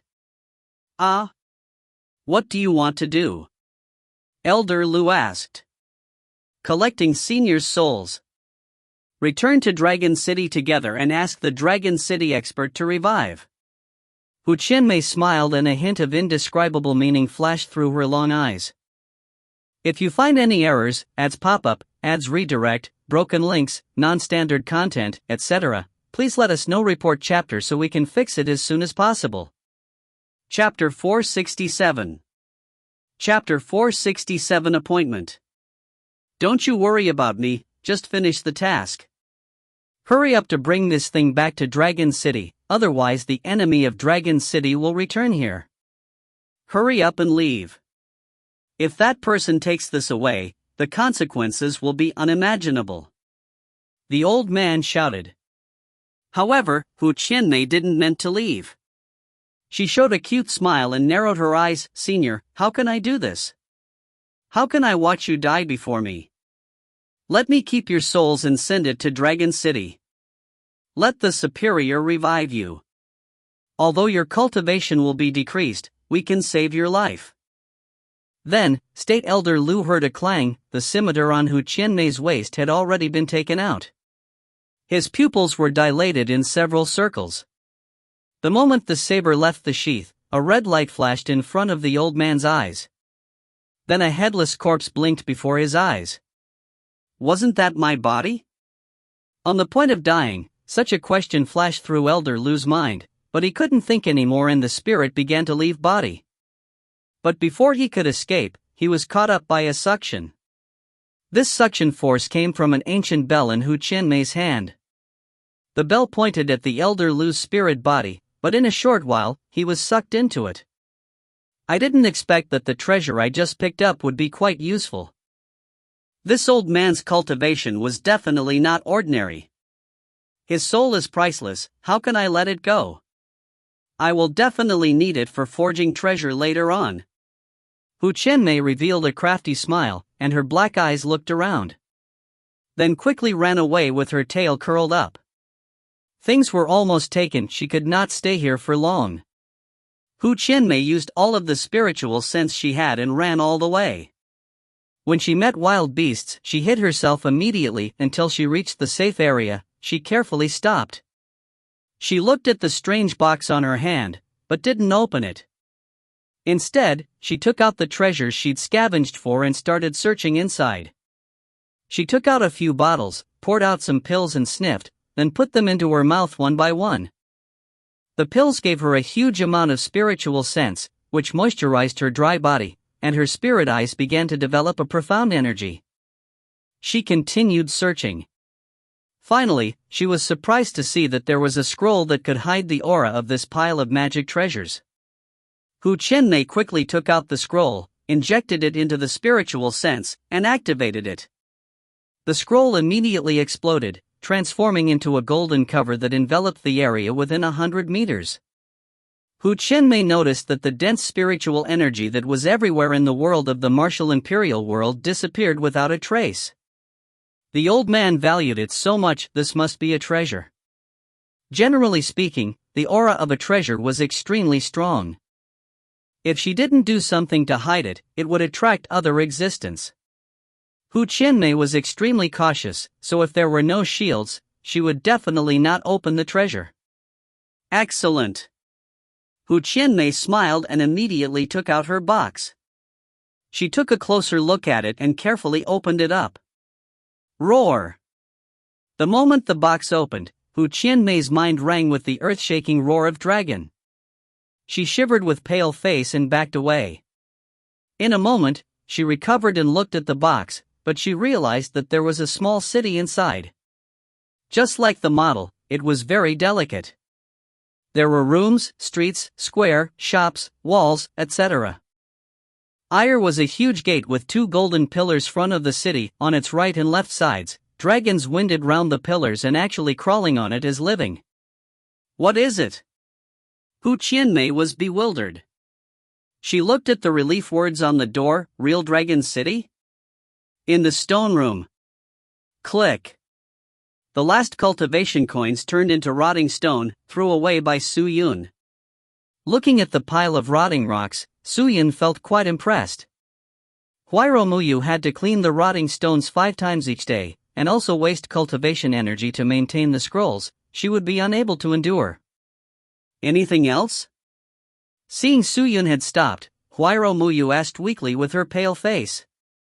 None. Su Yun exhaled and said, You go have a rest. I'll finish it. Huairo Muyu nodded and dropped her hand immediately. The tadpole symbol on the scroll dimmed down. She quickly took out a pill, put it stuffed her mouth, leaned against the wall, and closed her eyes. Su Yun didn't waste any time and continued to keep his eyes closed. Although he had completely absorbed all of the cultivation coins, it wasn't easy to consolidate so many cultivation bases. Even a fatty's stomach would suffer from pain and discomfort after frenzy. What he needed to do now was to digest all the cultivation he had been eating. Huairo Muyu told Xiaoying bring some good pills which were unique to the Huairo family. Blood-adding pill, Great Yang pill, and Wooden Heart pill, to help absorbing. 4 days later. Su Yun's entire body swelled up a bit, but it didn't expand, but his muscles and strength expanded greatly. His body was even larger, and his skin was shining with golden light. His eyes were full of spirit eyes, and the number of spirit eyes that he had first formed became more advanced. Not only that, the heart beside his heart had also sprouted. It was on the right side of the June divine force, complementing each other with the power of the heart in the June. In short 10 days, for Su Yun, his harvest was no less than the years he had received Nangong Wentian's teachings. His cultivation had instantly risen to the 5th level of the Spirit Master, and his battle had soared to 7,900 points. Such a qualitative leap would make any spirit cultivator astonished. Su Yun, I'll prepare a few more magic treasures for you. Even if you can't lick Dao Shi, you will not be killed by him at least. In the stone room, Huairo Muyu looked at Su Yun and softly said, Not need, with this level of strength, it will be hard for Dao Shi to kill me. I've absorbed a lot of cultivation coins, but my internal power is not stable. If I get into contact with powerful foreign magic treasures at this time, it would be easy to confuse the profound energy inside of my body. Su Yun smiled slightly and went out of the stone door. Huairo Muyu followed immediately. Su Yun turned his head slightly. Muyu, are you really planning on go with me to Yuqing Mountain? Do you think I was joking? Huairo Muyu answered. Su Yun revealed a bitter smile. Muyu, thank you. I understand that you're doing this for my own good, but do you think I wouldn't be worried for you? Whether this is a duel or a life and death duel, no one can say what will happen. If you stay in the Huairo family, it will be the best help for me. However, Huairo Muyu shook her head. Dao Shi doesn't dare to touch me. Aren't you busy? You've been helping me in the stone room these few days. Did you deal with the business of the merchant group? There's no need to worry. I've already given it to the steward for now. I don't need to report anything except the major matters. Su Yun had nothing to say. Since the beauty's so determined, Su Yun would not say anything. Since you've made up your mind, fine, then go with me. With that, Su Yun walked out of the embroidery pavilion, calling his mysterious bloody sword in front of them. Flying sword? Huairo Muyu frowned. Let's go by my carriage. It is faster. My sword is not slow. Suyun laughed out loud and held Huairo Muyu in his arm, stepping on it. Almost in an instant, the mysterious bloody sword flew out like a meteor, flying out of Five Leaf City. Huairo Muyu froze for a moment. When she recovered, she hastily freed Suyun's arm and stood at the backside of the flying sword. Her expression was calm, but her cheeks turned red, and she lowered her voice. "Behave yourself?" Suyun was slightly startled, but then, he smiled awkwardly and didn't answer. Also, in the Five Leaves City, no one but my Huairo family's carriage can fly in the city. If you hadn't been fast, you'd have been knocked down by the city's defenses, Huairo said. However, she was still shocked. The speed of Suyun coming out of the city was almost at a new level. In the blink of an eye, he was out of the city. Compared to his current speed, his speed had increased by several times. This guy has mastered the Wind God Sword technique. His speed is astonishing, but he doesn't know what boundary his sword technique has reached. Moreover, his sword control technique is quite strange. Huairo Muyu thinking silently. After a while, the scenery on the ground changed quickly. Soon, the two entered the territory of Yuqing Mountain. This barren mountain was extremely dispirited. Even a vicious beast would be hard to see without speaking of people. The entire mountain was a piece of rotting stone. The two of them landed on the ground. Suyun immediately took out a magnificent pill. With a wave of his hand, he took out more than 10 sword pieces and placed them behind his back. Then, he quietly stood there, waiting for the incoming Dao Shi.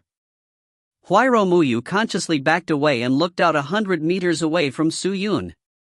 They didn't speak. The only sound was the wind. Suyun closed his eyes slightly and continued to cultivate.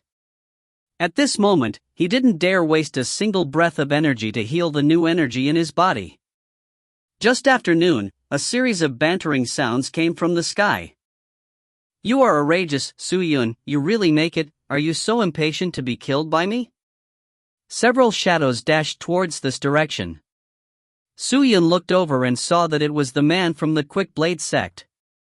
If you find any errors, ads pop-up, ads redirect, broken links, non-standard content, etc., please let us know. Report chapter so we can fix it as soon as possible. Chapter 468. Chapter 468 The Battle of Yuqing Mountain. Dao Shi, are you Quick Blade sect is best at talking? How you guys bark before fighting? Are you dogs? Suyun didn't show any weakness and struck back. He wasn't afraid at all. Dao Shi heard this, his expression changed before he coldly said, "Suyun, I don't want to bicker with you." Just then, the group of people landed. There were 6 of the experts from the Quick Blade sect, and they all backed off like Huairo Muyu, standing a short distance away. Suyun and Dao Shi were the only ones left in the center of the peak of the Yuqing Mountain. The two of them stood facing each other and didn't speak anything. Suyun's expression showed serious, incomparably focus. On the contrary, he looked at Dao Shi with a hint of disdain. With Longjin's wristband, he couldn't see Suyun's cultivation level. Although he guessed that Suyun's cultivation should have been improved by the help of the Huairo Muyu, how could he increase it even if it was raised? Could it be that he was able to surpass the 6th grade in just 10 days of cultivation? Dao Shi had a proud amount of capital. He hadn't been unprepared during 10 days, and he'd gathered all of his information on Suyun in Dirnu City. This guy is said to be using a quick sword in one hand. Even that handsome Li Changzai is inferior to him. I believe I have 2 tricks up his sleeve, but I'm not afraid of you if you compare fast. Suyun, you brought the young lady of the Huairo family. Could it be that you're afraid that I will kill you? How do you use her as your talisman? I came here today to settle my grudge with your Fast Blade sect. Stop talking nonsense and fight. Miss Huairo is just a spectator, she won't interfere between us. Suyun said calmly.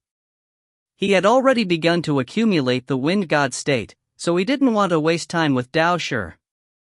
Seeing how arrogant Suyun's tone was, it was a lie if he didn't get angry when he said that. He snorted and didn't draw his blade. Instead, he folded his arms and stepped forward. He reached out a hand and hooked it at Su Yun. Since you're in such a hurry to die, then make your move. As an elder, I'll let you 10 moves.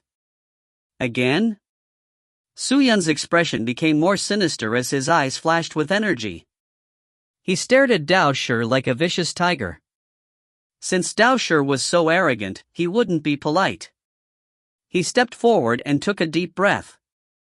He instantly entered the wind god state. He transformed into a gale as he charged in the opposite direction. Almost at the instant he moved, the dozen or so swords flew out from his back and rushed towards Dao Shi.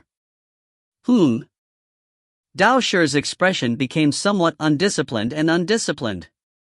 So fast. His divine level instantly reacted. The thin saber on his waist was instantly drawn out of its sheath, and it slashed towards Su Yun. Dang! The blades clashed. Looking at Su Yun, whose face was filled with a ferocious aura, the disdain in his heart vanished without a trace. He asked in surprise, "This kid really does have some skill. 10 moves?" Suddenly, he realized that he did not have the qualifications to make 10 moves from him. This was not finished, however. The dozen or so swords that had rushed over were divided into 2. One was 7, and they were arranged in a circle. They formed a circle and began to circle on Dao Shi's head. At the same time, the 4 strange flying swords that were emitting cold energy charged towards them, wildly leaking their ice force to slow down his movements. This is the sword formation. Dao Shi was surprised. This should be 2 separate sword formations. It should be difficult for a person with 1 grade of profound realm to activate 2 sword formations at the same time. Even if he could, how could he possibly have the strength to contend against him? It was impossible for someone to be able to activate 2 sword formations at the same time. After all, he was only a person of the 1st rank. Could he rely on this sword formation to defeat me with his profound energy? Too arrogant.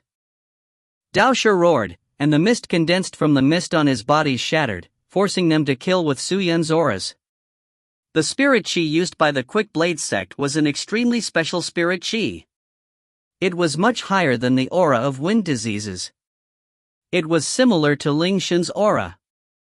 Dao Shi released 700 blade shadows. The sky was filled with saber intent. It truly was incomparably fast. Su Yun activated the Frost Sword formation and the 7 Ascension Slaughter formation in a row. The spirit chi within his body began to fluctuate, supporting the 2 great formations. He was completely unaware of the speed at which he and the saber were spelling out. He hurriedly retreated, his hands flung out, and a row of sword shadows swung open. The sonic boom of the swords shattered the wind, and when each sword shadow hit the shadow, Dao Shi would no longer look down on Su Yun. To be able to possess such speed while activating 2 sword formations, how could this be? The frost power of the frost formation seemed to be very difficult to hold onto Dao Shi, and every stone body would be crushed to pieces by the frost. Now, it was only the 7 Ascension Slaughter formation. Su Yun waved his hand and withdrew the frost formation. There was only 1 sword formation left, and it didn't need much profound strength to maintain it. He heaved a sigh of relief and charged at Dao Shi with the mysterious bloody sword, striking out at the sword. The Wind God sword technique didn't hold back at all when it was activated. Sword howl, earth. Su Yun struck the ground with his sword. Large amounts of sword chi shot out from the surface of the ground, and all of them charged towards Dao Shi. Dao Shi's complexion slightly changed and he jumped up. Su Yun took advantage of the momentum and his finger moved.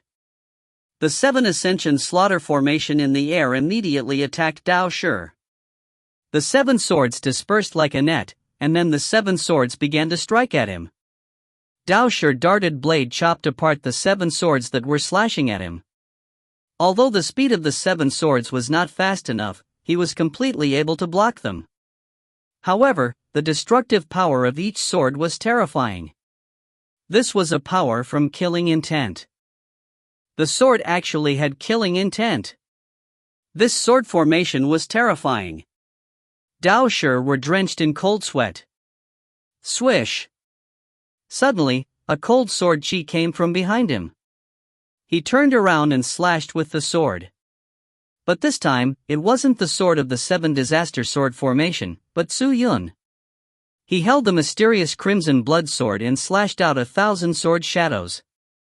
He was caught off guard by Dao Shi. Fast! When did Su Yun come to the ground behind me? Dao Shi was shocked.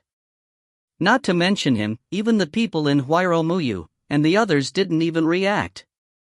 In the first second, Su Yun was still several dozen meters away from Dao Shi. Su Yun was caught off guard.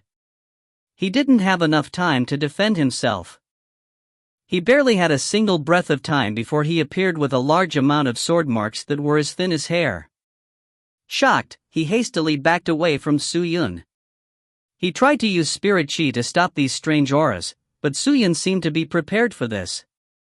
At this moment, he unleashed a storm of attacks that didn't give Dao Shi any chance to breathe. Dao Shi was completely suppressed. The sword chi that had invaded his body started to mess up at this moment as well. They crashed into the blood vessels and cut through the wall. The spirit chi in his body was messy, and his spirit chi was difficult to assemble. Su Yun didn't dodge. He allowed the blood to fall on his chest. He focused his face and was about to take advantage of the chaos on his saber and stone to cut him off. The disordered saber shadows intertwined together, and the disciples of the quick saber gate were already stunned. So strong.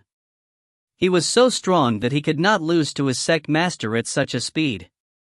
He truly did have the ability to do so. At this moment, no one dared to look down on Su Yun at the Fastblade sect's disciples. That's not the way. Su Yun didn't even have the chance to catch his breath. He knew that from the start, he had been hit by Su Yun. Those 2 formations were probably traps. He didn't dare slack off again. He immediately used his magic treasure, and when the saber and sword collided, a golden ball appeared on his left finger. Click! The bead shattered, and a ring of air rippled out from within. It directly smashed into the 2 of them and floated into the distance. Even the distant Huairou Muyu and the Quick Blade sect disciples were affected, and they were shaken back. He opened the distance from Su Yun and immediately took out a pill. He stuffed it into his mouth, then gasped for breath, and a circle of gray wind blew out. It was really difficult to force Su Yun out of his body and force it out of his body. Su Yun's frowned tightly, and he withdrew the 7 Ascension Slaughter formation. Dao Shi's cultivation was a grade higher than his. Although it was only a grade 1, it was still a 5th and 6th grade Spirit Profound Master's difference. This level of difference between cultivation levels and the earth was a difference. Moreover, Su Yun's Spirit Master was born with a 5th grade Spirit Profound Practitioner. The 7 Ascension Slaughter formation was unable to deal with Dao Sh, but it had finally gained a few advantages. Su Yun didn't hold back and took out a special effect replenishing pellet from Huairou Muyu. He stuffed it into his mouth and then closed the mysterious bloody sword, preparing to fight again. As the pills entered his stomach, the spirit chi around Su Yun increased at an astonishing speed. The spirit chi that he had expended had gone up in a frenzy. Dao Shi gaped in shock and suddenly thought of something. It suddenly stared at the distant Huairou Muyu and sneered, "No wonder Su Yun was able to kill like this. It turns out that Miss Huairou has given him a top-quality pill. Is this fair? You've been fighting against Su Yun with your cultivation of a grade 6 Spirit Master. It's not fair already? Even more, you didn't say you couldn't take pills when you were making an appointment, but just now, you took the first pill. What can you say? If Su Yun didn't bring any pills, would it be unfair? Now that his pills are better than yours, you begin to complain about the sect master? It's not even worth looking at." Huairou Muyu said indifferently. She couldn't help but shake her head, her eyes flashed with disdain. It wasn't as if he was the master of a sect. I'm too lazy to shouting with you. He stared at Su-Yun with murderous intent as he growled, Su-Yun, I gave 10 moves just now. Now. I'm serious. If you find any errors, ads pop up, ads redirect, broken links, non-standard content, etc., please let us know. Report chapter so we can fix it as soon as possible. Chapter 469. Chapter 469 A Loser. Su-Yun had been serious since the beginning of the attack. He had only said that now because he could fight back now. Of course, he had a hard time. However, Su-Yun had taken the initiative. Dao Shi's state of mind was not in order, and even if he began to counterattack, Su-Yun didn't fear it. I'll let you have a taste of my famous technique, God's Blade. Dao Shi let out a roar of rage, and the spiritual sense around its body suddenly surged like a giant balloon that had been pierced through 1,000 holes. It crazily dispersed in every direction. The chi that came out of his body didn't spread to the surroundings. Instead, it was like a living creature, converging on the blade in his hand. In an instant, the blade became restless, and the blade in the blade of the blade underwent a tremendous change in this instant. It was only a dead tree few minutes ago, it now turned to a towering tree. He took a step forward and waved the blade to Su-Yun. One attack. But this time, he produced 1,000 of blade shadows. 1,000 attacks, even if Su-Yun had activated the Wind God Sword technique. Dao Shi was a leader of Quick Blade sect. Although he cultivated the Wind God Sword technique, Su-Yun's sword technique was far above his fast blade. However, Su-Yun had lost in his domain. Even if he had comprehended the Wind God Sword technique in Nangon Wentian's heart, he would be familiar with it. Even if the profound art was already ripe, it was still not enough, because there was a higher level on this. Su-Yun was familiar with the Wind God Sword technique, that Dao Shi would have a clear understanding of his quick blade technique and would be able to fully understand it. This was the advantage of Dao Shi, an advantage in time. Even if Su-Yun had taken a shortcut, he would not be able to catch up. A man of 10 years was far better than a man who had suddenly gained 10 years of cultivation, because the latter did not understand the hardships and bitterness of the former. This menacing 1,000 blade shadows came head-on, but Su-Yun felt as if nothing had happened to him. He dashed forward, raising his sword like a dragon, pointing it at the blade and making motions to strike. When he saw Su-Yun's actions, Dao Shi's heart felt like it had been ignited. Su-Yun clearly intended to fight him head-on. Too arrogant. Did he think he could stand up to his quick blade? I'll cut you to pieces, you cocksucker. Dao Shi roared furiously. They no longer held any mercy and concentrated all the power on the fast blade in his hands. In an instant, the blade was faster, fiercer, stronger. With Su-Yun's strength, he was determined to not be able to take down Dao Shi. Huiro Muyu's brows tightly furrowed as a trace of worry flashed through her eyes. The disciples of the Quick Blade sect all stood up in excitement. They would never forget such a brilliant strike. Seems like leader's victory is decided. Yes. The several of them stared at it and sighed. They were also the ones who knew how fast the blade was. They knew that the skill of Dao Shi was terrifying. Even if it was them, they would never be able to take this move. However, just when everyone thought that this move would determine the outcome of the battle, something unexpected happened. Su-Yun suddenly raised his left hand and took out a flag. Splash! Soon, a gray light enveloped his body. The sharp blade struck the air shield with a crackling sound. No matter how terrifying the power of this blade was, it could not break the air shield. What? Everyone was greatly shocked. Magic treasures? Dao Shi's eyes widened in shock. He knew his own destruction. Even an ordinary Imperial caster wouldn't be able to easily take this move. However, Su-Yun's magic treasure was not only able to catch it, but it was also completely undamaged. You have lost. Su-Yun shouted in a low voice. He suddenly withdrew his imperial weapon and swung the mysterious bloody sword in his hand. Same trick. A second with 1,000 sword strikes. The disordered sword shadow moved like a shooting star in the night sky, passing through the side of Dao Shi. His body was pierced through by the sword. After finishing the trick, Su Yun stopped and retreated. He let out a sigh of relief. He looked at Dao Shi calmly. Dao Shi was like a petrification. He stood there silently, and in a few seconds, a large amount of blood spurted out of his body. His body trembled and his sense was cut down. His sense was cut off, his internal organs were impacted. The sharp pain made Dao Shi to pass out. The game was set. Dao Shi lost. No one had expected that the leader of Quick Blade sect would be defeated so quickly and in such a miserable manner. The reason for that was simple. Dao Shi underestimated the enemy. He had never thought that Su Yun would have a magical equipment that was almost invincible in his hands. It was a 7th grade royal equipment. The royal equipment was just a treasure. In the center of Jushin territory, there were only a few spirit cultivators that could use a weapon, and with a royal tool, their lives were guaranteed. Even in Beiyang, there weren't that many people on board. Most of the people who had weapons were only over 40 items, and only a few of them were 30. For someone like Su Yun, who held a grade 7 royal armament in his hands, it was almost impossible to exist. A 7th grade defensive royal equipment was likely to be of the spirit master.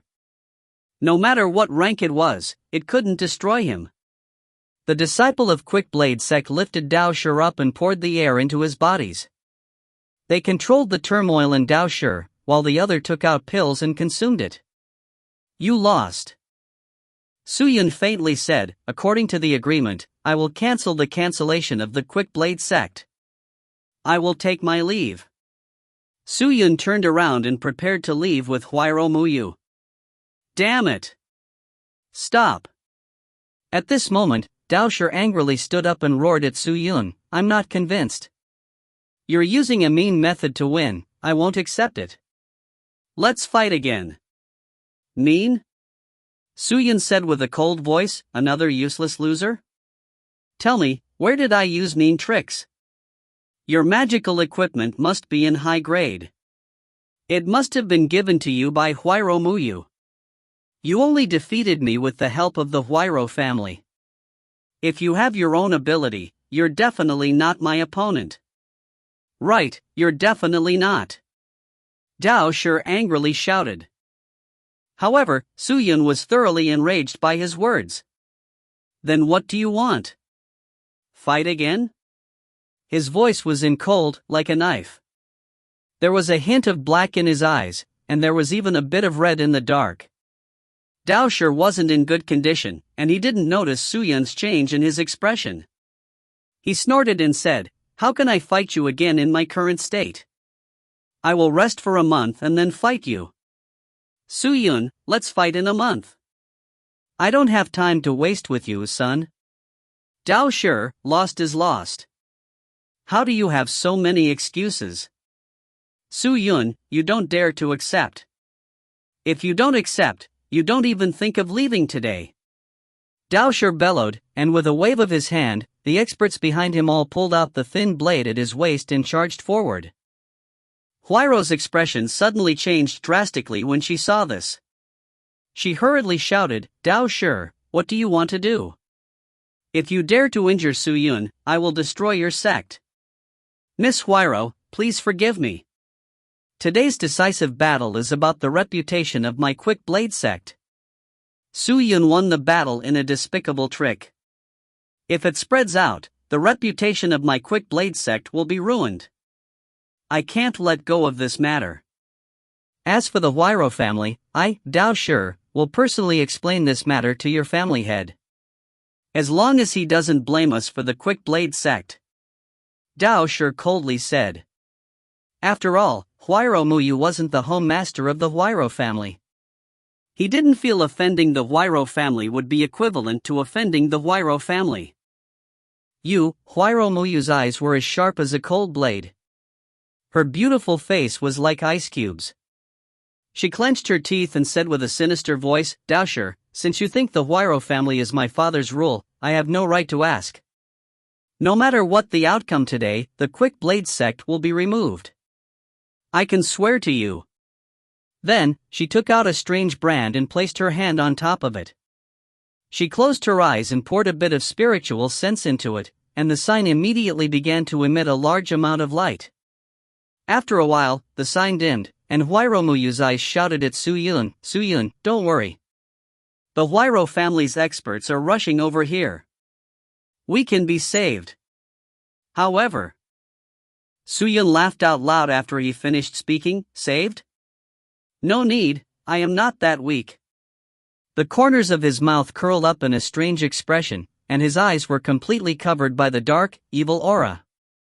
He thrust the mysterious blood sword in his hand onto the ground in front of the several Quick Blade disciples, then took down the pitch-black sword on his back and quickly walked towards the people from the Quick Blade sect. What did he want? These people are all top experts of my Quick Blade sect. Everyone's strength is around the 5th level of the Spirit Master. No matter how strong Su Yun is, it's impossible to defeat so many experts. However, it had gone beyond his imagination. When the black sword was drawn from Su Yun's sheath, Su Yun's aura and his domain instantly changed. A cold, ruthless, arrogant, and terrifying concept began to rise up in the Yuqing mountain. He was wearing a cruel smile. His eyes were full of fun as he stared at the 4 people who were rushing over. He seemed to be eager to kill. At this moment, Su Yun's entire body seemed to have changed. All at once, Su Yun waved his sword towards a disciple at the front of the group. Splash! Nearly 1,000 sword energies came floating over. When the disciple saw this, his heart tightened and he immediately halted his blade to resist. But when the sword energy neared him, it actually transformed into a large number of evil spirits that pounced towards him like beasts. What? The disciple of Quick Blade sect didn't respond in time, and was instantly shocked by this strange phenomenon. "Watch out!" cried the man behind him. Too late. The evil soul was like a grasshopper, immediately knocking him down. He began to madly devour his flesh and blood. His internal organs instantly devoured the expert from the Flowing Blade sect. He could see the black sword in Su Yun's hand glowing with black light, and a strange sound was heard as if having a meal. If you find any errors, ads pop up, ads redirect, broken links, non-standard content, etc., please let us know. Report chapter so we can fix it as soon as possible. Chapter 470. Chapter 470. Take advantage. What's this? Huayro Muyu looked at Su Yun in shock. She suddenly realized that Su Yun was a stranger. He's totally changed. In that instant, the 5th grade Spirit Master was killed. It shocked everyone present. Dousher was stunned, completely dumbfounded. He hadn't thought that Su Yun would suddenly erupt with such terrifying power. Had he been holding back when he fought with me? Even I can't do that, isn't it? Isn't he a grade 1 Spirit Master? Why is it so strong? What was his true power? How much power did he had? Dousher was completely confused. Su Yun was like splitting a bamboo. He rushed out and slashed down with his sword. SSS. The shrill cries of evil filled the world. All of Yuqing Mountain's demons dancing chaotically. The scene was terrifying. These few disciples of Quick Blade sect were no match for Su Yun at all. They were trying their best to brandish their fast knives. Their entire bodies were surrounded by dense profound energy and dense saber shadows, and they were approaching Su Yun bit by bit. However, when faced with the evil soul, these blade shadows were useless. These evil spirits didn't seem to fear these weapons and directly attacked their bodies through the shadow of the blade. The expert of the Quick Blade sect had been holding on for a few seconds before their body were torn to shreds. Bloody horrible. The sudden outbursts were almost inadaptable. Stop. At this moment, a crisp sound shouted. Huayro Muyu was slightly shocked. She looked over and saw that the sword sheath on Su Yun's waist was flashing incessantly. A white light appeared at the side of Su Yun. The white light dissipated. It was a young girl with long hair that was almost down to her feet. She was dressed in white and she seemed anxious to stop Su Yun. When Su Yun heard this shout, his body twitched. He suddenly realized and the black gas in his eyes had scattered a bit. He hurriedly stopped his footsteps, raised the black sword in his hand, and sent it to the sheath on his waist. The sword continued to tremble, and the sword vibrated with a hum. However, Su Yun ignored it. He did not even look at the two remaining Quickblade disciples in front of him and seemed to be completely focused on the sword. However, at this moment, everyone present, including Huayro Muyu, was stunned by Su Yun's methods. How dare the disciples of Quickblade to fight Su Yun anymore? Click. Finally, the sword was returned. Su Yun seemed to be relieved of a heavy burden as he sat on the ground and tried to breathe. Seeing this, Huayro Muyu ran over immediately. Su Yun, are you okay? What happened just then? She whispered. As expected, 10 days of amplification has disadvantage. Su Yun exhaled a foul breath and forced a smile. I fought with the blade a while ago, and the mysterious sense in my body was in turmoil. My cultivation base was not stable enough, and I was greatly annoyed by the sword. Then I will be replaced entirely by slaughter, and it will be hard to find myself. Su Yun touched the death sword, then turned to the girl beside him and said, Thank you, Qingyu. If you hadn't appeared in time, then the consequences would be unimaginable. If it's the usual, you won't be like this. This time, the sword will take advantage of the death sword, but it's because you've been absorbing your cultivation for the past 10 days. Ling Qingyu exhaled softly. She glanced at Huayro Muyu, then looked at the Daoshi, who had already scared, then snorted lightly. She didn't say anything further and turned into a white light that drilled into the sword sheath. Su Yun was slightly confused when he saw this. Why did she leave without saying a word? But this wasn't the time to chat with her. Su Yun once again took out a medicinal pill from Muyu, put it into his mouth, and then stood up. Although the death sword had only used a few swords, it had consumed most of his profound strength. Once his profound energy was fully expended, he would use his strength until he was exhausted. Although the sword was the sword Su Yun had obtained earlier, it was also the sword Su Yun could not see through the most.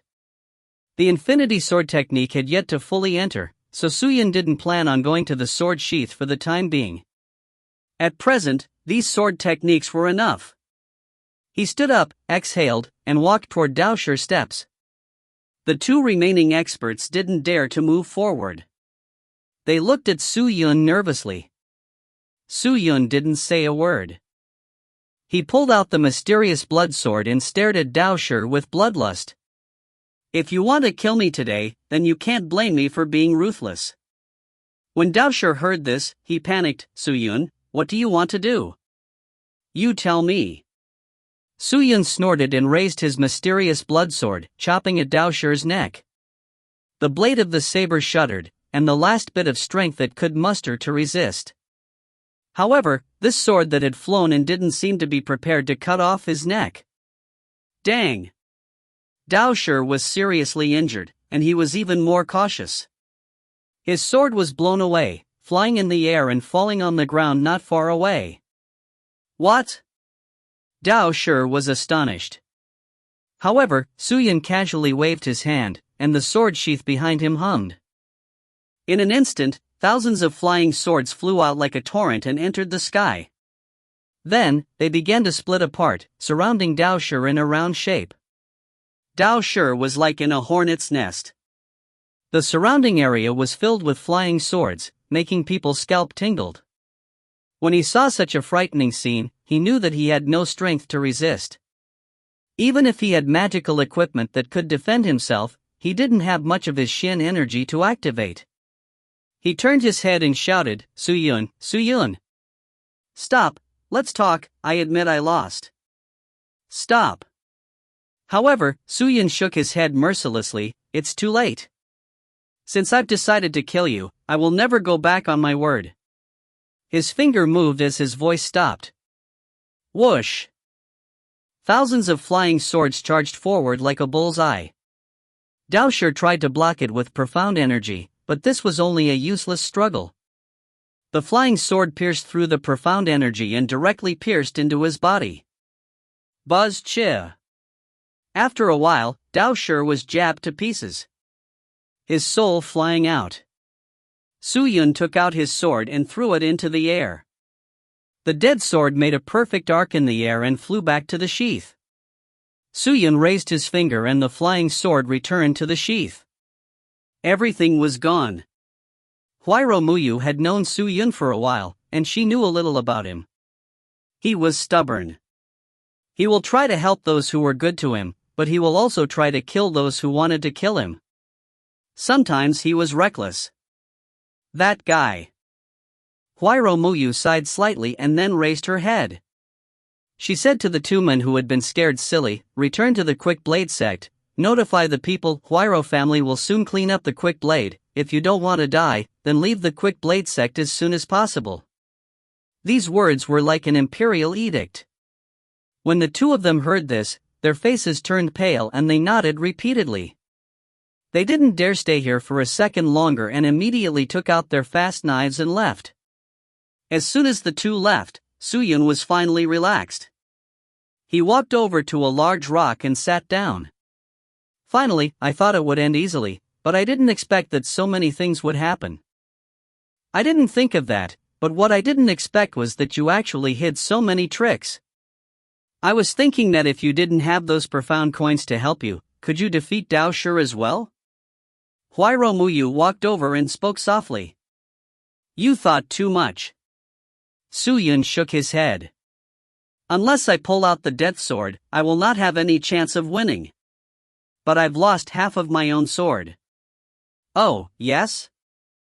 Huairou Muyu swept her gaze towards the pitch-black sword on Su Yun's waist and blinked her eyes slightly. What kind of sword is this? The Sword of King. Su Yun looked at the sword and said softly, but its power is far more than that. In fact, I'm not sure neither. Huairou Muyu seemed to understand, but she didn't say anything. Miss. Just at this moment, bursts of shouts sounded from far away. They saw a large number of Huairou family experts flying over. They all landed one by one and bowed towards Huairou Muyu. We came late, please punish us. Miss, are you okay? These people all were filled with worry. I'm fine, but you are too late. Huairou Muyu said softly.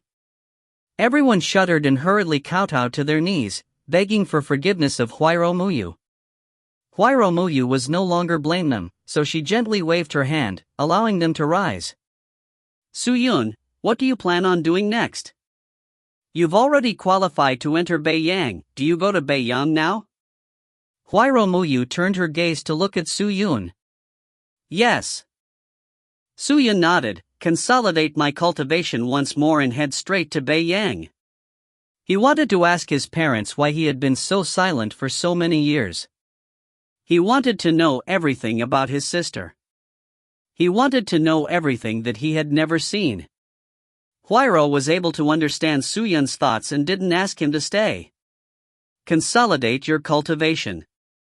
There's no place that's more suitable than the training ground of my Huairou family. Su Yun, you can stay in my home for a few more days. I'll order a map for you to help you enter Beiyang. How about it? Su Yun was overjoyed when he heard this and said, Thank you, Muyu. No, we're friends after all. Huairou Muyu said softly.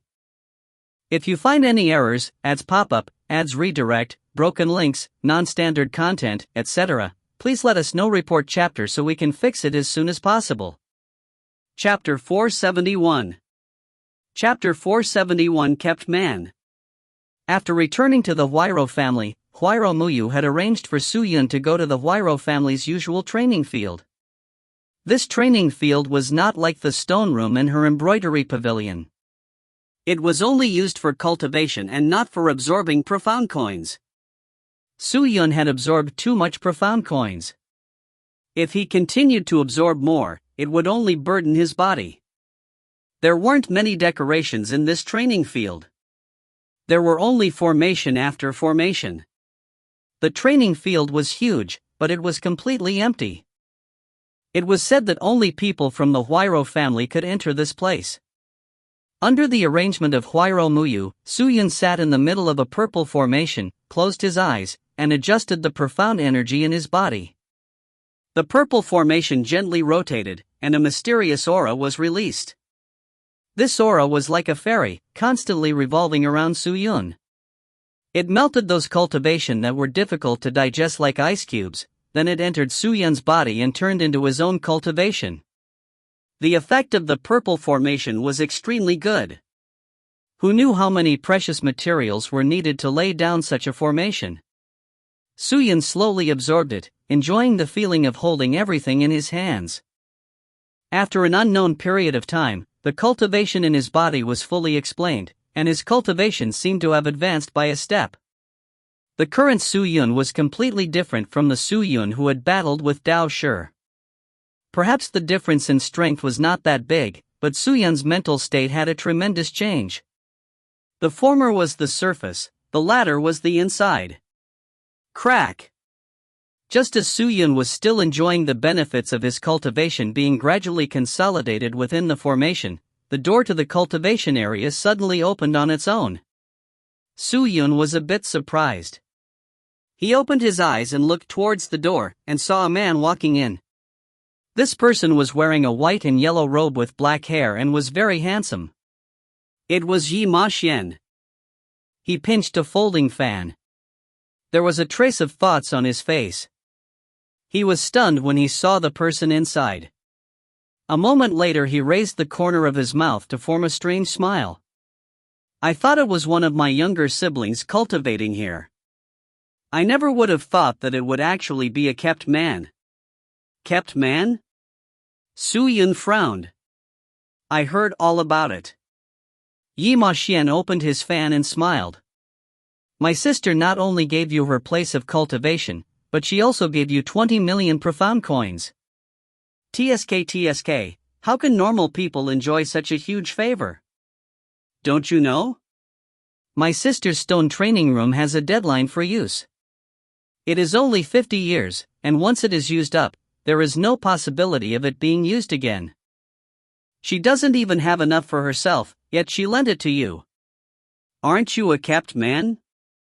When Su Yun heard this, he was stunned. He did not know that the stone room was like this. But what did Yi Ma Xian mean by this? Could it be that Muyu was fond of him? That shouldn't be possible, right? How could such a proud and aloof woman fall in love with others so easily? Maybe he had saved her time and time again, and she was just trying to pay a debt of gratitude? Su Yun thought for a moment and sighed. Then he looked at Yi Ma Xian and retorted, even if I am a kept man, what can you do to me? Do you want it too? Then I'm sorry, but most people really can't be a kept man. Yi Ma Xian heard and was immediately angry. You. Su Yun glanced at him and ignored him, continuing to cultivate with his eyes closed.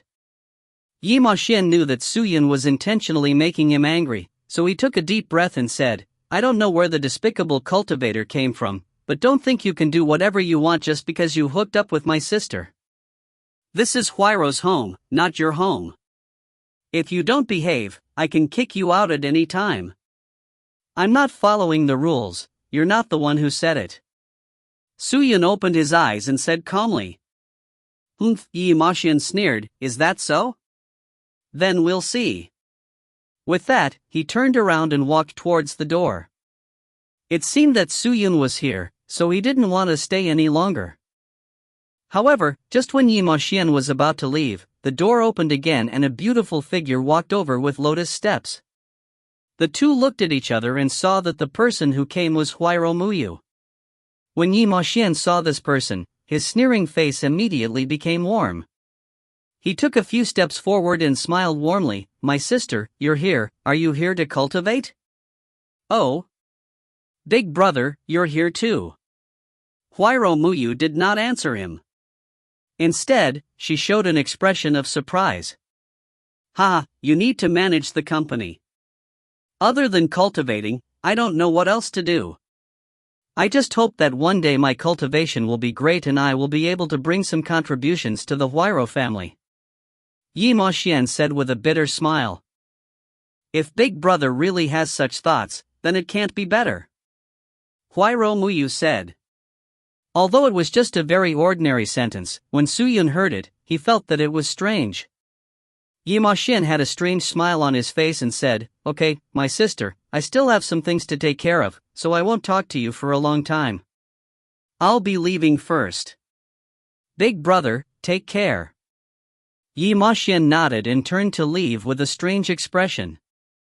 Huayro Muyu quietly watched him leave.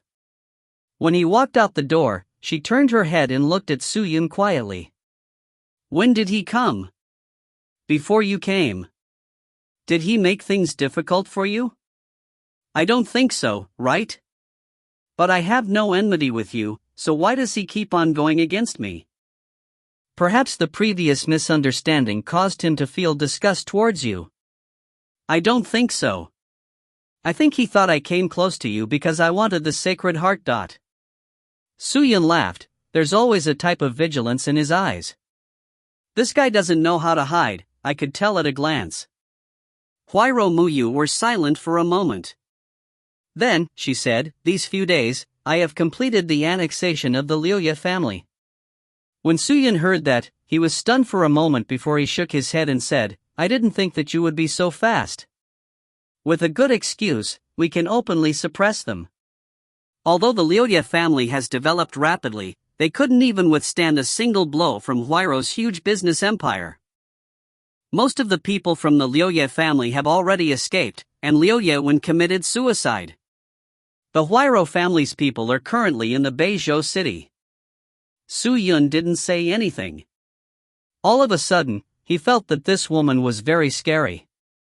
Huayro Muyu did not know what he and Liu Wen, they had hastily come up with this plan, caused the fall of the Liuya family. If it was said that Liu Wen had no defenses at all, it would be more accurate to say that Huayro Muyu was cautious. But one thing worries me. At that moment, Huayro Muyu spoke up once again. Suyun was stunned, and looked at her. "What are you worried about?" "Father suddenly arranged Butler Mu to take care of a group of people to be stationed in the Beizhou after we captured the city." A hint of worry appeared on Huayro Muyu's beautiful eyebrows. "Butler Mu? He is the butler of our Huayro family, and his family has been helping our Huayro family wholeheartedly and conscientiously. My father sees Butler Mu as a brother. He has a sufficient position in the Huayro family, almost the same as me.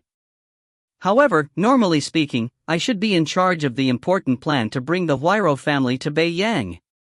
Maybe your father doesn't want you to be too tired." Suyun laughed. Huayro Muyu thought for a moment and nodded in agreement. "Perhaps so, Suyun. I plan to head to the Beizhou city in 3 days to inspect the situation there. Although father has entrusted the big and small affairs of the city to Butler Mu, I need to inspect the market there and analyze the markets within the Beiyang territory. Suyun, are you willing to go with me? Didn't you say you were going to enter Beiyang? It's just right for us to go together." When Suyun heard that, he nodded. "Okay. It's about time for me to go to Beiyang. Alright, we'll set off in 3 days. Make some preparations." After saying that, Huayro Muyu left. The training field returned to its usual calm state. Looking at the back of Huayro Muyu's departing figures, a hint of gratitude appeared in Suyun's heart. In the ultimate martial world, if he didn't have the help of Huayro Muyu, he would have died long ago. In the Nangong family, she had helped many times, otherwise it would have been impossible for Nangong Qing to protect him. Even though Huayro Muyu had said that she was the one who had been saved, and that she had only done it for the sake of repaying her debt of gratitude, what she had done was more than enough. Your new concubine protect you. Just as Suyun was thinking this, a cold snort suddenly sounded in his ears. Suyun was stunned. He turned his head and saw Ling Qingyu standing beside him. "Qingyu, why did you come out?" Su Yun laughed. "Since my training has ended, I was planning to take a look at your situation.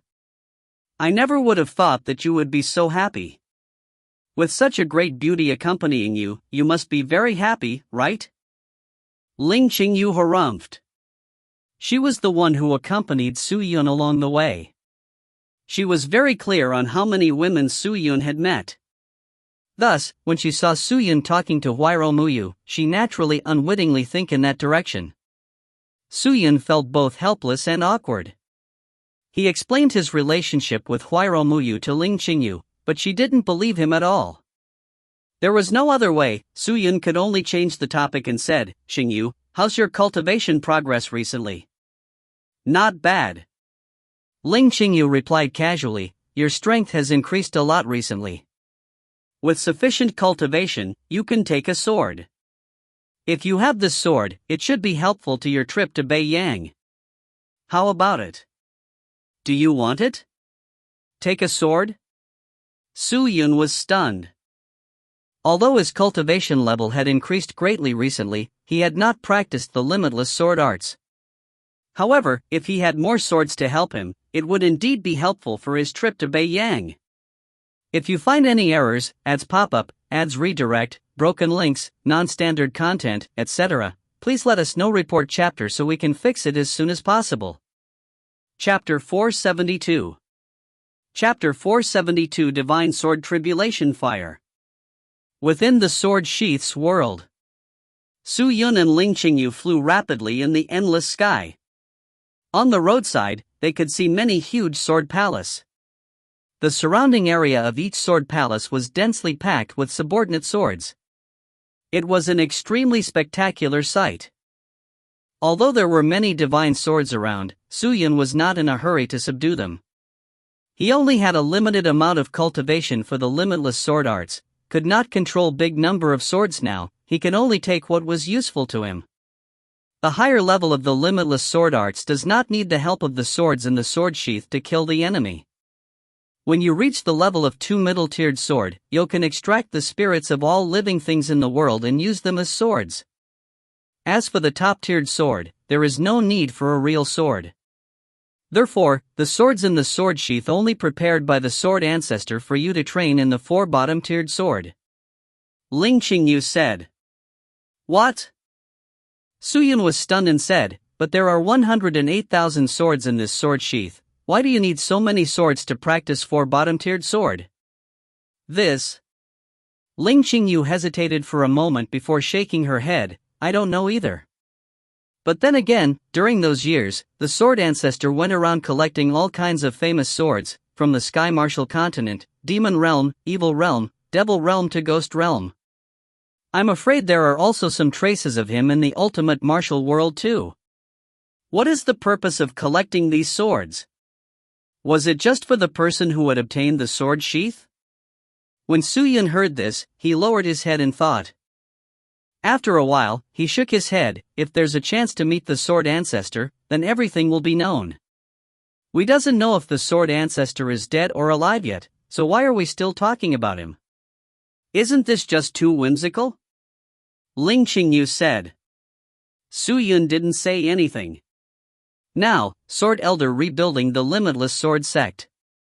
If the sword ancestor was still alive, perhaps he would return to the sect to take a look.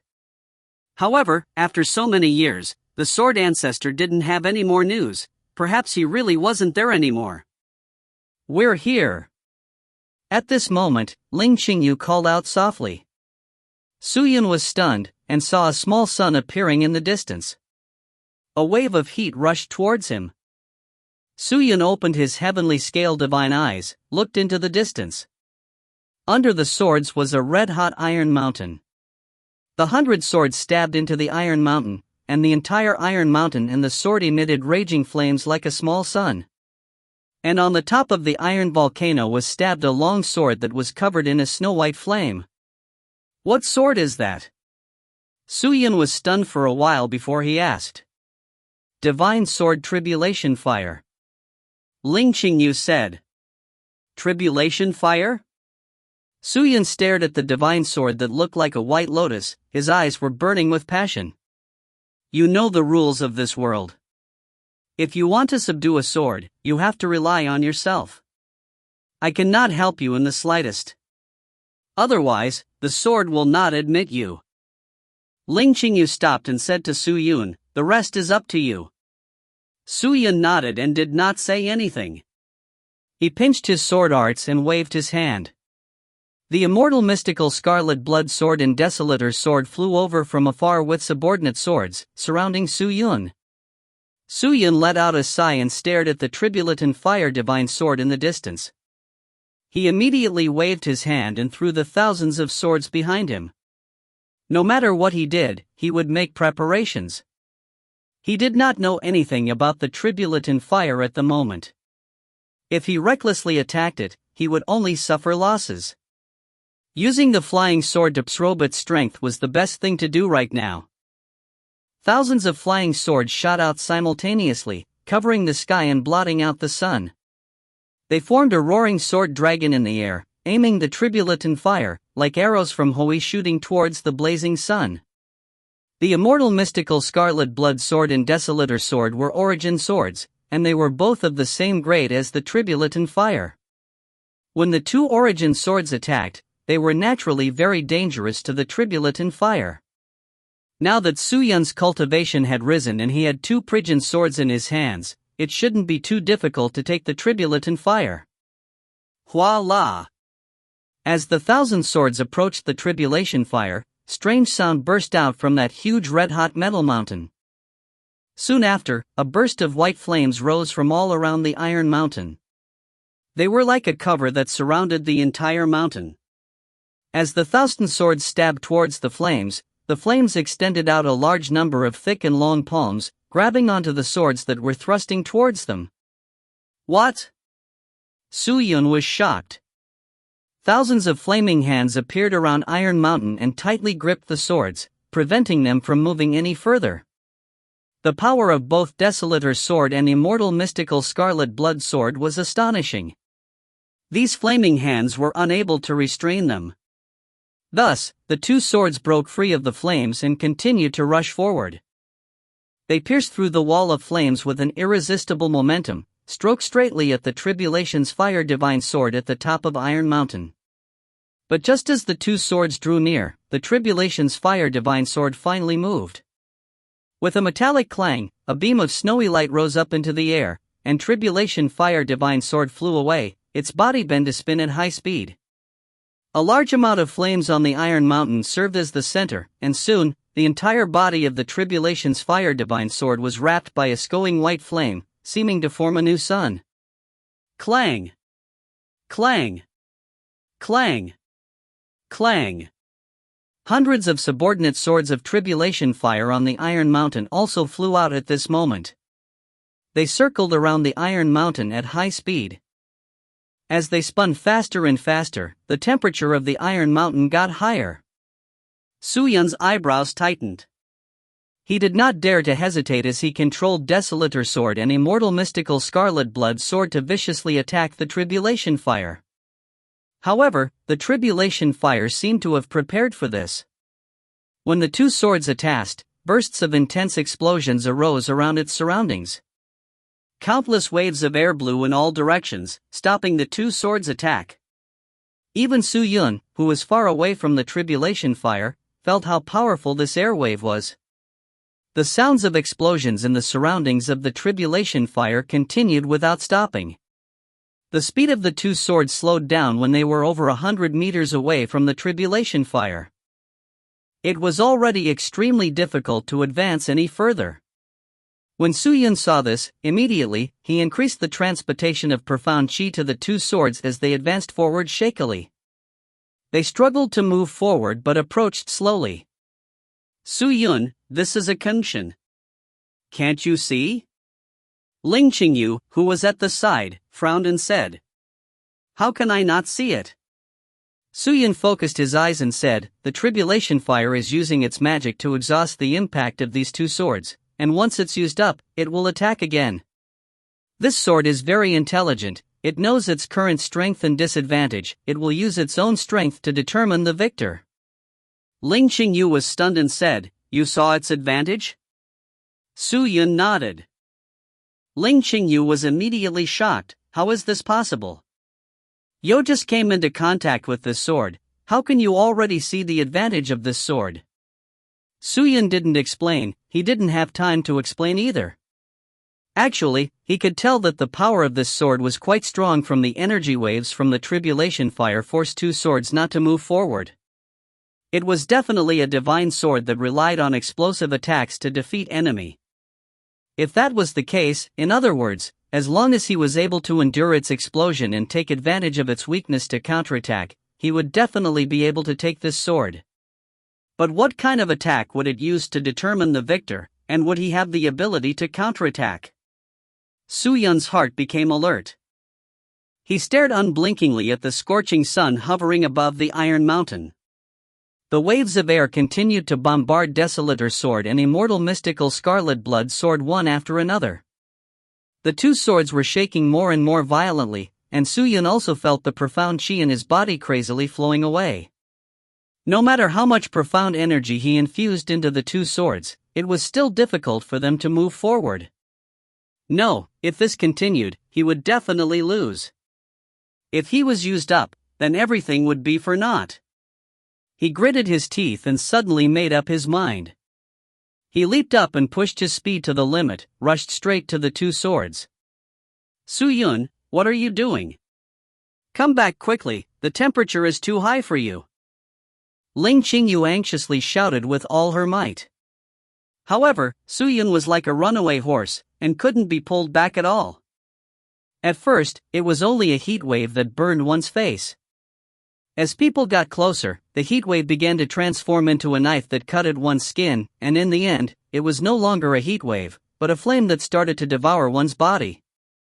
This temperature was almost heaven-defying. Su Yun didn't even dare to imagine. At this moment, he no longer hesitated and immediately activated his rank 7th tier Imperial equipment. Air shield enveloped him, isolating the surrounding heat waves. At the same time, he had also bumped into two swords. The two swords stopped moving. At this moment, Su Yun had gathered all his profound chi into the 7th tier Imperial equipment. When Su Yun and the two swords met, the tribulation fire began to move. The flames on its surface began to move rapidly, like living creatures. Some parts started to expand, some parts started to cave in, some parts started to split up, and some parts started to merge together. The pale white sword rotated at high speed, and as it did so, the divine sword gradually rose into the air. The flames began to swirl around it, and in the end, a gigantic body of flames appeared. The sky was dyed red by these flames. The scorching heat seemed to want to burn the entire world. This scene was like the apocalypse. When Su Yun saw this, his heart tightened, and he immediately poured all the profound energy in his body into the 7th tier Imperial equipment. The air shield became thicker. The fire giant immediately raised its hands up and a gigantic fire sword formed between its hands.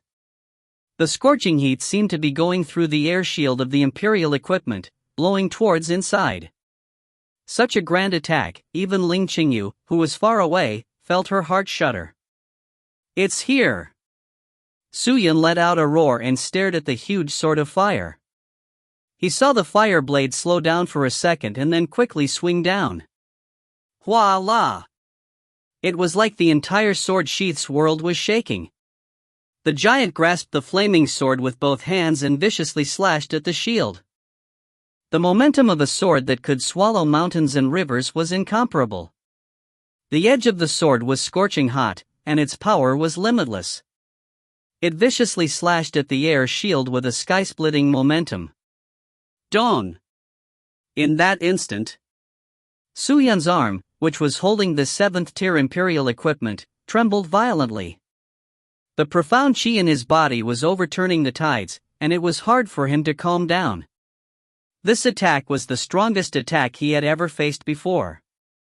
Even if it was Desolator Sword and Immortal Mystical Scarlet Blood Sword, there was no way they could be compared with this attack.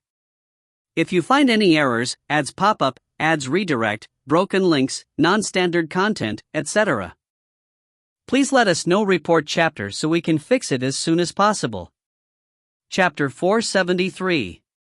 Chapter 473, Burning Heaven Sword Formation. The flaming long sword cut down and a large amount of fire burst out from the sword, completely devouring the air shield. The fierce fire opened its beast-like mouth and devoured Su Yun. Su Yun clenched his teeth and stared at everything in front of him. The 7th tier Imperial equipment that could withstand any attacks before was trembling slightly, suddenly became weaker. As for the Origin sword, the strength was countless times stronger than the subordinate sword, and after being controlled by Su Yun, the power of the sword was limited. Rather than saying that it was a restriction, it was better to say that Su Yun's current strength could not display all of its power. The Death Sword was a very good example. He was also unable to contend against the Death Sword that was unleashed with its full power.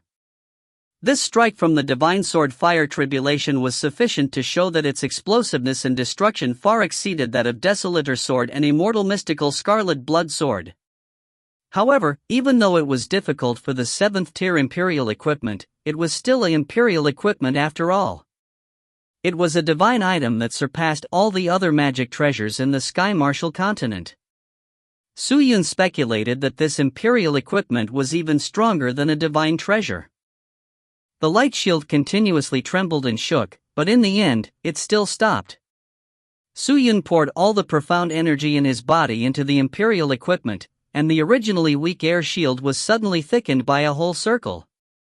Flames overflowed with a great amount of fiery energy that was like steel wire.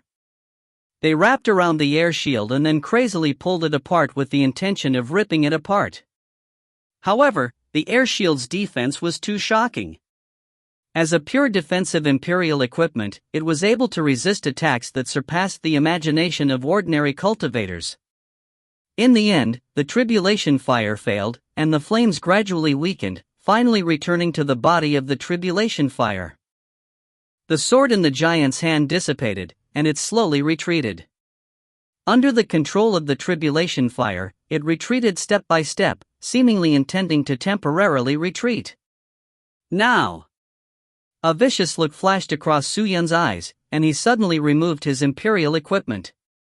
He grasped the Desolator Sword and Immortal Mystical Scarlet Blood Sword tightly, and like a shooting star, he rushed towards the Tribulation Fire. Roar! As if Su Yun had provoked it, the Tribulation Fire sword that had just stopped began to spin crazily again. The giant let out a heaven-shaking roar, his two hands formed fists, fiercely beating towards Su Yun, his momentum extremely fierce. This was Su Yun's only chance. Although 7th tier Imperial equipment was powerful, it couldn't withstand the second attack of the Tribulation Fire. He roared angrily and pushed his speed to the limit. He stared at the Divine Sword Tribulation Fire on the giant's chest. Then, he struck out with both of his swords without care for his own safety. He entered the giant's chest, and the fanatical flames began to burn his skin. The profound chi in his body quickly resisted, but Su Yun did not leave much profound energy for himself. Previously, using his Imperial equipment to block the attack had already consumed more than half of his profound energy, and he did not have much energy left in his body. The two swords were like dragons as they attacked from the left and right. Fiery flames began to bloom on the tip of the swords. Even if the Divine Sword Tribulation Fire was intelligent, it was hard to imagine how vicious Su Yun was. Even Ling Qingyu, who was far away, was dumbstruck as she stared at Su Yun. "Does he want to die?" Ling Qingyu exclaimed. The sword energy was like a rainbow as it shot forward. The Divine Sword Tribulation Fire had no more energy left to resist, but listening to it. Clang! Clang! Sparks flew as the huge ripples dispersed. The incomparably huge giant was like broken glass, quickly disintegrating, dispersing, and finally vanishing. The Divine Sword Tribulation Fire was repelled and Su Yun immediately let go of the two swords in his hands as he tightly held onto the Tribulation Fire's sword hilt. When his hands touched the hilt, the scorching heat immediately spread out. At that moment, Su-Yun felt that he was not grabbing onto the hilt of the sword, but was grabbing onto a piece of iron that was burning red. White smoke seeped out of his palms. The flesh began to burn and melt. Su-Yun felt as if his bones had touched the hilt. The intense pain made him want to let go. But if he let go, everything would be in vain. He gritted his teeth and sweat poured out, but it was evaporated by the high temperature. His eyes were bloodshot and filled with stubbornness. The tribulation fire started to quiver, and the sword's body started to release flames, wanted to force Su-Yun stepping back, but he didn't stop. He grabbed the tribulation fire and crazily pulled back, like a madman who had lost his mind. Thousands of flying swords immediately flew over and revolved around the tribulation fire. The terrifying sword intention was like a tidal wave crashed into the tribulation fire. Finally, this continued for the time of burning an incense stick before the restless sword slowly cooled down. Ling Qingyu didn't know what to say to Su-Yun. He was the kind of person who didn't care about his life. Gradually, the tribulation fire that had been seized by Su-Yun was unable to gather any power. Once it gathered strength, Su-Yun crazily shook the sword's body, causing the power in its body to be messed up. Su-Yun's willpower was also slowly being detected by the tribulation fire. Could it be that this willpower that surpassed an ordinary person could not subdue this sword? After an unknown amount of time, the surrounding temperature started to drop. Gradually, the temperature returned to normal. The tribulation fire stopped moving, and Su-Yun held it in his hands in a deathly silence. Iron Mountain's flames were still burning, but the temperature was not high. Su-Yun did his best to raise his eyes to look at the pale white sword in his hands. He finally revealed a bitter smile, then fainted. Su-Yun! Ling Qingyu, who was on the other side, quickly flew over and hugged Su-Yun. She looked around, then carried Su-Yun and flew out of the sword sheath. After about an hour, Su-Yun slowly opened his eyes. Looking at the surroundings, it was already within the Huairou family's martial training field, and Ling Qingyu was standing next to him. "Are you alright, Su-Yun?" Seeing that Su-Yun had woken up, Ling Qingyu immediately crouched down and asked gently. "I'm fine." He was about to get up, but just as he put his hands on the ground, a heart-wrenching pain came from his hands. He sucked in a breath of cold air and quickly lay down. He raised his hands and saw that they were almost burnt through, leaving only a thin layer of mucous membrane covering the bones. It was absolutely horrifying. "You idiot, you actually forcefully used your hands to take the tribulation fire. Fortunately, your willpower has subdued tribulation fire, otherwise, your hands would have been gone." Ling Qingyu grunted and scolded him. "I really couldn't think of any better way." Su-Yun smiled embarrassedly and said, "What's more, even if I lose my hand, with my current cultivation, wouldn't it be easy for me to recover?" When Ling Qingyu heard that, she was stunned for a moment, then she gently bit her lips and said, "Actually, Su-Yun, just now, after you obtained the tribulation fire, I saw and tested the attribute of it. Perhaps it is stronger than I imagined." "Stronger?" Su-Yun was stunned. "What do you mean?" "It also contains another terrible force. I detected that when I checked your wound. Fortunately, the strength on your wound is not strong and should be able to disappear after a period of time. It is likely that the tribulation's fire did not deliberately use this kind of strength, and if it used, maybe your hands would not be able to recover. Other than cutting them off, there is no other way." "What?" When Su-Yun heard this, his face was filled with shock. "What kind of power is this?" "Unhealed spirit energy." "Unhealed spirit energy? Could it be?"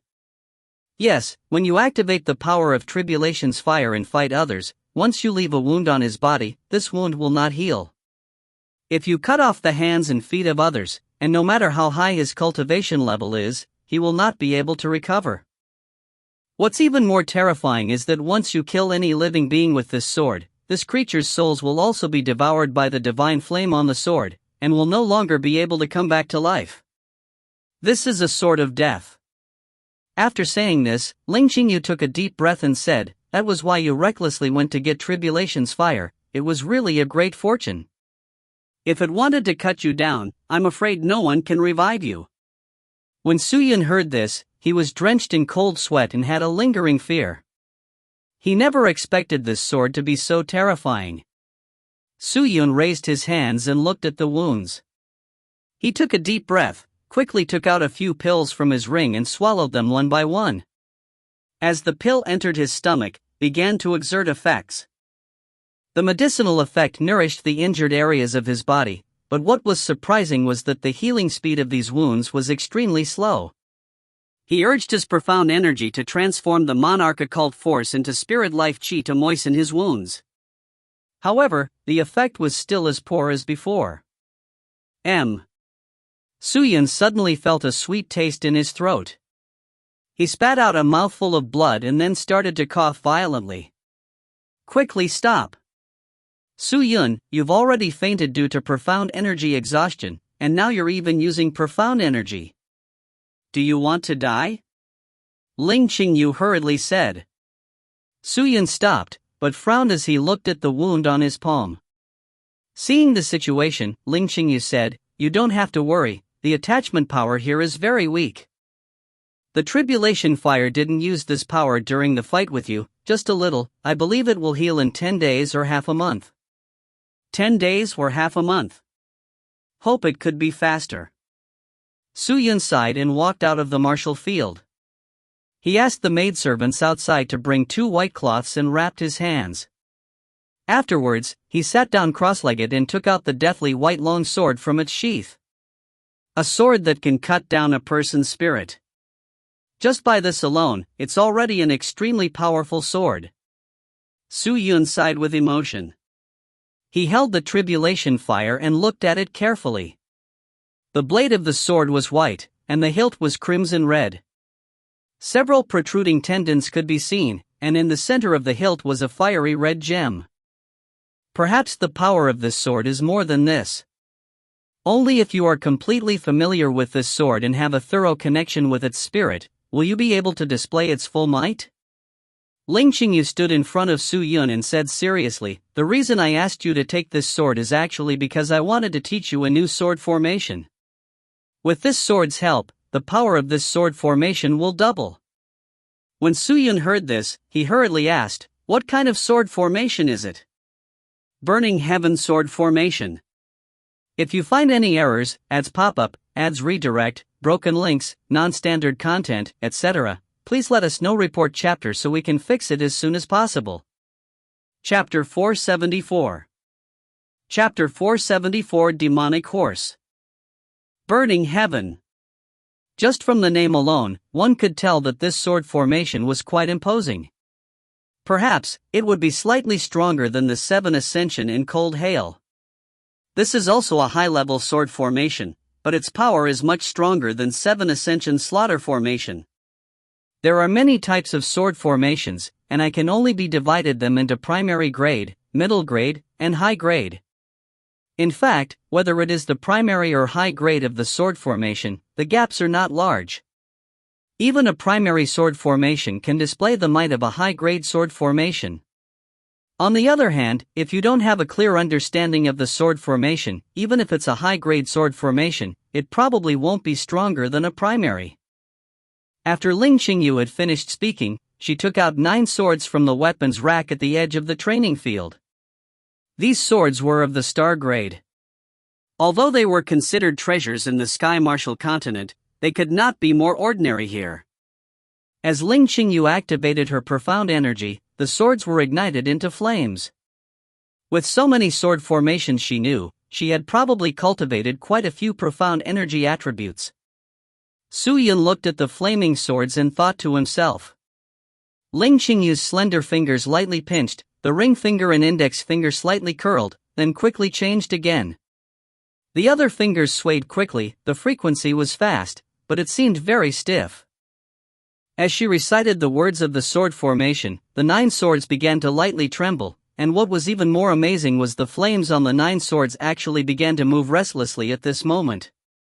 The flame on the surface gradually converged on the swords, and as the flames gathered together, the flames around them became much thinner, making the flames in the center extremely conspicuous. These incantations flashed continuously.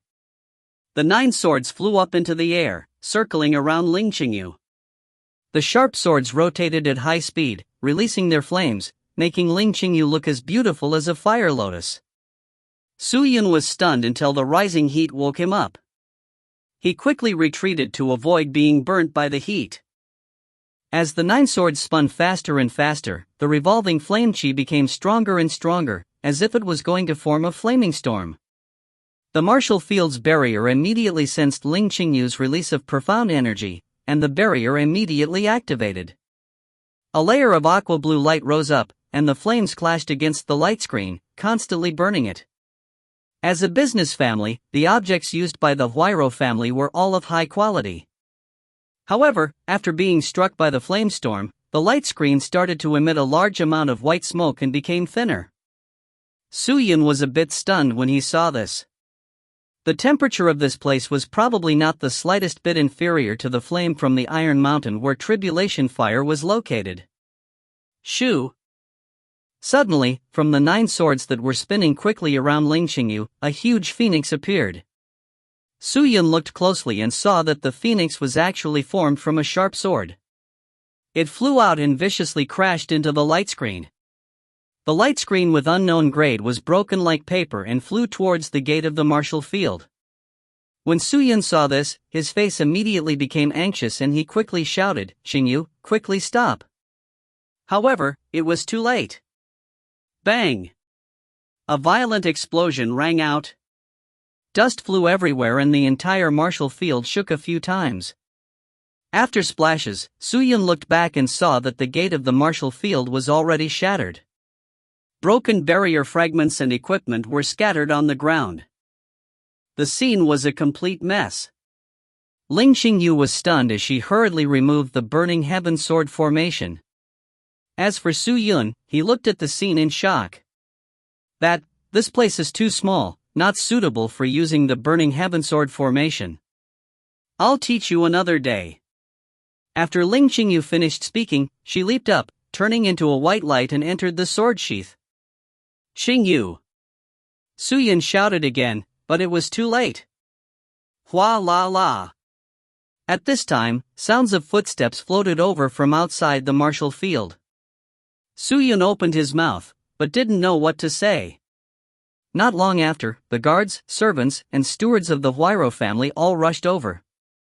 When they saw the scene, they were all filled with shock. All of them looked at Su Yun with astonishment, surprise, and displeasure. Mr. Su, what is going on? Are you planning to tear down the Huairou mansion? Butler Mu walked out of the crowd, glanced at the ground, and said to Su Yun. This was an old man with a gray beard that covered his neck. He looked very old, with wrinkles all over his forehead, skin like dead trees, and a large mole at the corner of his mouth. I couldn't control myself when I was cultivating, but it ended up like this. It was an accident, a pure accident. Su Yun quickly laughed. It was fortunate that these people knew that he was a guest invited by Huairou Muyu. Otherwise, he would at least lose a layer of skin if he didn't die. It's been almost 40 years since this training field was built, and it has never been like this before. I didn't think that Mr. Su would make such a mess today, it would have to be renovated. Butler Mu shook his head, but he didn't dare to blame Su Yun. He turned to the servants beside him and said, "Do it, quickly take care of it. The training field are used every day, so if Old Master wants to use the training field, then it's bad. Try to recover as soon as possible." Yes, Butler Mu. People began to clear up the place. This training field has 5 barriers. Generally speaking, they are very difficult for normal profound skill to break through. Su Yun, what skill were you cultivating just now? How can you make such a terrible mess? At that moment, an exclamation came from behind the crowd. The crowd turned to look. Huairou Muyu were walking over. "Ah, yes, miss." "Greetings, miss." The servants and guards all bowed to Huairou Muyu. Butler Mu didn't dare act rashly and hurriedly bowed his head as he greeted, "Greetings, young Mississippi." N. Huayro Muyu nodded, indicating everyone to continue working, then said to Su Yun, "Su Yun, you haven't replied me yet." "Reply what? How did you do this? Do you know who created these 5 barriers?" Huayro Muyu asked softly. "These 5 barriers can't even be broken by a 10th grade spirit master. Yet, you broke through them, even at the same time. Su Yun, what kind of profound skill are you cultivating? Is it convenient to reveal?" Su Yun hesitated for a moment before letting out a sigh and shaking his head. "It's just a sword formation, but I didn't manage to learn it." "Oh." Seeing that Su Yun did not say anything straightforward, Huayro Muyu were also aware that she had asked too many questions. Suddenly, from the corner of her eye, she saw Su Yun's hands wrapped in strips of cloth. She immediately asked, "What happened to your hands?" "It's difficult to heal from injuries sustained during cultivation, so I'll use this to deal with it." "Is there a wound that even Spirit Master cannot heal?" Huayro Muyu were perplexed. "It just healed a bit slower." Su Yun laughed. Huayro Muyu were deep in thoughts, but she didn't continue questioning him. She changed the topic and asked, "Su Yun, how are your preparations?" "We're leaving this afternoon." "Leaving in the afternoon? So fast? Didn't I tell you earlier to set this time?" "The time has come. If we don't leave now, when?" "But..." Su Yun hesitated for a moment and secretly glanced at Butler Mu before asking in a low voice, "Didn't you say that Butler Mu should be in the Beizhou city? Why is he still here?"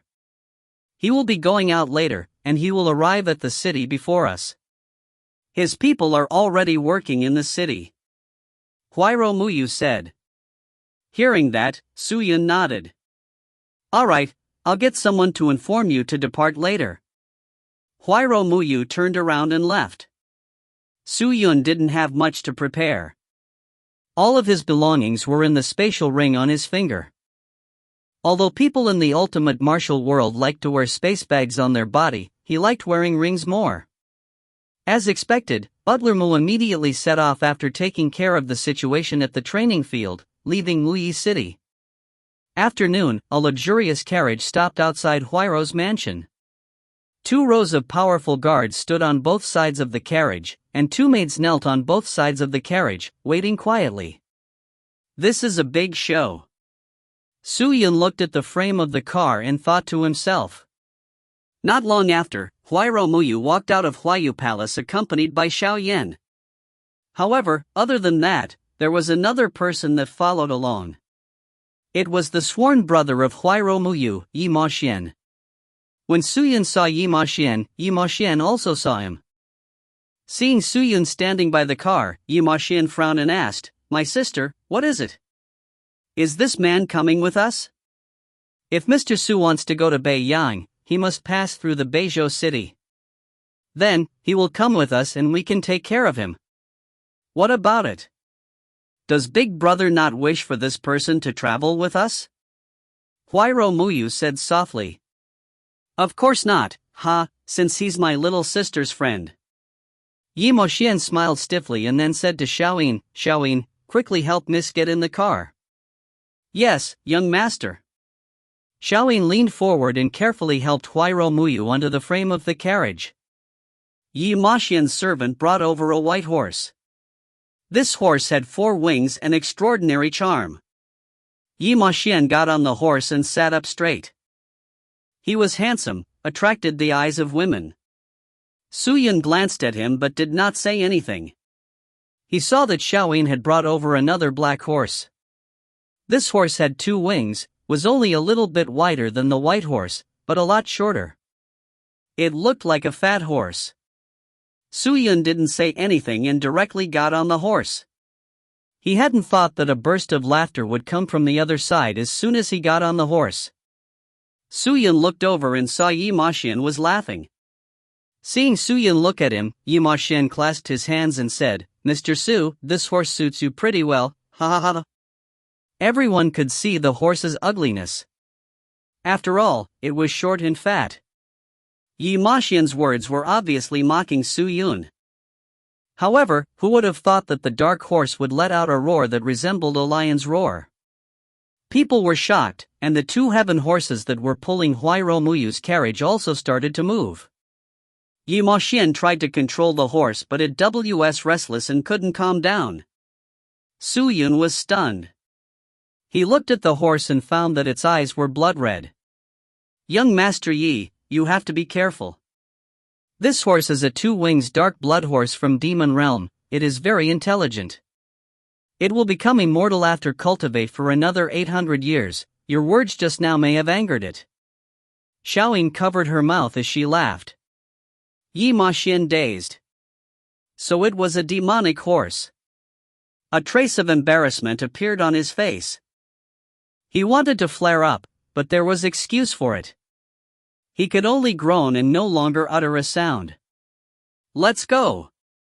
Just at that moment, within the frame of the car, Huairou Muyu said something that broke the strange atmosphere. No one spoke another word as the convoy advanced slowly and flew into the sky. If you find any errors, ads pop-up, ads redirect, broken links, non-standard content, etc., please let us know. Report chapter so we can fix it as soon as possible. Chapter 475. Chapter 475 Wailing Fat Man. Of course, Su Yun wouldn't mess with Yi Maxian. After all, they didn't have a good impression of each other, so he wouldn't ask for trouble. It was not convenient for him to talk to Huairou Muyu at this time. He sat obediently on the demonic horse and closed his eyes to rest. He recalled the burning heaven sword formation Ling Qingyu had demonstrated in the training field earlier. Ling Qingyu did not demonstrate the entire sword formation, but the power was already astounding enough to defy the heavens. The cold hail sword formation was a type of combination of attack and defense, but it was also a classic way of avoiding turning around to attack and retreat to advance. The Seven Ascension slaughter formation was different. This was a fundamental suppressive sword formation. In the dragnet formed by the seven swords, the opponent would be killed completely. The feeling this burning heaven sword formation gave Su Yun was very different from the others before. This sword formation was created for destruction. It was a sword formation created for completely suppressing the opponent, disregarding everything and destroying the opponent. Just one strike from Ling Qingyu was enough to make Su Yun's scalp tingle. If she was to display the full might of the burning heaven sword formation, he didn't know how terrifying it would be. "Forget it, I don't want to think about it anymore. When I get to Beiyang, I'll find a chance to learn from Qingyu." As Su Yun thought this, his heart started to itch. Suddenly, the smell of blood floated over. The guards at the front of the caravan immediately noticed the smell and hurriedly raised their hands to signal for the frame to stop. Then, the guards immediately surrounded the frame and looked around vigilantly. What happened? The sound of Huairou Muyu could be heard from within the carriage. "Young lady, there's a sudden smell of blood. Perhaps there's some trouble ahead." A guard came to the side of the frame and said, "Send 2 people over to take a look." "Yes." The guards responded and sent 2 men, following the smell of blood down below. Below was a winding country road. About 10 miles away was a small village. However, the people inside the village were safe. It's the people on this road had trouble. When Su Yun heard the commotion, he immediately looked over. However, the crowd was high up in the sky, so he couldn't see what was below. After about time of burning an incense, the 2 guards returned. "What's the matter?" Yi Maxian, who was riding on the white horse, asked. "Young master, young lady, there is a caravan below us. However, they are currently resting by the roadside. Most of the people in the caravan are injured. We didn't dare to step forward and only observe them from afar. Judging from their situation, they seem to have just experienced a fierce battle. We believes that we should go straight through it." Another guard said. But before Huairou Muyu, Yi Maxian opened his mouth and pretended to be deep in thought before saying, A caravan? Is there a flag in that car? If there was a flag, could you read the words clearly? Do you know what the people in this caravan are wearing? The flag on the carriage has a big goo on it. As for who it is, I don't know. However, they are all wearing the same clothes, with yellow and black jackets. The guard said.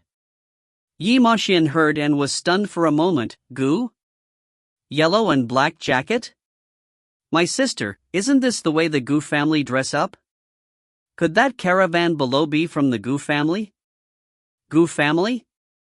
Huayro Muyu, who was in the carriage, went silent for a moment before she said, the Gu family that recently opened a pill shop with Huayro family? Most likely. Yi Maxian quickly said, if it's the Gu family, we can't just watch and not save them. My sister, we better take a look. This pill shop is very important and will help the Huayro family in the future. If something happens to the Gu family, we will be affected too. That's right. Huayro Muyu nodded. Since that's the case, let's head over and take a look. Yi Maxian nodded and then shouted, go down first and get close to the Gu family. Yes. Everyone was yelling as they lowered the car frame bit by bit, heading towards the rugged country road. After a while, the group arrived at the small road. At this moment, there were a group of people sitting in the middle of the road. There were some soldiers and maids. In the center of these people was a slightly damaged frame.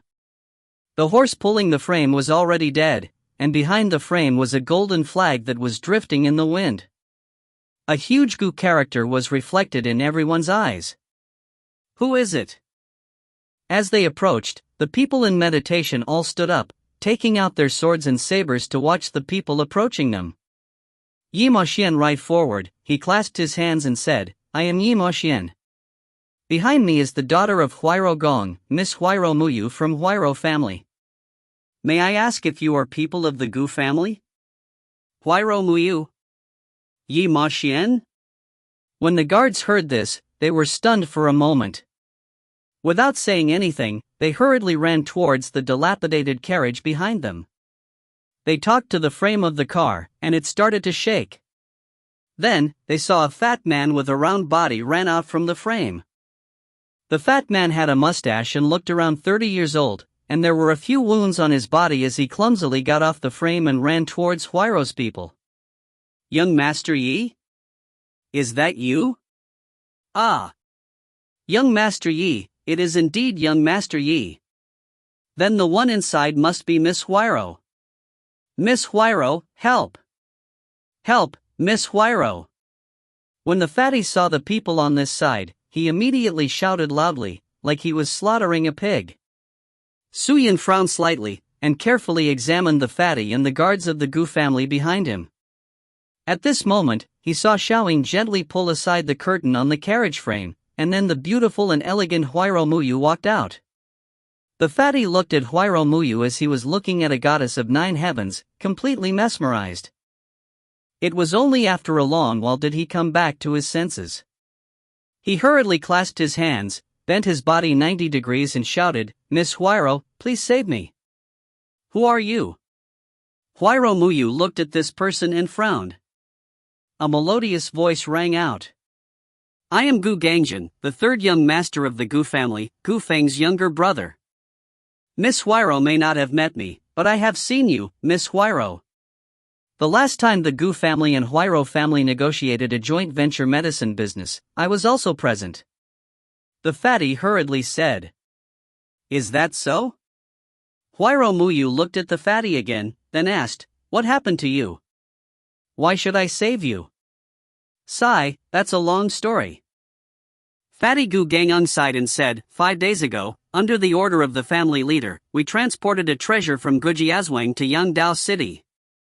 Unfortunately, the news about the treasure leaked out, causing some of the wild cultivators to have evil thoughts.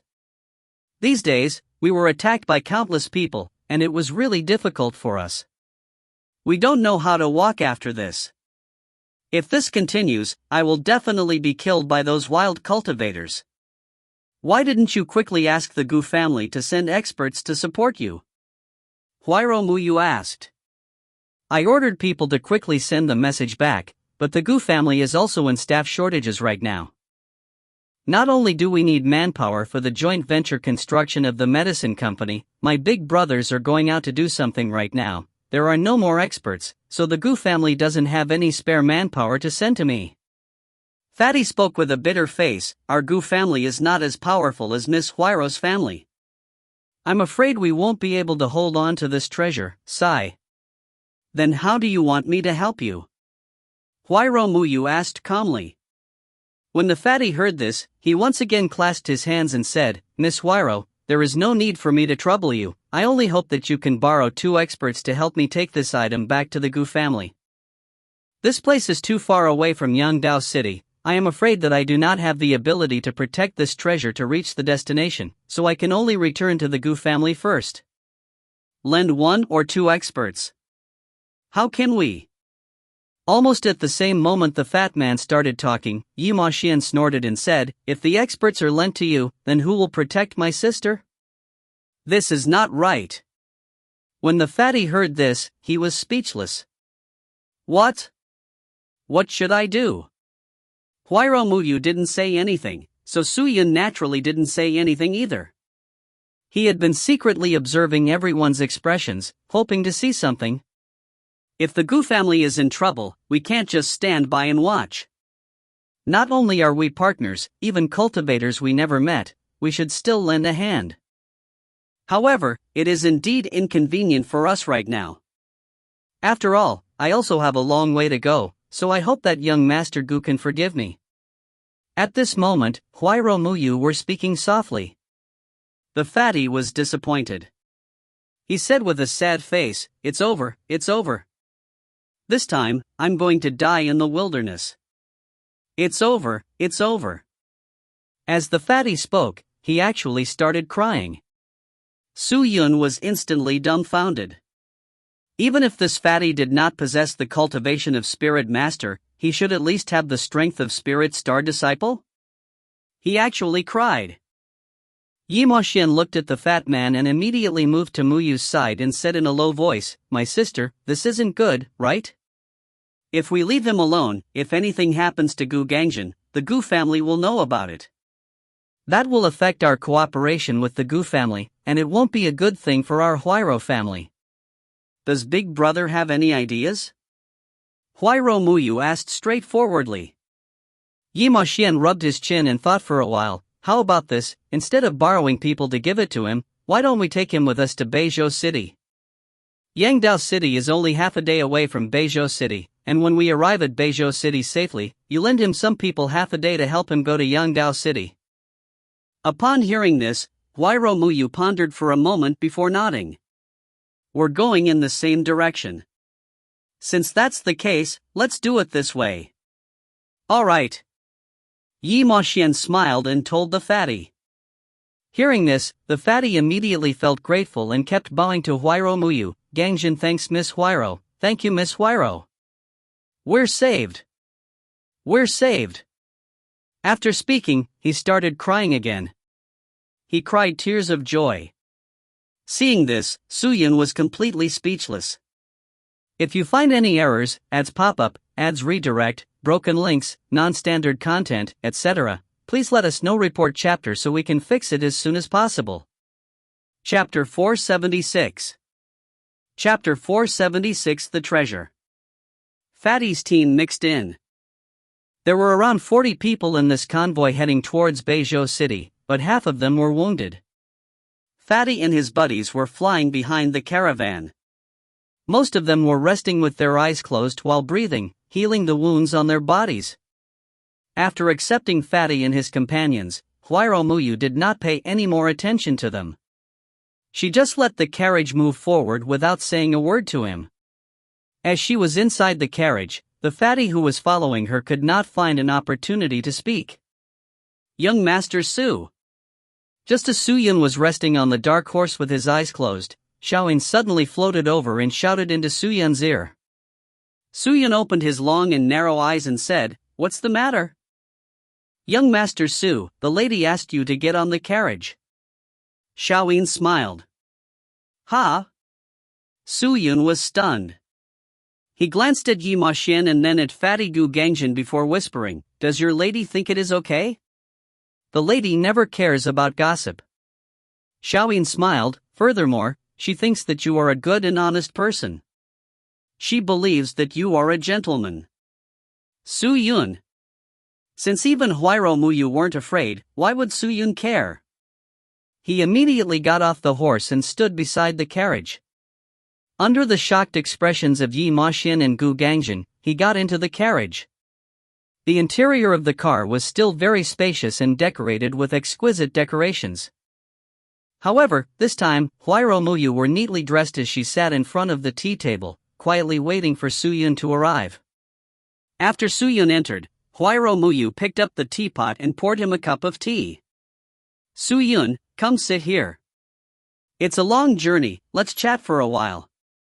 Huairou Muyu said softly. "I thought you could live with loneliness." Su Yun teased.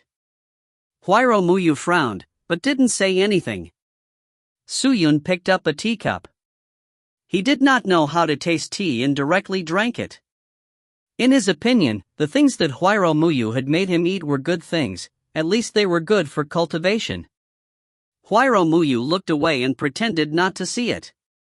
Then she said, "Su Yun, what do you think?" Su Yun was stunned. "Think what?" Gu Gangjin. "That fatty? What's wrong?" "I think there's something fishy." Huairou Muyu placed down the teacup and said calmly, "There's no reason for this. Why did I bump into him on the way? Moreover, his men had been injured by attack. Wasn't this too much of a coincidence? I hope it's just a coincidence. If it's not a coincidence, then it's going to be bad." "Oh? You suspect that Gu Gangjin is not a member of the Gu family, but an assassin who impersonates the Gu family and wants to harm you?" Su Yun laughed. "This is not impossible." Huairou Muyu nodded seriously. "What's more, he has more people than me. But they're all injured. Have you checked whether the injuries were real? I asked my guards to secretly pay attention to this. Their injuries are indeed real. In that case, what are you worried about? I see that you didn't even treat them. Let them be like this. What can a group of injured people do even if they have more people than you? What's more, your people are stronger than all of them." Su Yun said. Huairou Muyu were silent. "But then again, Muyu, why didn't you tell your elder brother about this? Instead, you told me. In the end, I'm still an outsider from your Huairou family. Do you really trust me that much?" Su Yun asked curiously. But Huairou Muyu didn't even think about it and said, "You've saved me time and again. Without you, how could I still be here?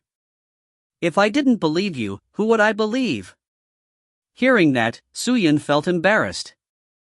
He laughed dryly a few times, and seeing that Huairou Muyu were still thinking with her head lowered, she frowned. After thinking for a while, she smiled and said, "Muyu, since you're so worried, why don't we interrogate that Gu Gangjin?" Huairou Muyu hurriedly raised her head and asked, "Interrogate? How?" "Call him in." Su Yun said. "Call him in?" Huairou Muyu pondered for a moment before extending her jade-like finger and pointing it in the air. Suddenly, rays of white light burst from her finger, and she said softly, "Xiaoyin, help me ask young Master Gu Gangjin into the carriage." "Yes, Mississippi." Xiaoyin's voice entered the carriage, and a moment later, they could hear the conversation between Xiaoyin and Gu Gangjin. This carriage was also a magical treasure. Within the carriage, one could hear sounds for 100 miles around at any time.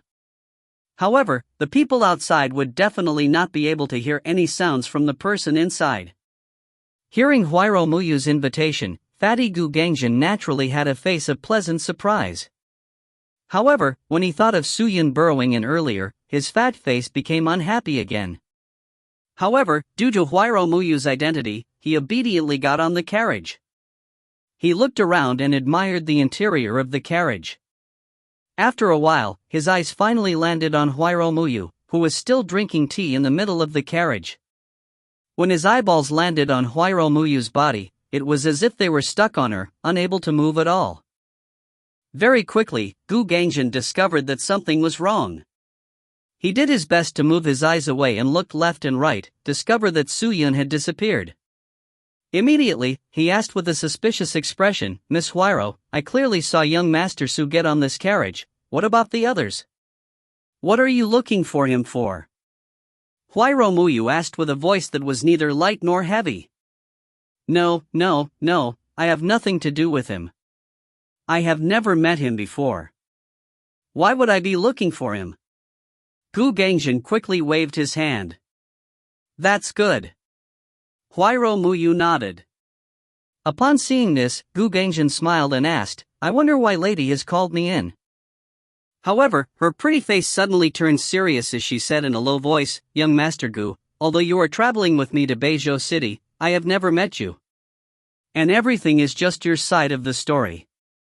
To be honest, I still don't trust you. After all, anyone can get the clothing and flags of the Gu family, so I asked you to come in. I want to give you a chance to prove yourself. If you can prove your identity here, then I will treat your people and try to help you reach Yangdao City. If you can't prove your identity, I'm afraid we will have to part ways." Gu Gangjin was stunned for a moment after he heard this. After a long while, he recovered and said, "So Miss Huayro has doubts for me. Then, Miss Huayro, you can believe that I am indeed from the Gu family." At this point, Gu Gangjin seemed to have thought of something and quickly took out a purple token from the space bag at his waist and placed it on the table. "If Miss doesn't believe me, please take a look. This is the token of the Gu family. This is sufficient proof of my identity, right?" Gu Gangjin said. Huayro Muyu took a glance at it. It was indeed a token of the Gu family. Normally, it was impossible for others to get their hands on this. If Gu Gangjin was suspicious, then the entire Gu family was. However, this was too impossible. However, when she thought of the person in the dark, she endured it. She withdrew her gaze from the token and said in a low voice, "Forget about the token, this is not enough to prove anything. If you want to prove that everything you've said is true, it's actually very simple. You only need to show me another item." Gu Gangjin was startled. "What is it?" "The treasure you said you wanted to send to Yangdao City," Huayro Muyu said lightly. Hearing those words, Gu Gangjin was completely stunned. He looked at Huayro Muyu with a face full of shock, then forced a smile and said, "Lady Huayro, are you joking? This is a secret treasure of our Gu family. This trip to Yangdao City is a secret matter. Other than the master who lives in Yangdao City, no one else is allowed to touch it. Therefore, I'm just taking a look. I'm not saying that I want to take your treasure." Huayro Muyu's brows turned cold as she said solemnly, "Unless you don't have it. If you do, how could you not show it to me? Quick, take it out. I will give you the time of drinking a cup of tea. I hope you can think it through. If you do, no one will know about it even if you showed me. What are you worried about?" Gu Gangjin thought for a moment, and his fat face was full of confusion. Huayro Muyu continued to drink her tea. She didn't seem to be in a hurry, but Gu Gangjin didn't notice that Huayro Muyu was staring at him from the corner of her eyes. Gu Gangjin lowered his head with a face full of hesitation. He walked to the east and then to the west, kept pacing back and forth, as if he was unsure of what to do. Finally, he figured it out. Gu Gangjin seriously nodded his head and said, "Since Miss Huayro truly wants to see that, alright.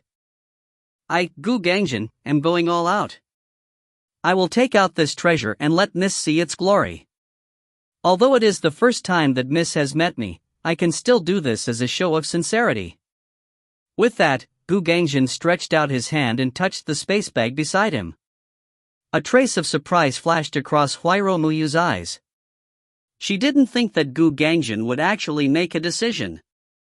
However, she quickly recovered and put down her teacup.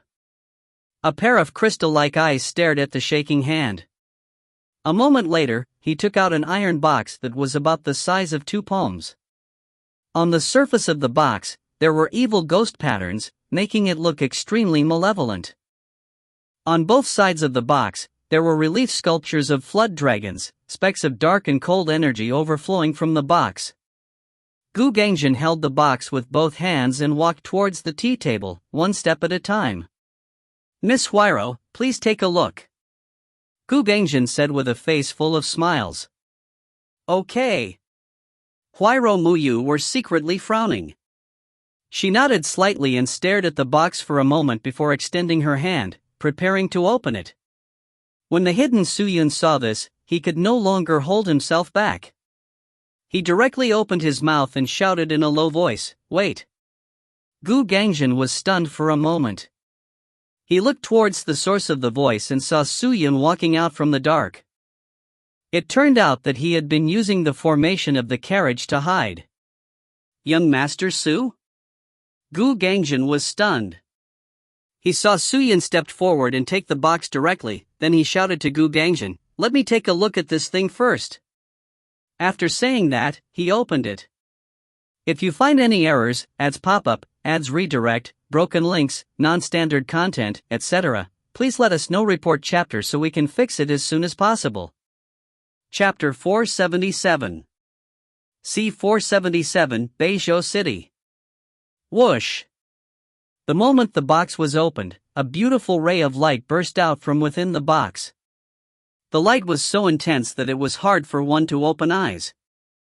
However, Suyun didn't seem to be affected at all, because in the instant the box was opened, the 7th tier Imperial equipment had already been activated. A faint layer of air wrapped around his body tightly, and even light could hardly seep in. Suyun looked into the box and saw that there was no hidden weapon in the box, only a square piece of red crystal. This item is called the True Red Devil Crystal, a creation from the True Devil realm. It was obtained by the head of the Gu family through a special channel, and it is treasures used to embed on magic treasures. Once it is successfully fused with a magic treasure, its power will seep into the magic treasure and turn it into a gramarye treasure. This force of absorption would automatically activate itself, drawing out the profound energy from the other party's body and infusing it into one's own body. That is to say, with this item, no matter which spirit expert, they will easily stand in an invincible position. Gu Gangjin said in a low voice. As soon as he said this, Huiro Muyu and Suyun were completely shocked. Adsorption power? Furthermore, it was drawing profound energy? What kind of terrifying and magical thing was this? If he had this item, it could really make an ordinary magic treasure into a divine item. Suyun felt his heart palpitate. No wonder Gu Gangjin was repeatedly attacked. With such a treasure, it should be strange if he was not killed by those cultivators. It is indeed a treasure. Huiro Muyu sighed with emotion. If such a thing was placed in the hands of her Huiro Merchant Guild, it would probably become the major treasure. Miss, do you think it's good? Sigh, it's a pity that this kind of thing has to be given to someone else after all. Gu Gangjin sighed and said. Who exactly needs this item? Huiro Muyu asked. Gu Gangjin hesitated for a moment before finally speaking, actually, it is a great character. Our Gu family does not plan to sell it, and we want to keep it. When our Gu family produces a peerless genius and spread this thing around, we will have him bring glory to our Gu family. Unfortunately, we don't know who leaked the information of this treasure and caused our Gu family to suffer frequent attacks. In the end, it attracted that big shot. After that big shot knew that we had this item, he immediately requested using profound coins to exchange for it.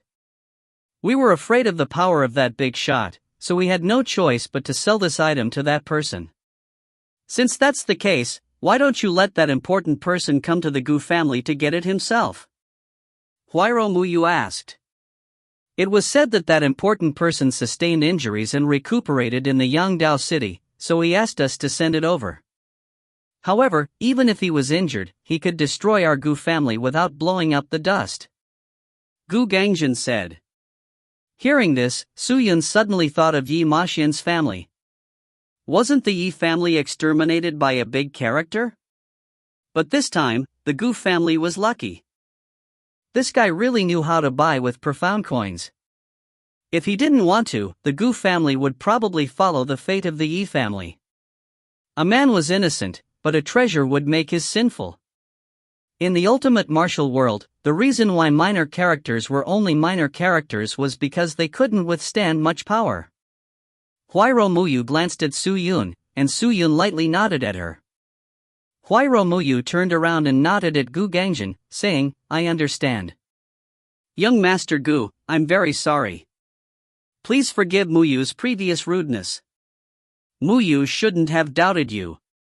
Businessmen should be more cautious. If Miss Huairou accepts me in one go, it would feel weird." Gu Gangjin waved his hand and laughed. The fat on his face trembled. "Young Master Gu, please take a seat. Allow Muyu to pour some tea for you," Huairou Muyu said as she poured a cup of fragrant tea for Gu Gangjin. "Speaking of which, how much did that big shot offer?" At that moment, Su Yun took out the blood-red cube from the box and looked at it carefully before asking. "I don't know yet. The one he talked to was my father," Gu Gangjin said. Su Yun nodded, put the red cube back, and didn't ask anymore. After Gu Gangjin finished his tea, he immediately left the carriage. As she watched Gu Gangjin leave, Huairou Muyu heaved a sigh of relief. It seems like he really is someone from the Gu family. There's no need to doubt him. I can't be so sure. Su Yun rubbed his chin and thought, it's actually very easy to make up a story. We don't know whether or not the red cube has the effect that he talked about. After all, it's impossible for us to insert the stone into the magic treasure to monitor it, so we can't completely trust Gu Gangjin. At least we have to be careful. Don't worry, I'm prepared, Huairou Muyu said softly. Su Yun was stunned. Prepared? What preparation? However, Huairou Muyu were silently shaking her head. This woman had learned to keep a low profile. Su Yun didn't ask any further. The group continued to move forward calmly. On the way, there were no more twists and turns. Because they were flying at extremely high speed and it was very difficult to encounter anyone in the endless sky. Some of the rogue cultivators would pass by the carriages, but when they saw that it was the Huairou family's carriage, most of them would take a detour. After 13 days of traveling, they finally arrived Beizhou City, which at the main gate of Beiyang. Beizhou City was slightly smaller in size compared to Wuyi City, but the prosperity of this place wasn't any less. The Liuye family had been operating here for years without any results. In addition, this place was on the main road leading to the Beiyang region. There were many spirit cultivators here, and countless experts. It was no wonder that fighting strength of 7,000 was not rare here. After all, to enter the Beiyang region, one had to have fighting strength of over 7,000. The existences of this place were not something that the people of Wuyi City and Luxian City could compare to. Even Huairou Muyu's fighting strength had not reached 7,000, the spirit cultivators in the city still had to give her face. The Huairou family had quite a bit of influence in Beiyang, especially after they obtained Beizhou City.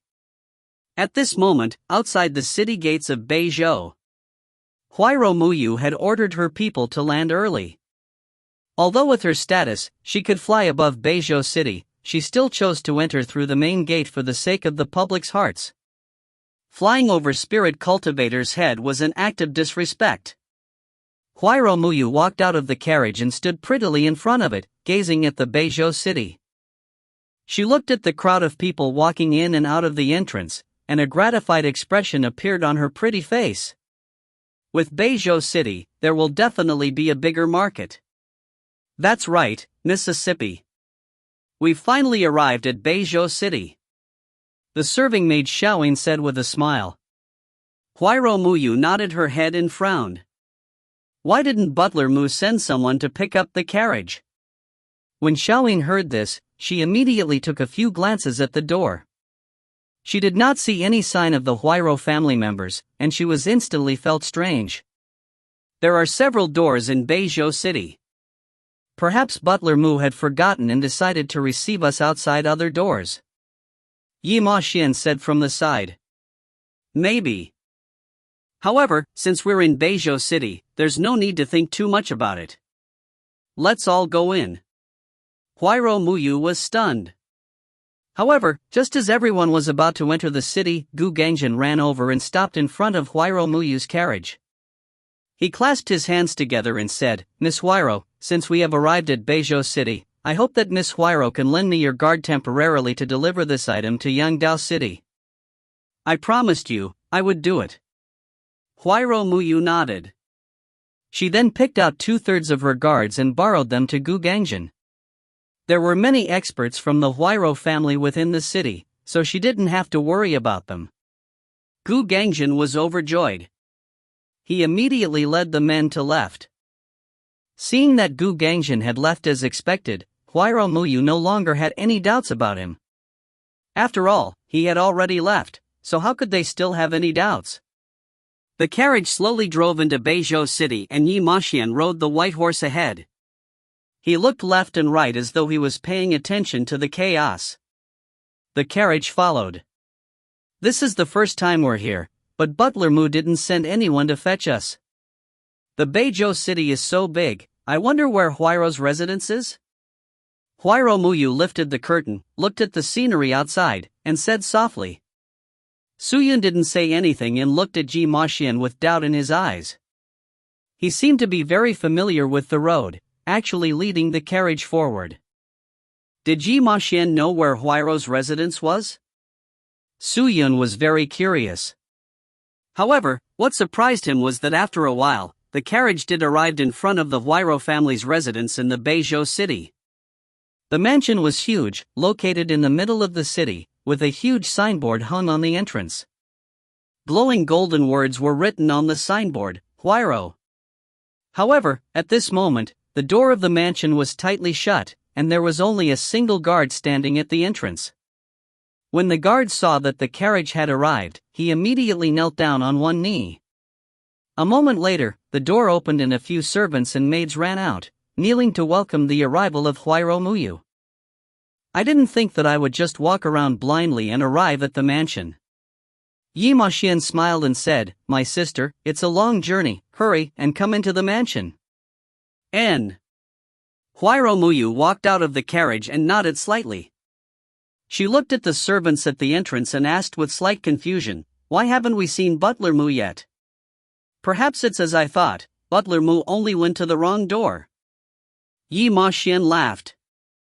That shouldn't be the case. If I were Butler Mu, I would have arranged servants in front of every door. If we were to enter through this door, Butler Mu would have received the news immediately and would have come to wait outside the gate. Thinking up to here, Huairou Muyu suddenly felt that something was amiss. However, before she could think about it, a big hand grabbed her arm and pulled her over. Suyun? Huairou Muyu was shocked. When she saw the hand's owner clearly, she didn't resist. But at this moment, she was extremely angry. What are you trying to do? Cut the crap, let's go. Yi Ma Xian is going to attack you. Suyun roared. What? Huairou Muyu were stunned. Before they could think anymore, they saw the pedestrians on the street surrounding the mansion taking out their magic treasures and surrounding the two of them. If you find any errors, ads pop-up, ads redirect, broken links, non-standard content, etc., please let us know. Report chapter so we can fix it as soon as possible. Chapter 478. C478, the Master of All. There were about 20 or 30 people on the street. All of them had a fight strength of over 5,000. Among them, there were actually 2 with fight strength of 7,000. Some of them brought out their flaming treasured umbrellas, some held longswords that overflowed with cold air, some held sabers, and some held onto spears. All of them glared at Huairou Muyu and Suyun. Huairou Muyu suddenly turned around and stared at Yi Ma Xian. Xiaoyin and the maids and servants were all controlled. Yi Ma Xian sneered and walked towards them. Did you find these people? she said coldly. That's right. Yi Maxian didn't hesitate and said. Where's Butler Mu? He's dead. You killed him? This old fellow isn't willing to cooperate with me. There's nothing I can do, so I can only use some forceful methods. Right now, all of the power of the Huairou family is under my control. I'm the god here. Yi Maxian smiled and said, I announced 100 million profound coins in the underground black market as reward for your life. These are all desperate people who don't care about their lives but profound coins. Huairou Muyu, you just have to accept your fate. 100 million profound coins? Huairou Muyu were stunned. She said, so many profound coins, don't tell me that it's the capital of Beizhou City? Yes, I've taken away everything. The group of people that were assigned for Butler Mu were actually my people. Before you guys came to Beizhou, I had already arranged everything. Yi Maxian gently shrugged his shoulders and his expression became more and more proud. It turned out that he had already carefully prepared this matter. You were the one who arranged Gu Gangjin, right? At this time, Suyin spoke up and coldly said, use him to intentionally lure away all the guards around Muyu, so that your plan can succeed. Ha, that's right. All of this is within young Master Ye's calculations. Without the guards, capturing Miss Huairou is much easier. You guys definitely can't think of it, I actually have a cooperation relationship with young Master Yi, much less that young Master Yi found a real deal to carry out this plan. Even if you try to test me, it would be useless, because I'm really from the Gu family. At this moment, a voice drifted out from the crowd. Suyin looked over and saw that the person was Gu Gangjin who had just left. Gu Gangjin? Huairou Muyu frowned, where is my person? All of them are sleeping. With some tricks, they can just lie down obediently. Gu Gangjin chuckled. A trace of killing intent flashed across Huairou Muyu's eyes. She stared coldly at the fatty and said, is your Gu family planning to become enemy with my Huairou's family? How could this be? Gu Gangjin said with a face full of surprise, I did this to establish a more solid friendship with the Huairou family. Just think, after today, the Huairou family's master will be young Master Yi. How can I, Gu Gangjin, be an enemy of the Huairou family? No, perhaps after today, the Huairou family will change their surname to Yi. Gu Gangjin couldn't stop laughing, and the fat on his body trembled like waves. Yi family? Huairou Muyu stared at Yi Maxian but saw him take 3 steps forward and stand not far from her.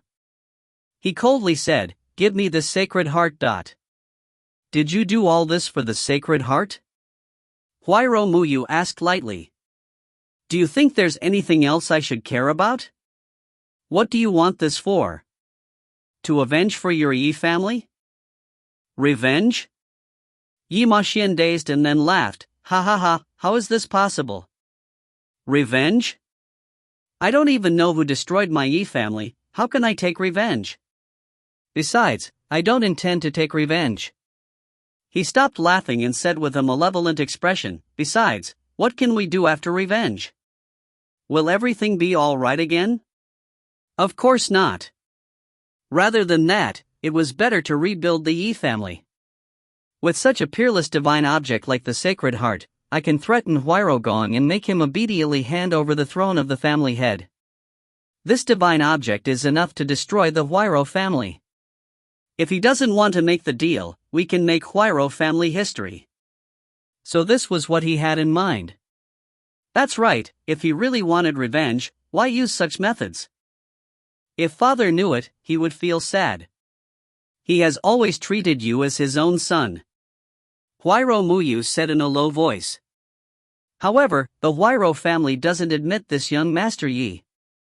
What's more, Huairou Gong is only pretending to be righteous and deceiving. Yi Maxian coldly said, I can't bear his hypocrisy anymore, I can't bear the ugly faces of your Huairou family, so I'm going to replace him and get the Sacred Heart. It's just my first plan, Huairou Muyu, if you are willing to give up this treasure, I promise I won't kill you. His gaze swept across Muyu's body as the corner of his mouth raised slightly. You are my little sister after all. Your looks aren't something an ordinary female cultivator can compare to. If you were killed, it would be a great pity. Well, my sister, time is short. Be good and take it out. I know it's on you, and if you don't, I'll have to do it myself. If you do anything rash, I will kill myself. As long as I don't say anything, I promise you'll never get that treasure. Huayro Muyu were not flustered. She directly spoke in a low voice. When Yi Moxian heard this, he frowned. Although he wasn't siblings with Huayro Muyu, he still knew a few points about this girl. This woman did what she said. So, you don't plan to hand it over? Yi Moxian said in a deep voice. He didn't want to waste too much time. Huayro Mansion had only been temporarily sealed up by him using the power of the Huayro family. If it remained sealed for too long, it would only raise suspicions. Once the news spread, it would affect his future control of the Huayro family. Huayro Muyu didn't say anything as she lowered her head in contemplation. Miss Huayro, what are you thinking about? Quickly hand it over, or else don't blame us for being impolite. Gu Gangjin shouted from the side. Suddenly, she stretched out her jade-like hands and flipped them around. A moment later, a sparkling and translucent star-like necklace fell onto her palm, a beautiful necklace with large amounts of starlight sparkling on the surface, and in the center of the necklace was a long, red line. Sacred Heart. Yi Moxian was excited and was about to go up. But before he could take 2 steps, Huayro Muyu's cold voice sounded, Yi Moxian, if you want to die, then come over. I have the Sacred Heart, killing you is easy. But you don't dare. Yi Moxian smiled. He was prepared. Huayro Muyu also knew that he was prepared. Otherwise, she would have already used Sacred Heart to kill this person. However, she didn't know what Yi Moxian had in mind. However, Yi Moxian smiled and said, do you remember the great illness Huayro Gong suffered not long ago? Actually, the purpose of the curse was not to cause Huayro Gong to fall sick, but for me to establish a connection with him. Right now, Huayro Gong and I have already formed a connection, and if I die, your father's life will probably be lost as well. If you are willing to hand over the Sacred Heart, I will use it to negotiate with Huayro Gong. I will untie him. In fact, I know that Huayro Gong won't care about his life, but with the life of the Huayro family threatened by the Sacred Heart, he has to care. I will use your father's life to take your treasure, then take the entire Huayro family. The more Yi Moxian smiled, the happier he became, like everything was done. It seems that you've been planning for taking the Huayro family for a long time. Huayro Muyu said in a low voice. How dare you act if you are not prepared? Aren't businessmen supposed to be bold, attentive, and well prepared? But I will not give you the Sacred Heart. If you harm my father, I will use it to kill you. After saying that, Huayro Muyu quickly placed the Sacred Heart around her neck. With a flip of her hand, 2 patterns of purple orchids appeared in her palm. She pushed her palm forward and the patterns flew out, turning into 2 huge shields of orchids, blocking the 2 of them. Let's go! Then, she quickly pulled Su Yun and flew into the sky. Other than running, Huayro Muyu had no other choice. If she compromised, then the entire Huayro family would die. If she killed Yi Moxian, her father would die, so escape was the best choice. After all, she still had the Sacred Heart, so Yi Moxian wouldn't do anything to Huayro Gong.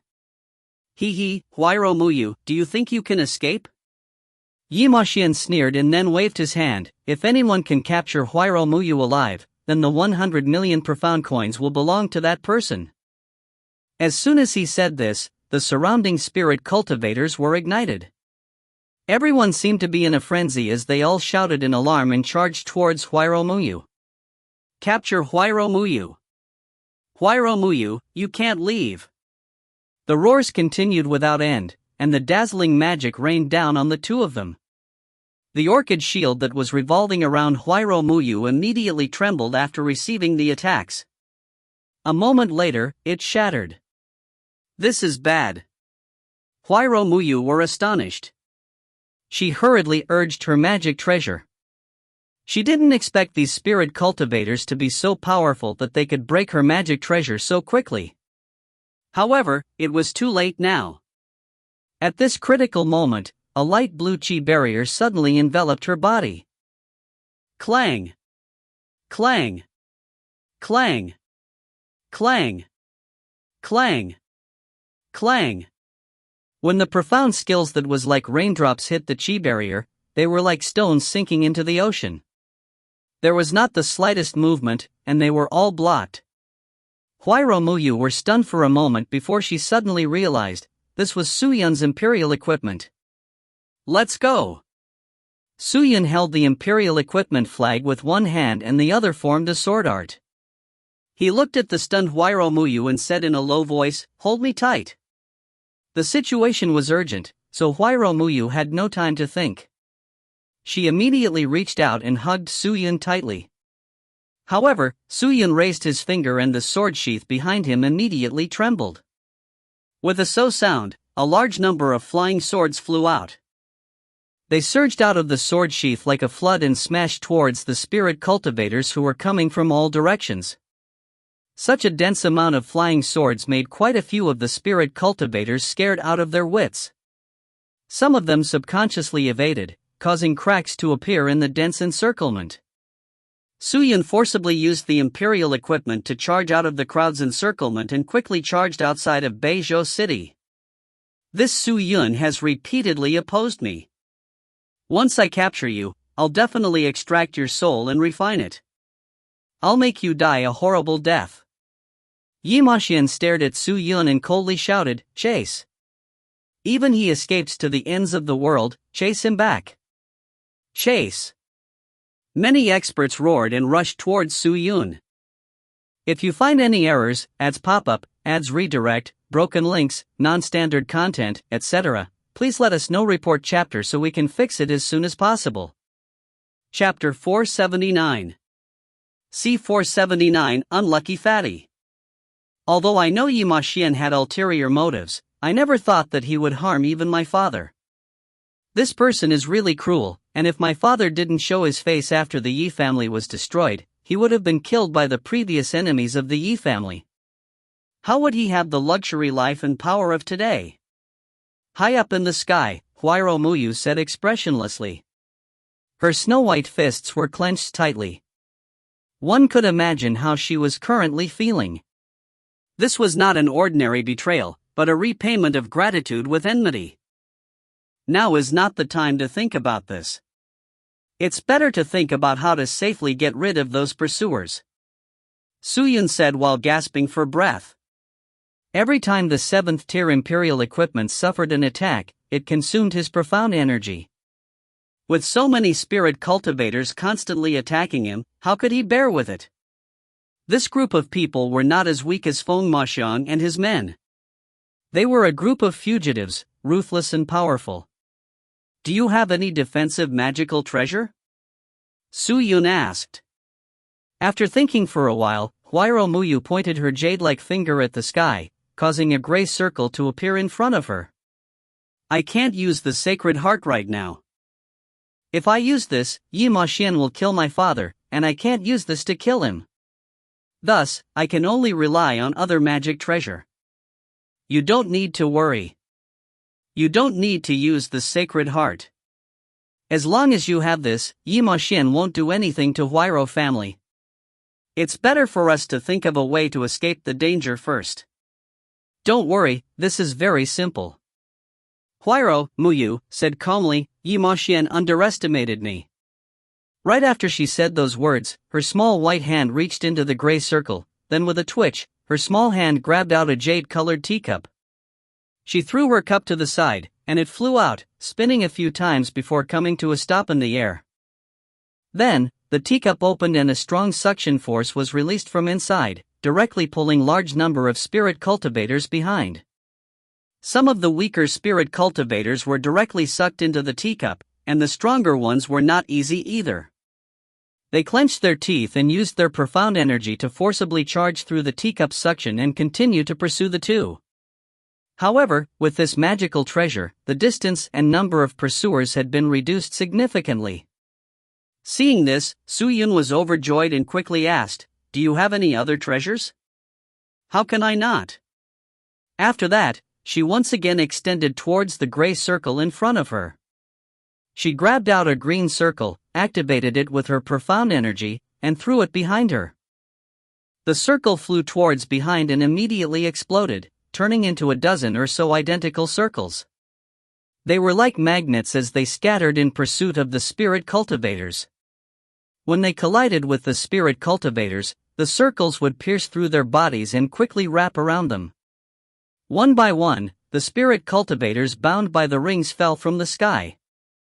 After being bound, they were unable to use their profound energy and could only obediently fall to the ground. "I've been in business for so many years, and I don't know how many criminals I've encountered. I've made preparations myself." As she spoke, Huayro Muyu reached out her hand to touch the gray and white circle in front of her. Very quickly, she took out oddly shaped magic treasures one by one. Furthermore, every time she took out a magic treasure, the spirit cultivators chasing after her would suffer a calamity. Slowly, people began to feel that this young lady of the Huayro family, whose cultivation level was not high, was not as easy to deal with as they had expected. This 100 million profund coins was not easy to earn. The number of spirit cultivators chasing after the two began to decrease. Other than a few confident and also quite powerful spirit cultivators, the rest of the spirit cultivators either suffered injuries or were forced to retreat, or couldn't bear the magic treasures and just leave. "Very good," Su-Yun happily said and immediately took off the 7th tier Imperial equipment, increasing his speed as he rushed forward.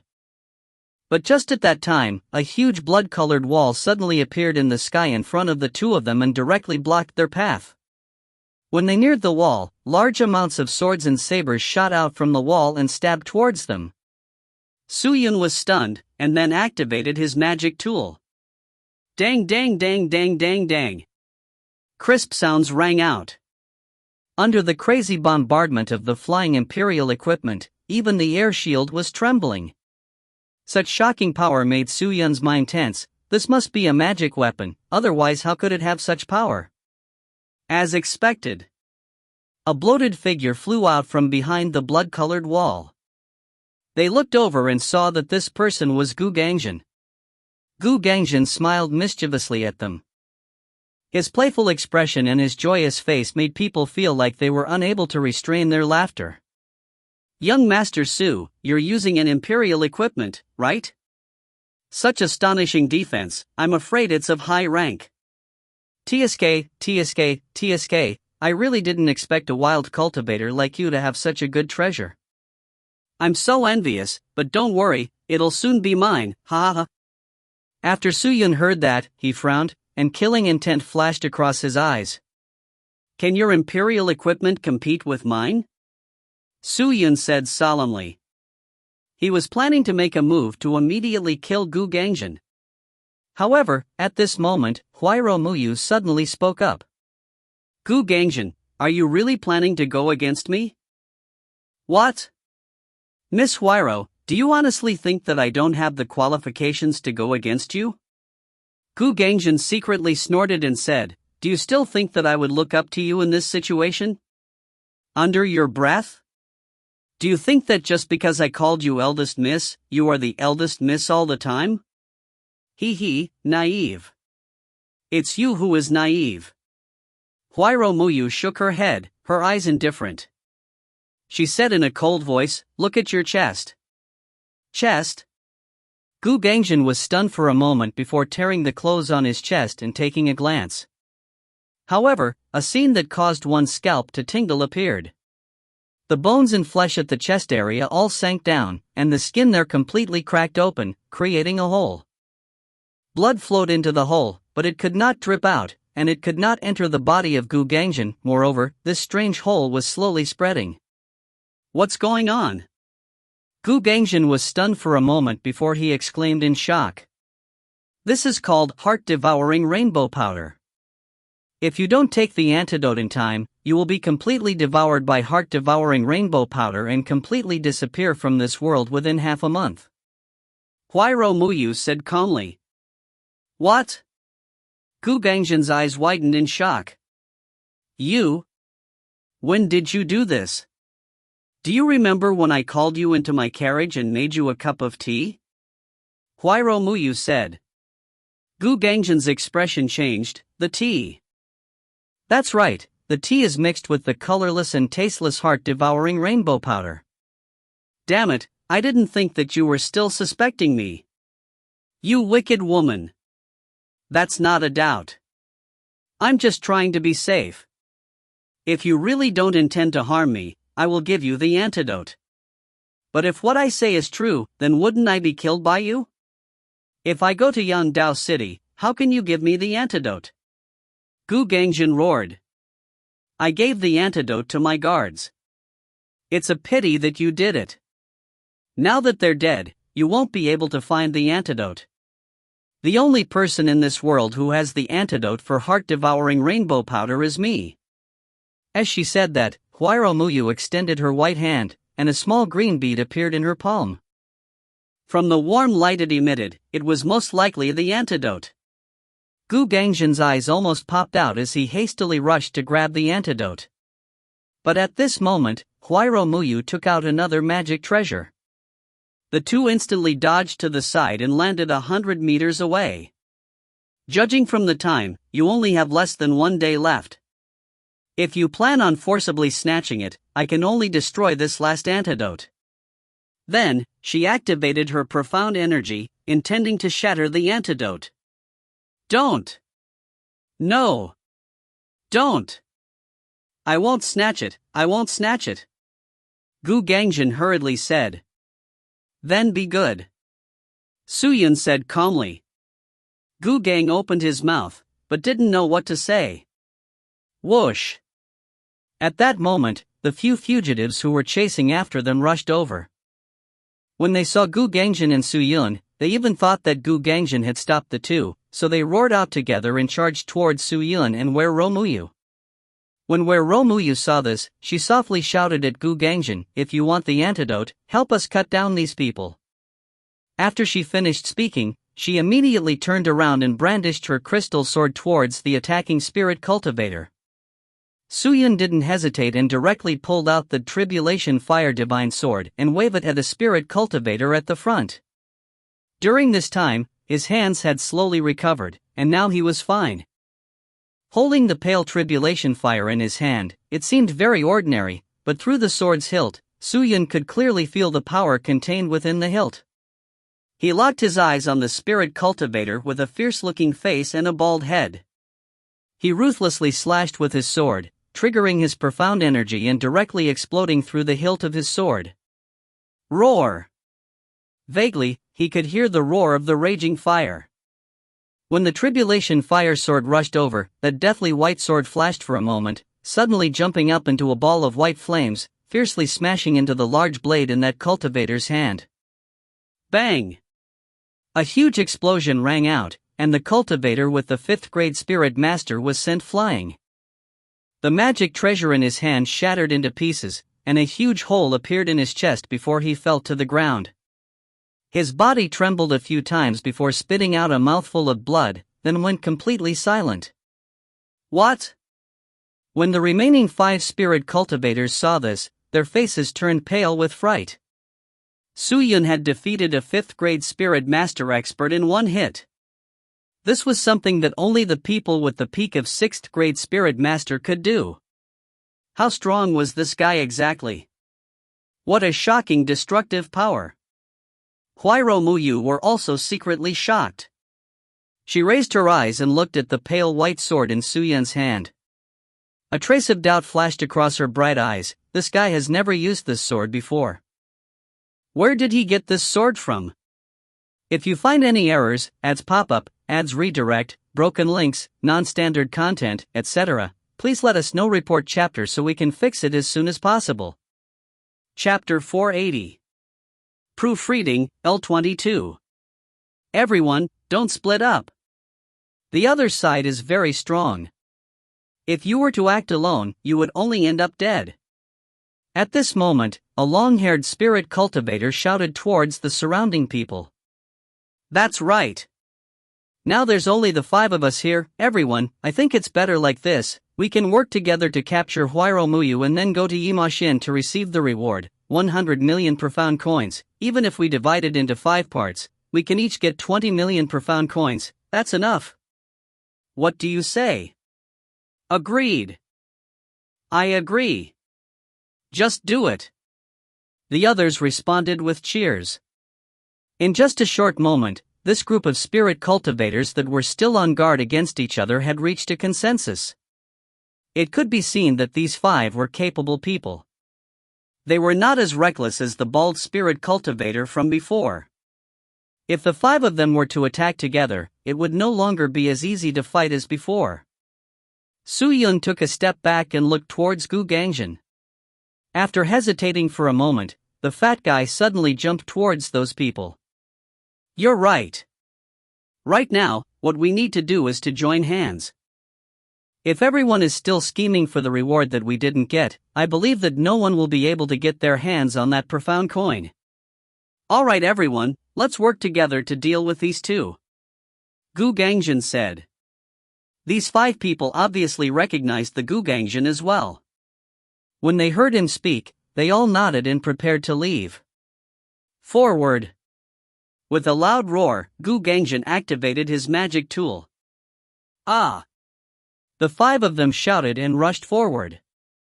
However, at this moment, numerous sabers and swords that were as fast as streams of light shot over, piercing through the hearts of these 5 people with lightning speed. The 5 of them trembled as they turned their heads to look at Gu Gangjin in shock. The obese fatty had already activated his imperial equipment and was aiming his profound energy at them. He held a curved blade in his hand and aimed it at the nearest spirit cultivator. He ferociously rushed forward, twisting his fat body and chopping off the spirit cultivator's head. Lord Gu, you! The spirit cultivator clutched his chest and yelled while trembling. I don't have any other choice, Gu Gangjin said.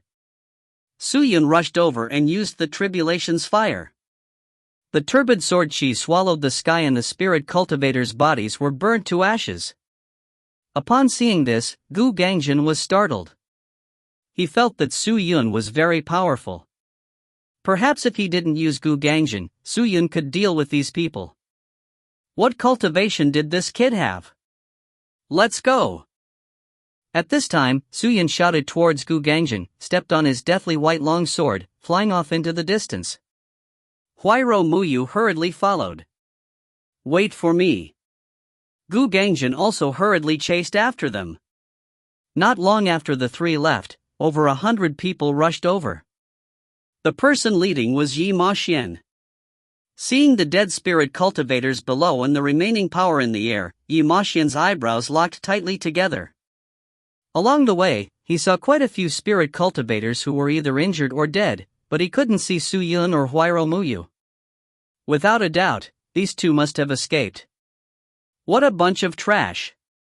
I thought that there would be more or less experts in Beizhou City, but who would have thought that all of them were useless?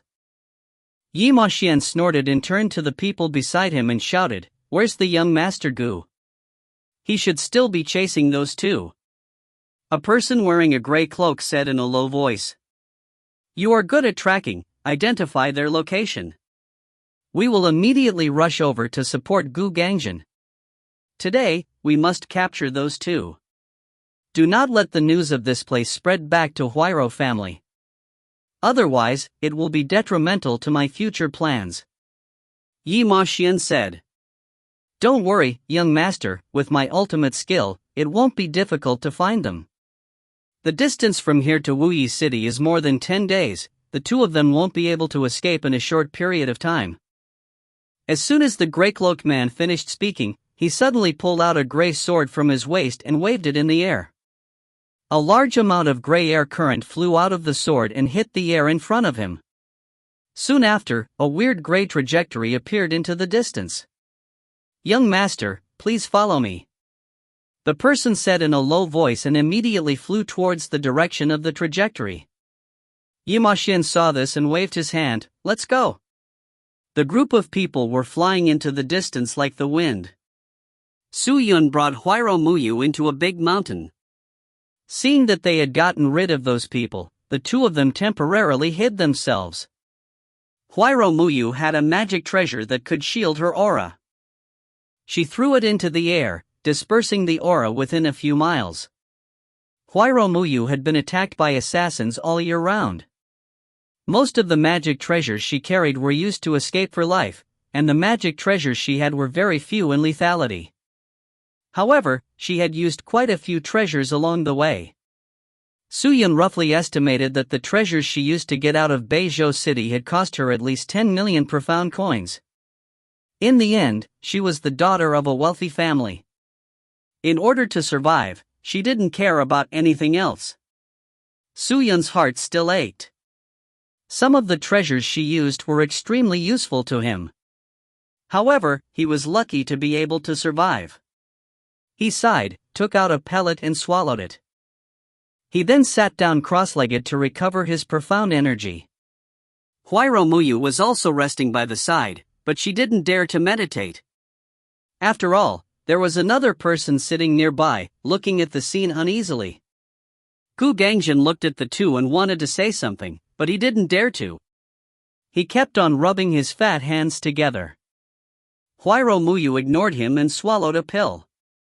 She circulated her profound energy to digest the pill. After the time of burning an incense stick, the two of them recovered quite a bit.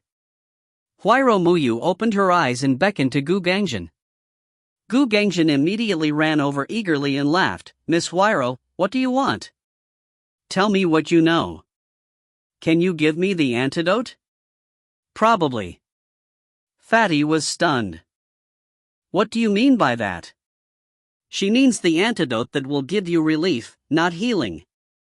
Su Yun said calmly. Fatty was shocked. How could it work?